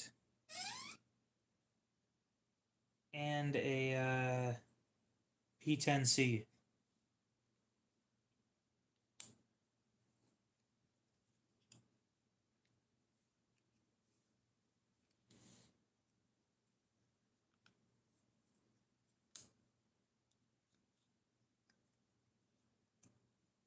I don't know, when it's a gun that costs a car, it kind of stops making sense to me. But I can't talk too much because, you know, the knife I want is. How many insurance payments could I make with that money? One. I could make one insurance payment with that money. Wow, that is sad. On the bright side, my insurance is not super expensive.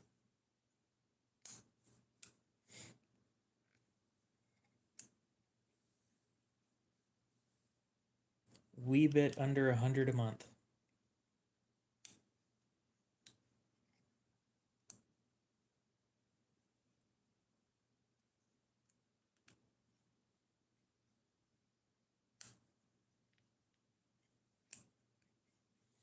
You have fun with those.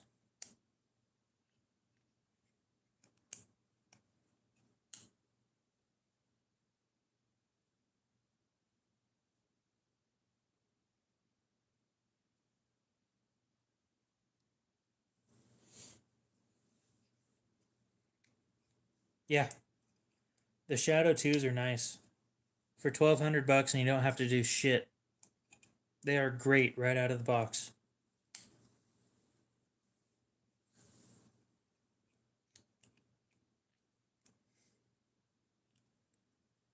Cody, you're old enough to remember this. Do you remember when a Mosin used to be like a $300, $200 gun?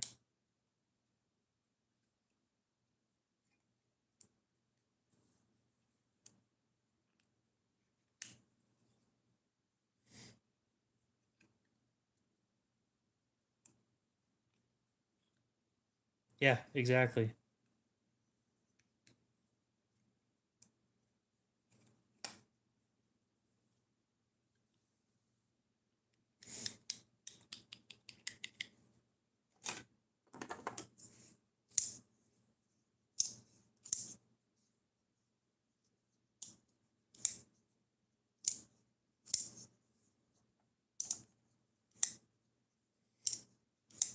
You know what's funny is I was gonna say I remember when 22 rounds were 7 cents a piece, and right now they're 8.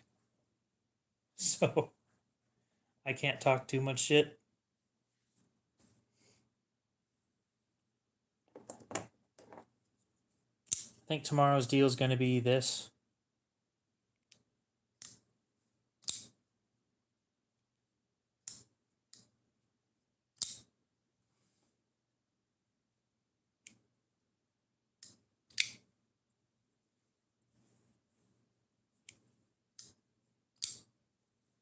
Well, you can fuck right off because when I was a kid, you couldn't.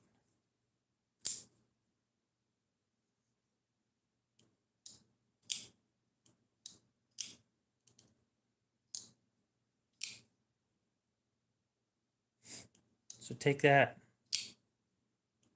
BLM, what's up? Oh, here we go. Here we go. And band.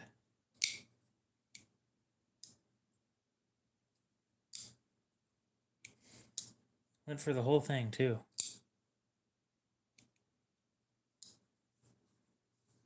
Yeah, if you see somebody do that, just go ahead and get rid of them.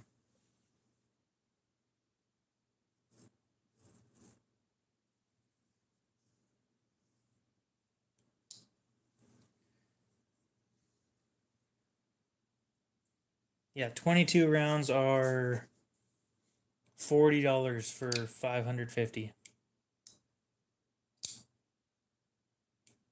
Yeah, you can. Oh.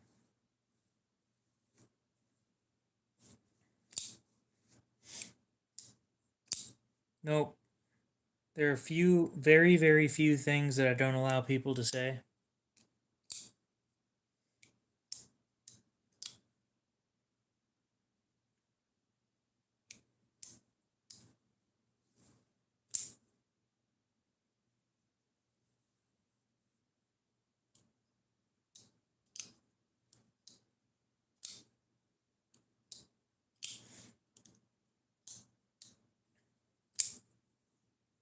We got into ARs late.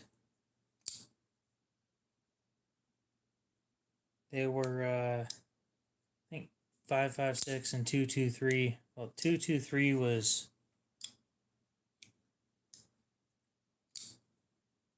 oh, what was it, like 46 cents a round? So $9 for a box of 20.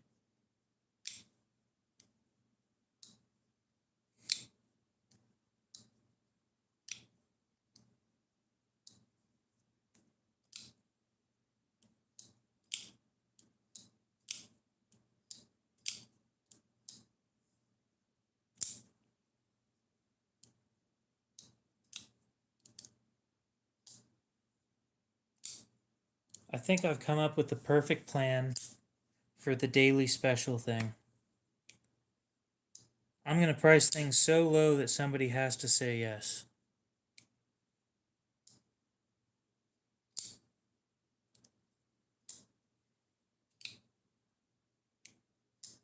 Dylan, what's up? How's it going? We're going to end the stream here pretty soon.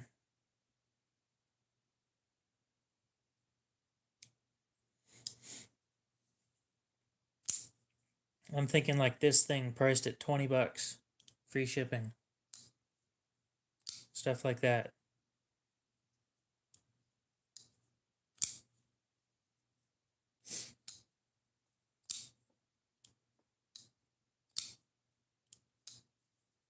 I think I paid more than that. Pretty much liquidation, yeah. It gets stuff moving.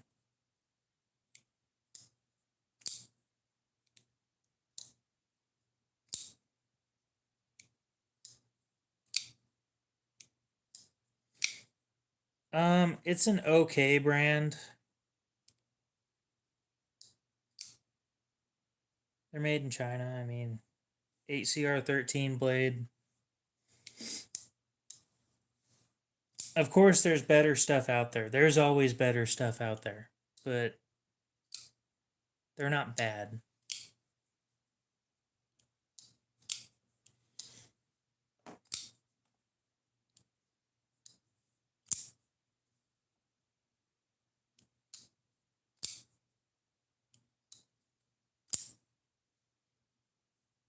Yeah, you can. It's called reloading.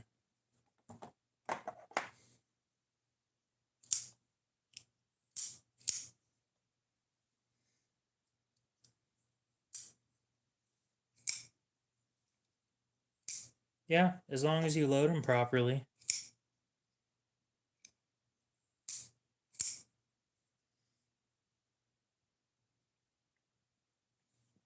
Don't want to put too much powder in them. Causes excess pressure.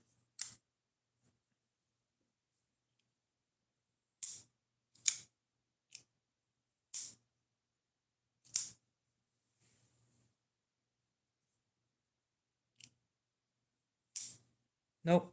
You can reload as much as you want.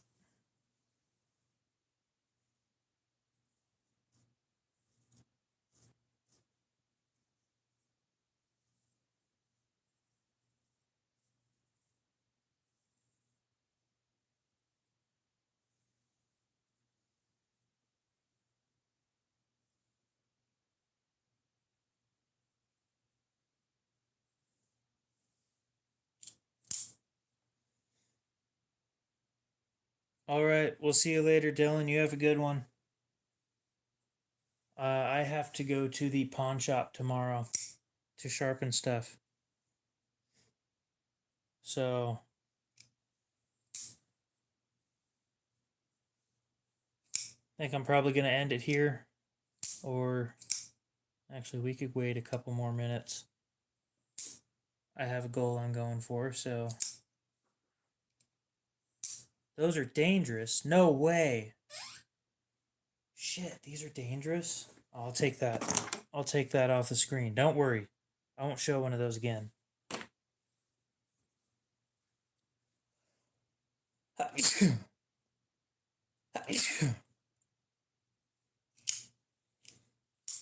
Yeah, sorry, I forgot that pens are a dangerous thing.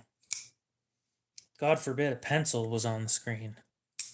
That'd be horrifying.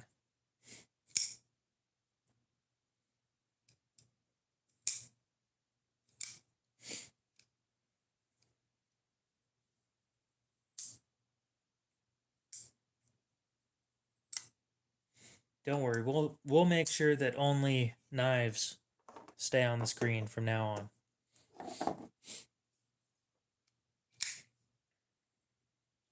No more pens.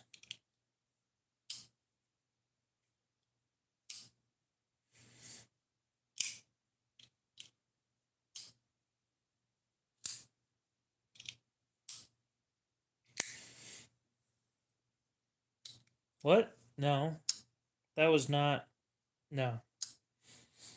Kentucky Ballistics was using a Serbu 50, which is a factory made 50 caliber rifle. That the round that exploded was it was a Russian slap round. I'm pretty sure those were made for high penetration.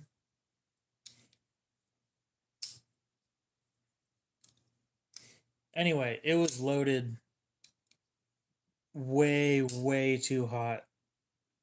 They believe it was loaded roughly about, what was it, double or triple what it should have been.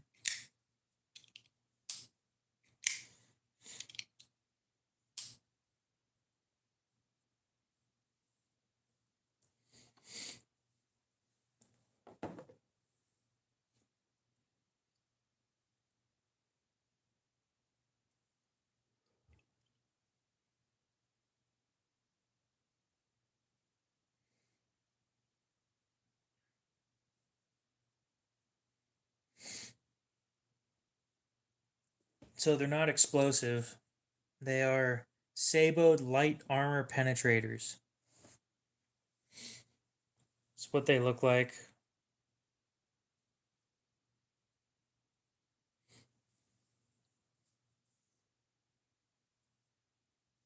They're not explosive.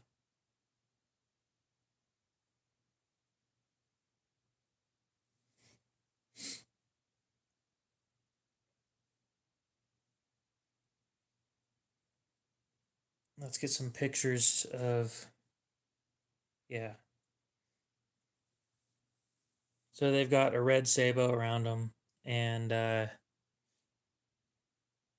they're made for penetration. Probably a tungsten dart, either that or a stainless dart, one of the two. I personally would go with tungsten.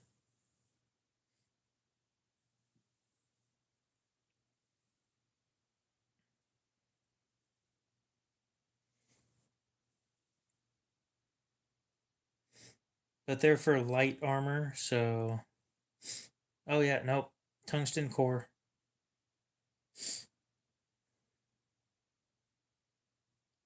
So the sabot is 0.1 inches thick, and the tungsten projectile is a 30 caliber. So the sabot sits around it, making it fit into a 50 caliber barrel.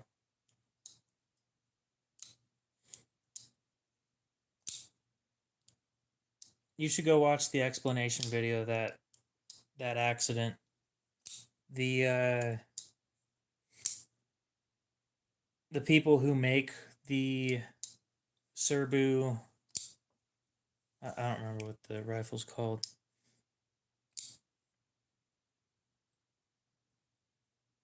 The people who make it were talking about how for that thing to fail, they think chamber pressures were like 195,000 psi when they're supposed to be around 90,000.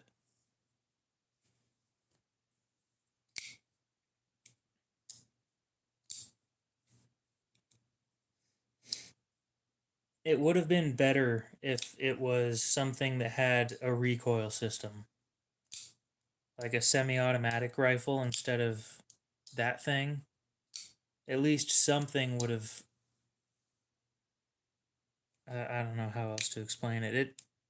It could have been better.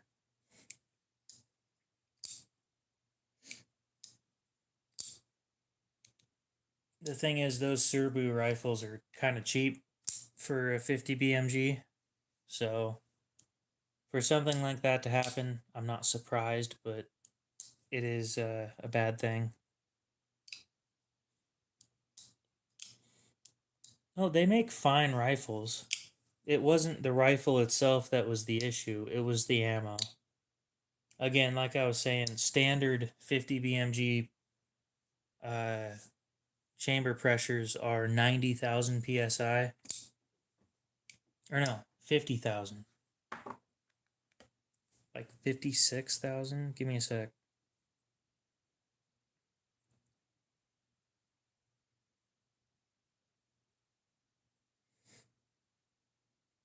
Okay, around 55,000.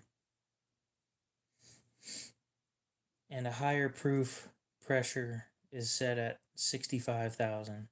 So I was wrong. It was around, I think they claimed it was like 95 to, some insane number that it shouldn't have had.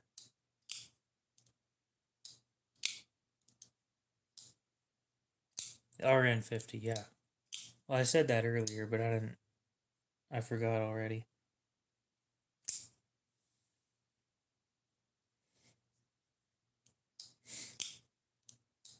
Anyway, I remember a Facebook post where somebody was talking about, like, they were comparing chamber pressures in a shotgun, and one of them was like 9,000 psi, and the next one was 12,000, 14,000, 16,000. And then on the last thing on the graph, it was 55,000, and I was like, I know exactly what that was. Somebody stuck a 50 BMG round into a 12 gauge shotgun and set it off.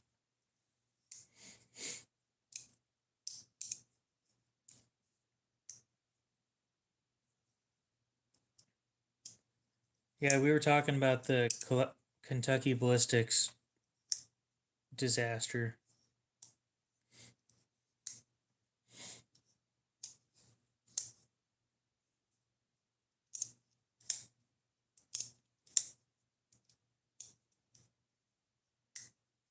I'm kind of surprised that nobody wanted this thing.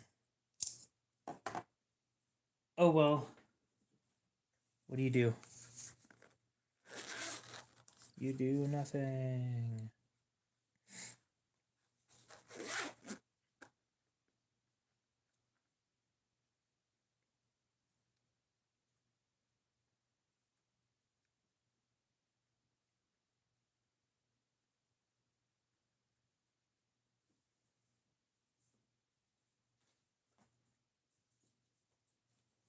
You should look into how the RN50 works.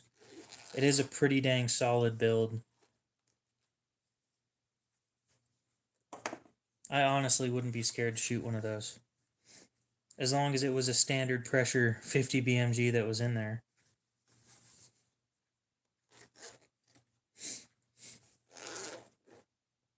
Nope, definitely not the gun's fault. That was an ammo problem through and through. You wouldn't shoot it?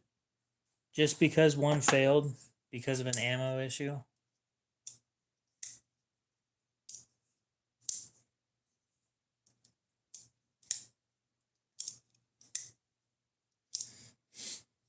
I remember I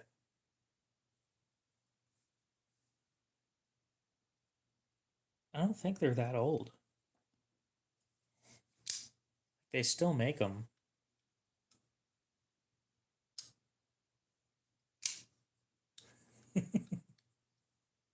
You're not wrong there.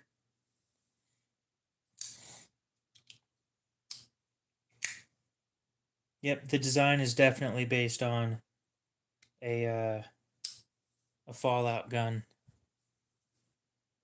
I would actually believe that if somebody told me that. If somebody that worked there said that, I'd believe it.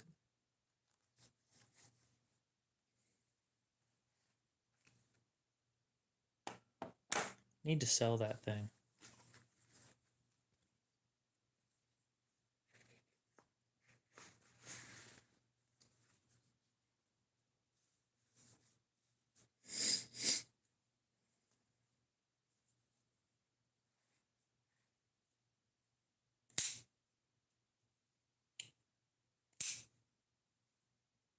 Indeed, the HK. I need to get rid of it. I just don't know of anybody that wants that.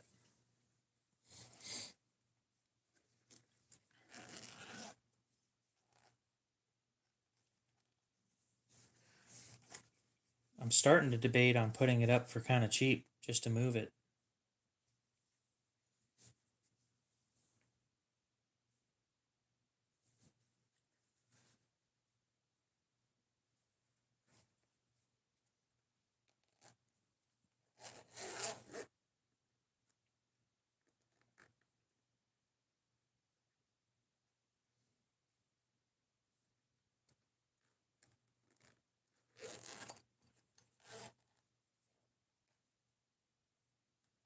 Well, how much would you pay for it, J-Dog? I'm trying to get rid of it, so...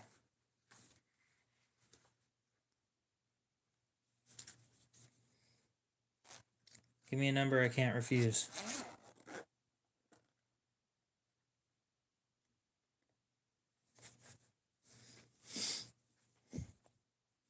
I need money so I can buy more of these pouches.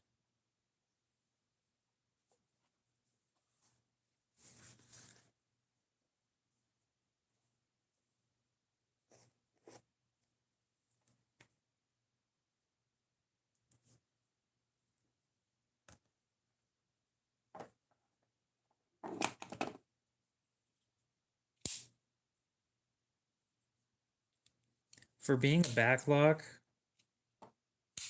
this thing is pretty dang smooth. Pretty much. Dude, the Keltec KSG, I will admit, that thing is pretty badass. Holds 14 rounds of 12 gauge. And one of my buddies has one of them. You didn't hear it from me. Okay. It holds like 23 of the mini shells.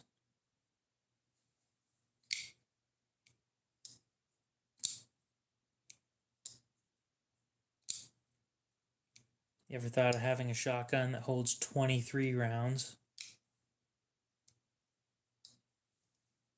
If not, you should think about it.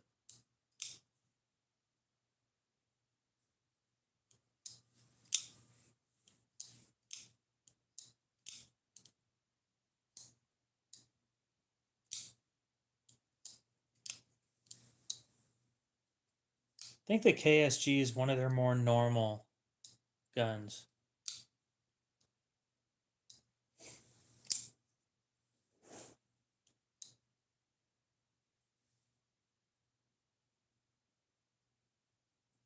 I think I'm going to take that as J-Dog doesn't have a price for this thing. It's priceless. We gotta put some Loctite on this thing. It's starting to loosen up.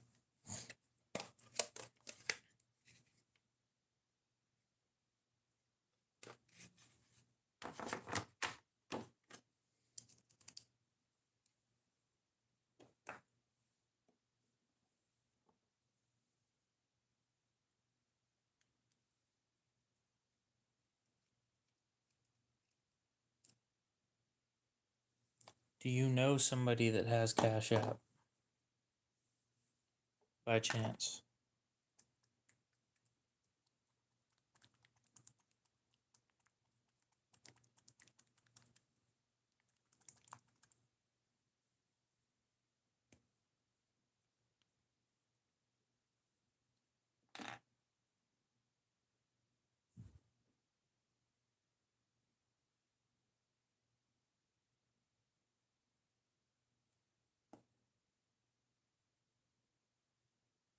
Bam, we hit 90 likes. That was my goal. That's why I stayed on.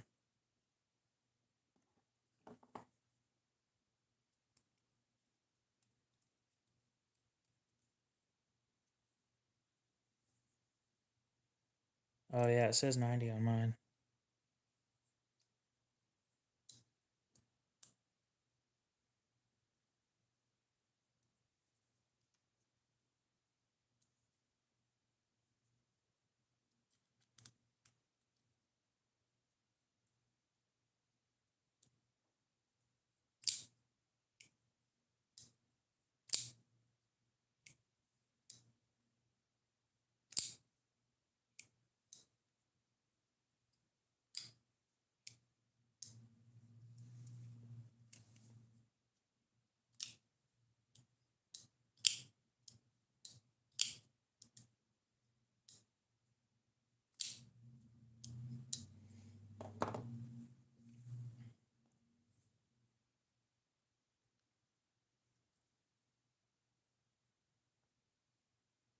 Yeah, J-Dog, if you can, here's my deal for you. In the next month, if you can find somebody that has Cash App, I will do 55 for this.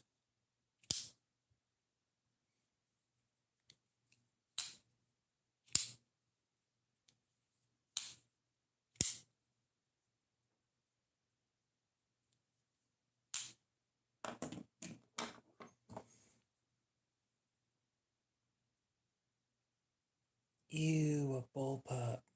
Gross.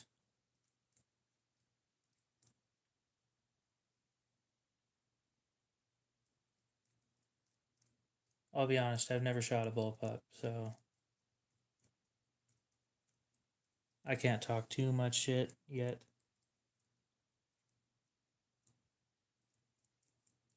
Yeah, but the KSG is a shotgun.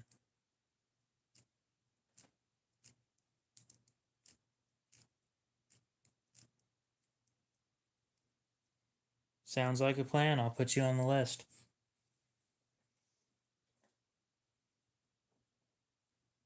I'm not trying to move everything like that, but that thing's been sitting around forever and I never do anything with it, so.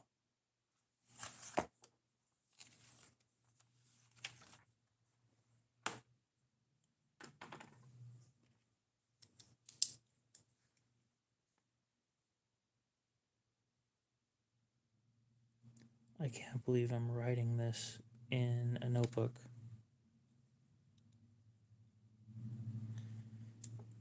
I'm not surprised that he quit YouTube, but you know, I am wondering if he's gonna come back once his kids are all grown up.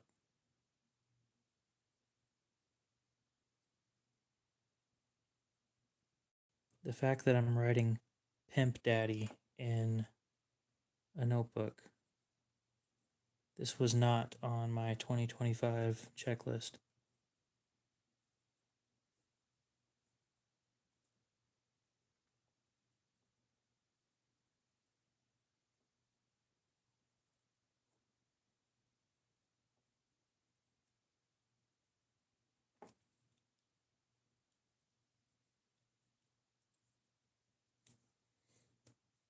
Yeah, that's kind of how this is. This is just a hobby for now.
Well, I'm just curious if he's gonna come back once they're all grown up.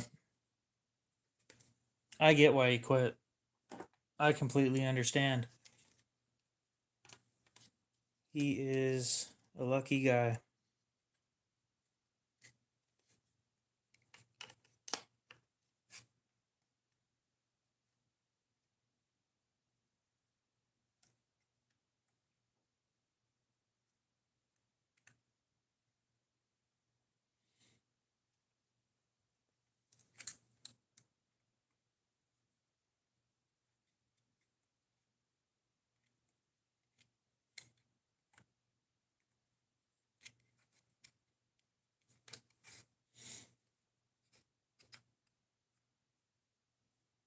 I'm reorganizing my the bits in my little tool set thing,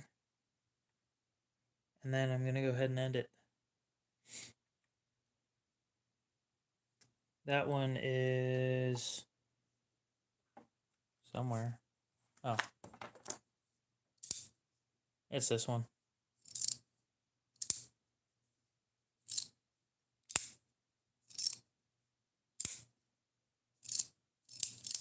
Honestly, the one that I sell, I'm gonna swap out whichever one's better and sell the one that's better.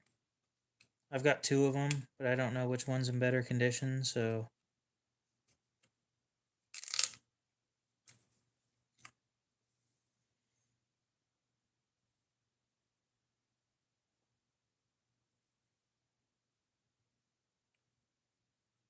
if I didn't already have one, then I wouldn't be selling it. I'd say that should be saying something, but honestly, with as much stuff as I have,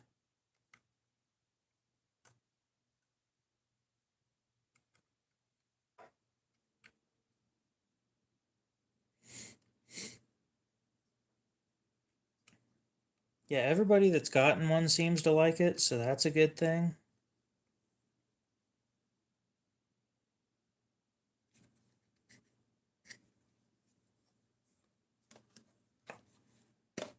Honestly, you're not the first person to say that, Trevor.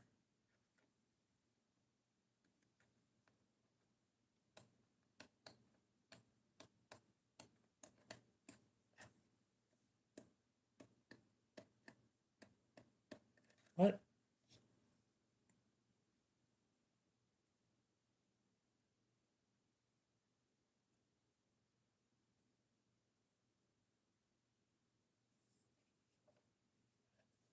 The green one on the notebook's the one that's the special today. It's 35 shipped. Anywhere in the continental United States, and I only take Cash App.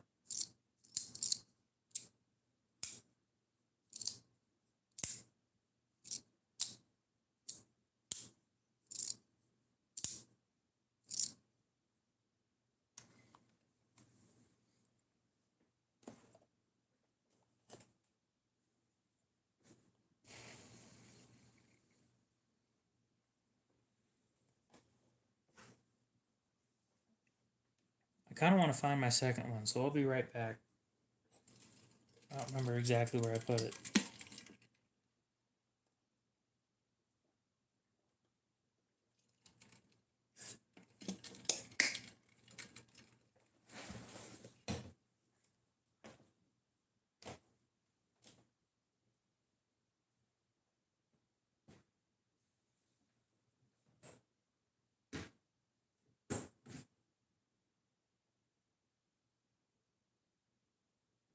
Found it.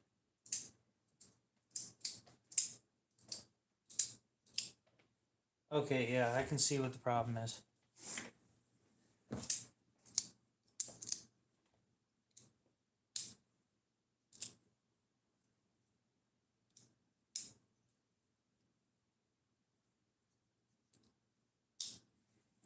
This one does sound weird. You're right.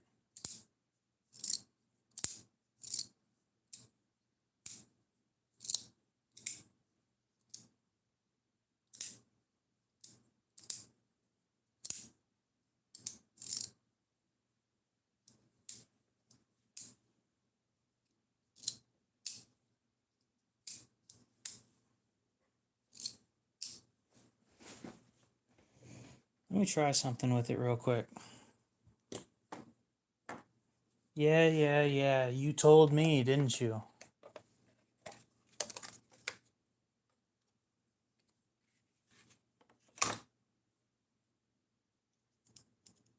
It's not the weirdest I've ever heard.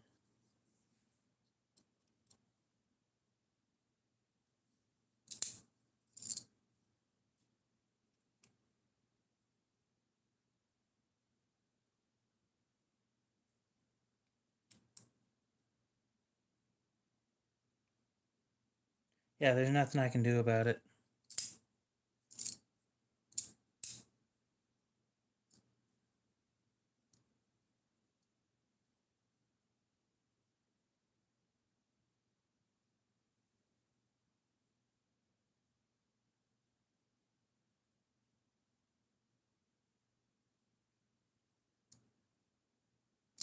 Give me just a sec.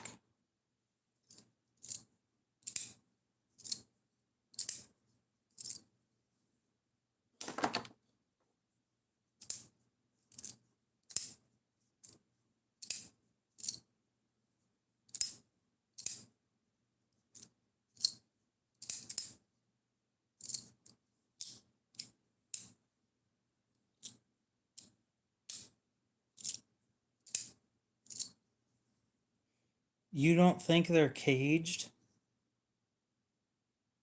Dude, that'd be all sorts of fucked up if these weren't caged.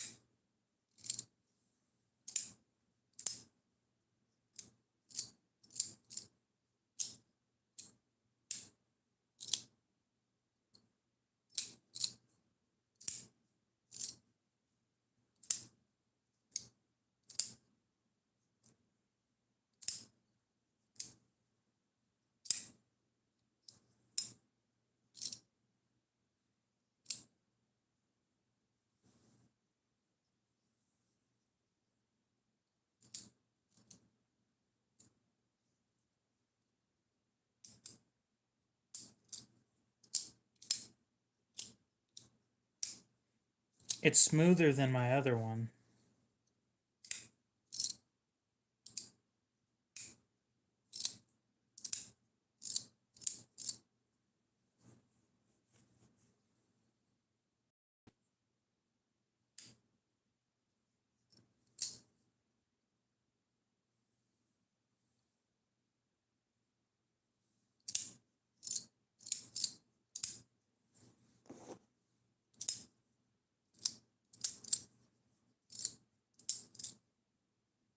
To a point, when opening, it's smoother than...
I'm gonna try something real quick. Q-tip to the rescue.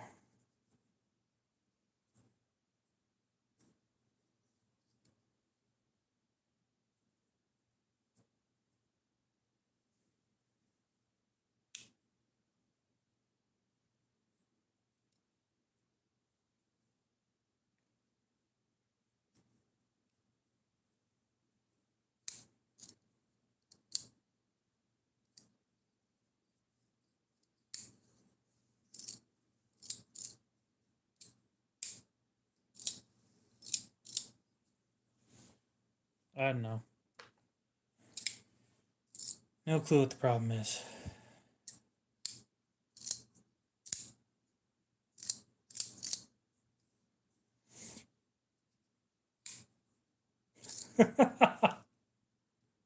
Best part is it actually is day 3.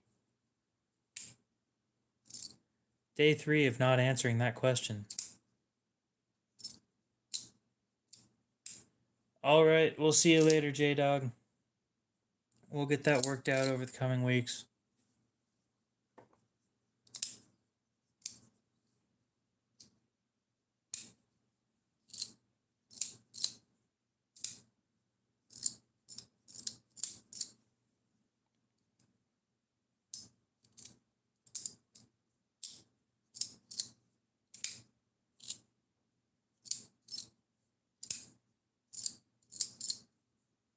I might lose money on this one.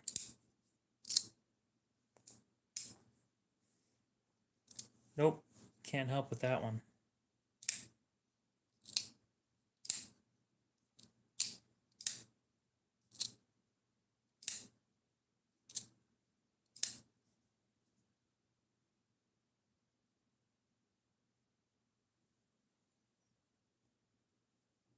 Is this thing even sharp?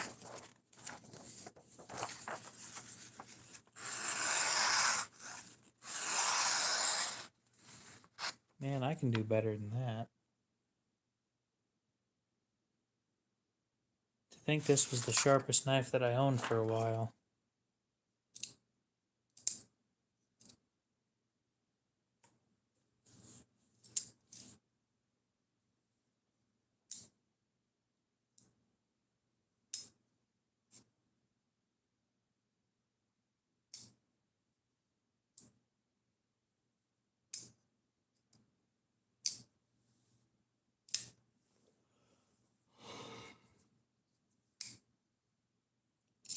All right.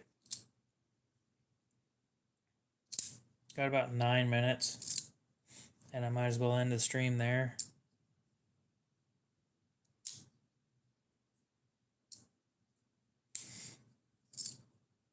I personally just don't play with OTFs in general, so I don't have an answer for you.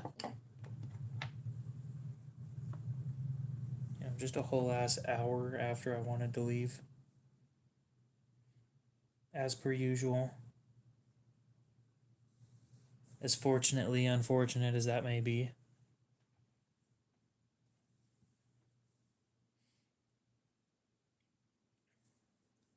With the money that I have received today for the purchase of my ZT560, I will use that money to go buy more knives to sell.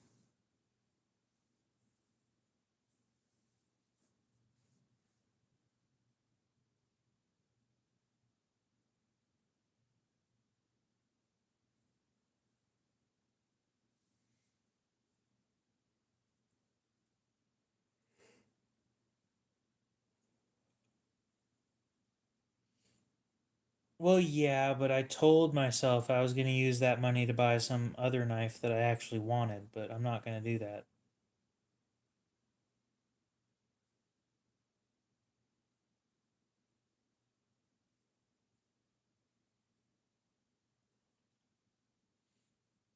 I don't know what the recommended thing for the shootout is.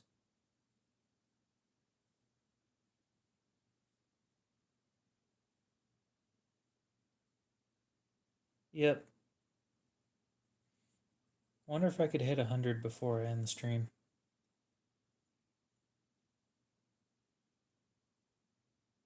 Who knows? I'm not going on another rant before I end the stream.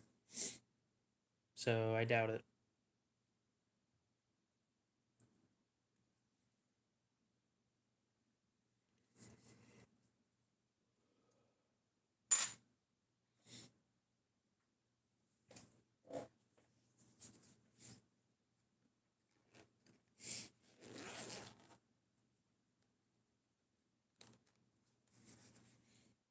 Well, what kind of knife do you need?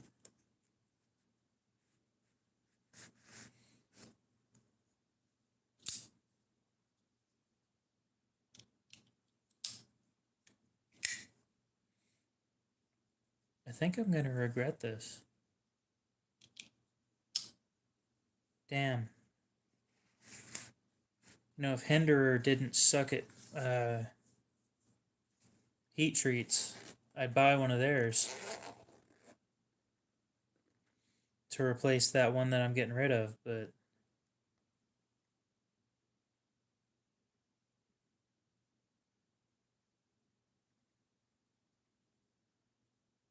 I could ban shitty heat treats, but nobody's going to follow that one.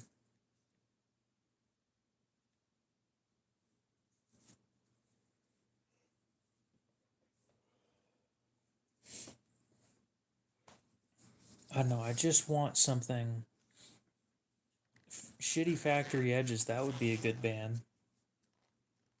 I think everybody could get behind that one.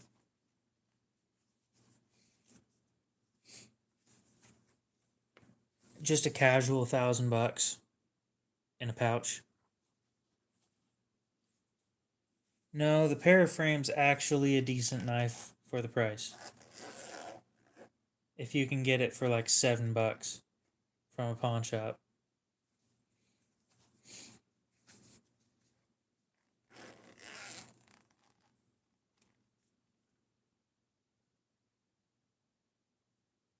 Yeah, it is.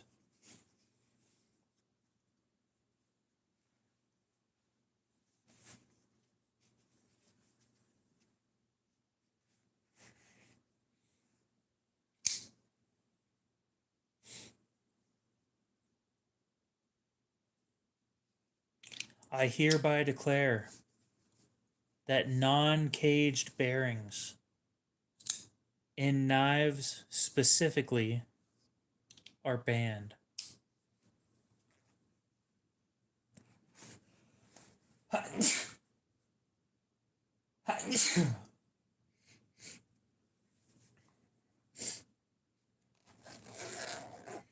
For other applications, such as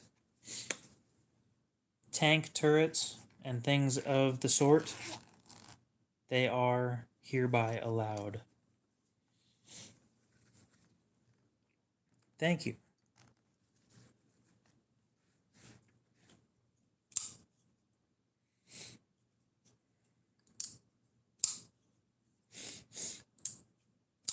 I need to take some stuff.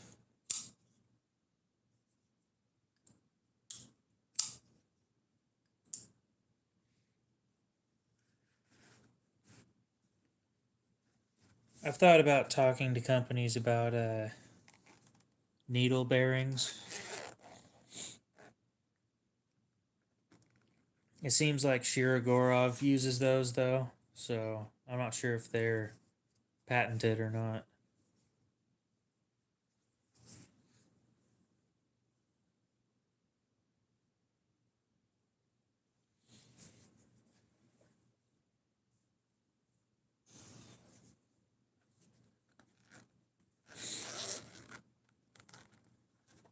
I want to talk a budget knife company into making budget knives with needle bearings.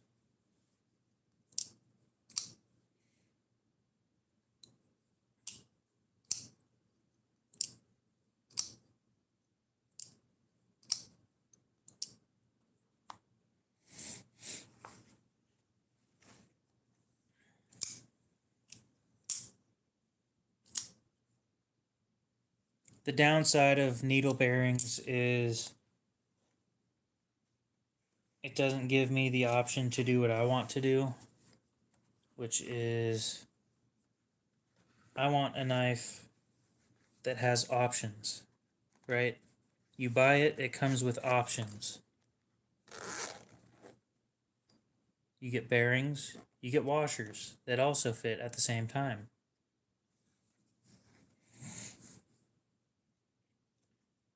Make it so that it fits skiff bearings too, as an option. Or that should be automatic, but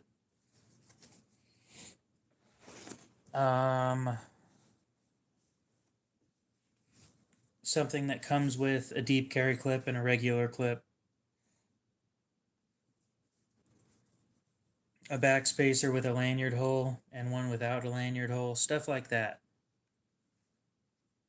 Okay, Brando, we'll see you later. I'll tell you when I have another Civivi that you might like. Well, I'm sitting here at 98, so...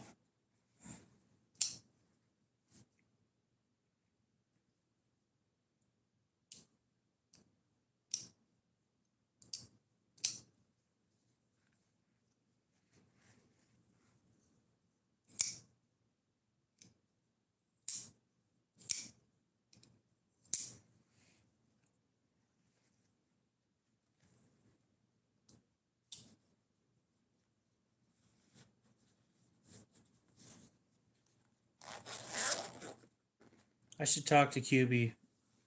Genuinely talk to QB and see how much it's going to cost to come out with a design. It's probably going to be a few grand.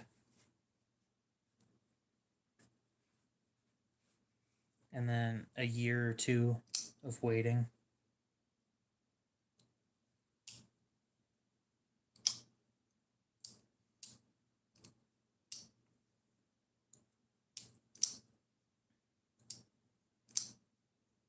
Yes, chill guy. Indeed.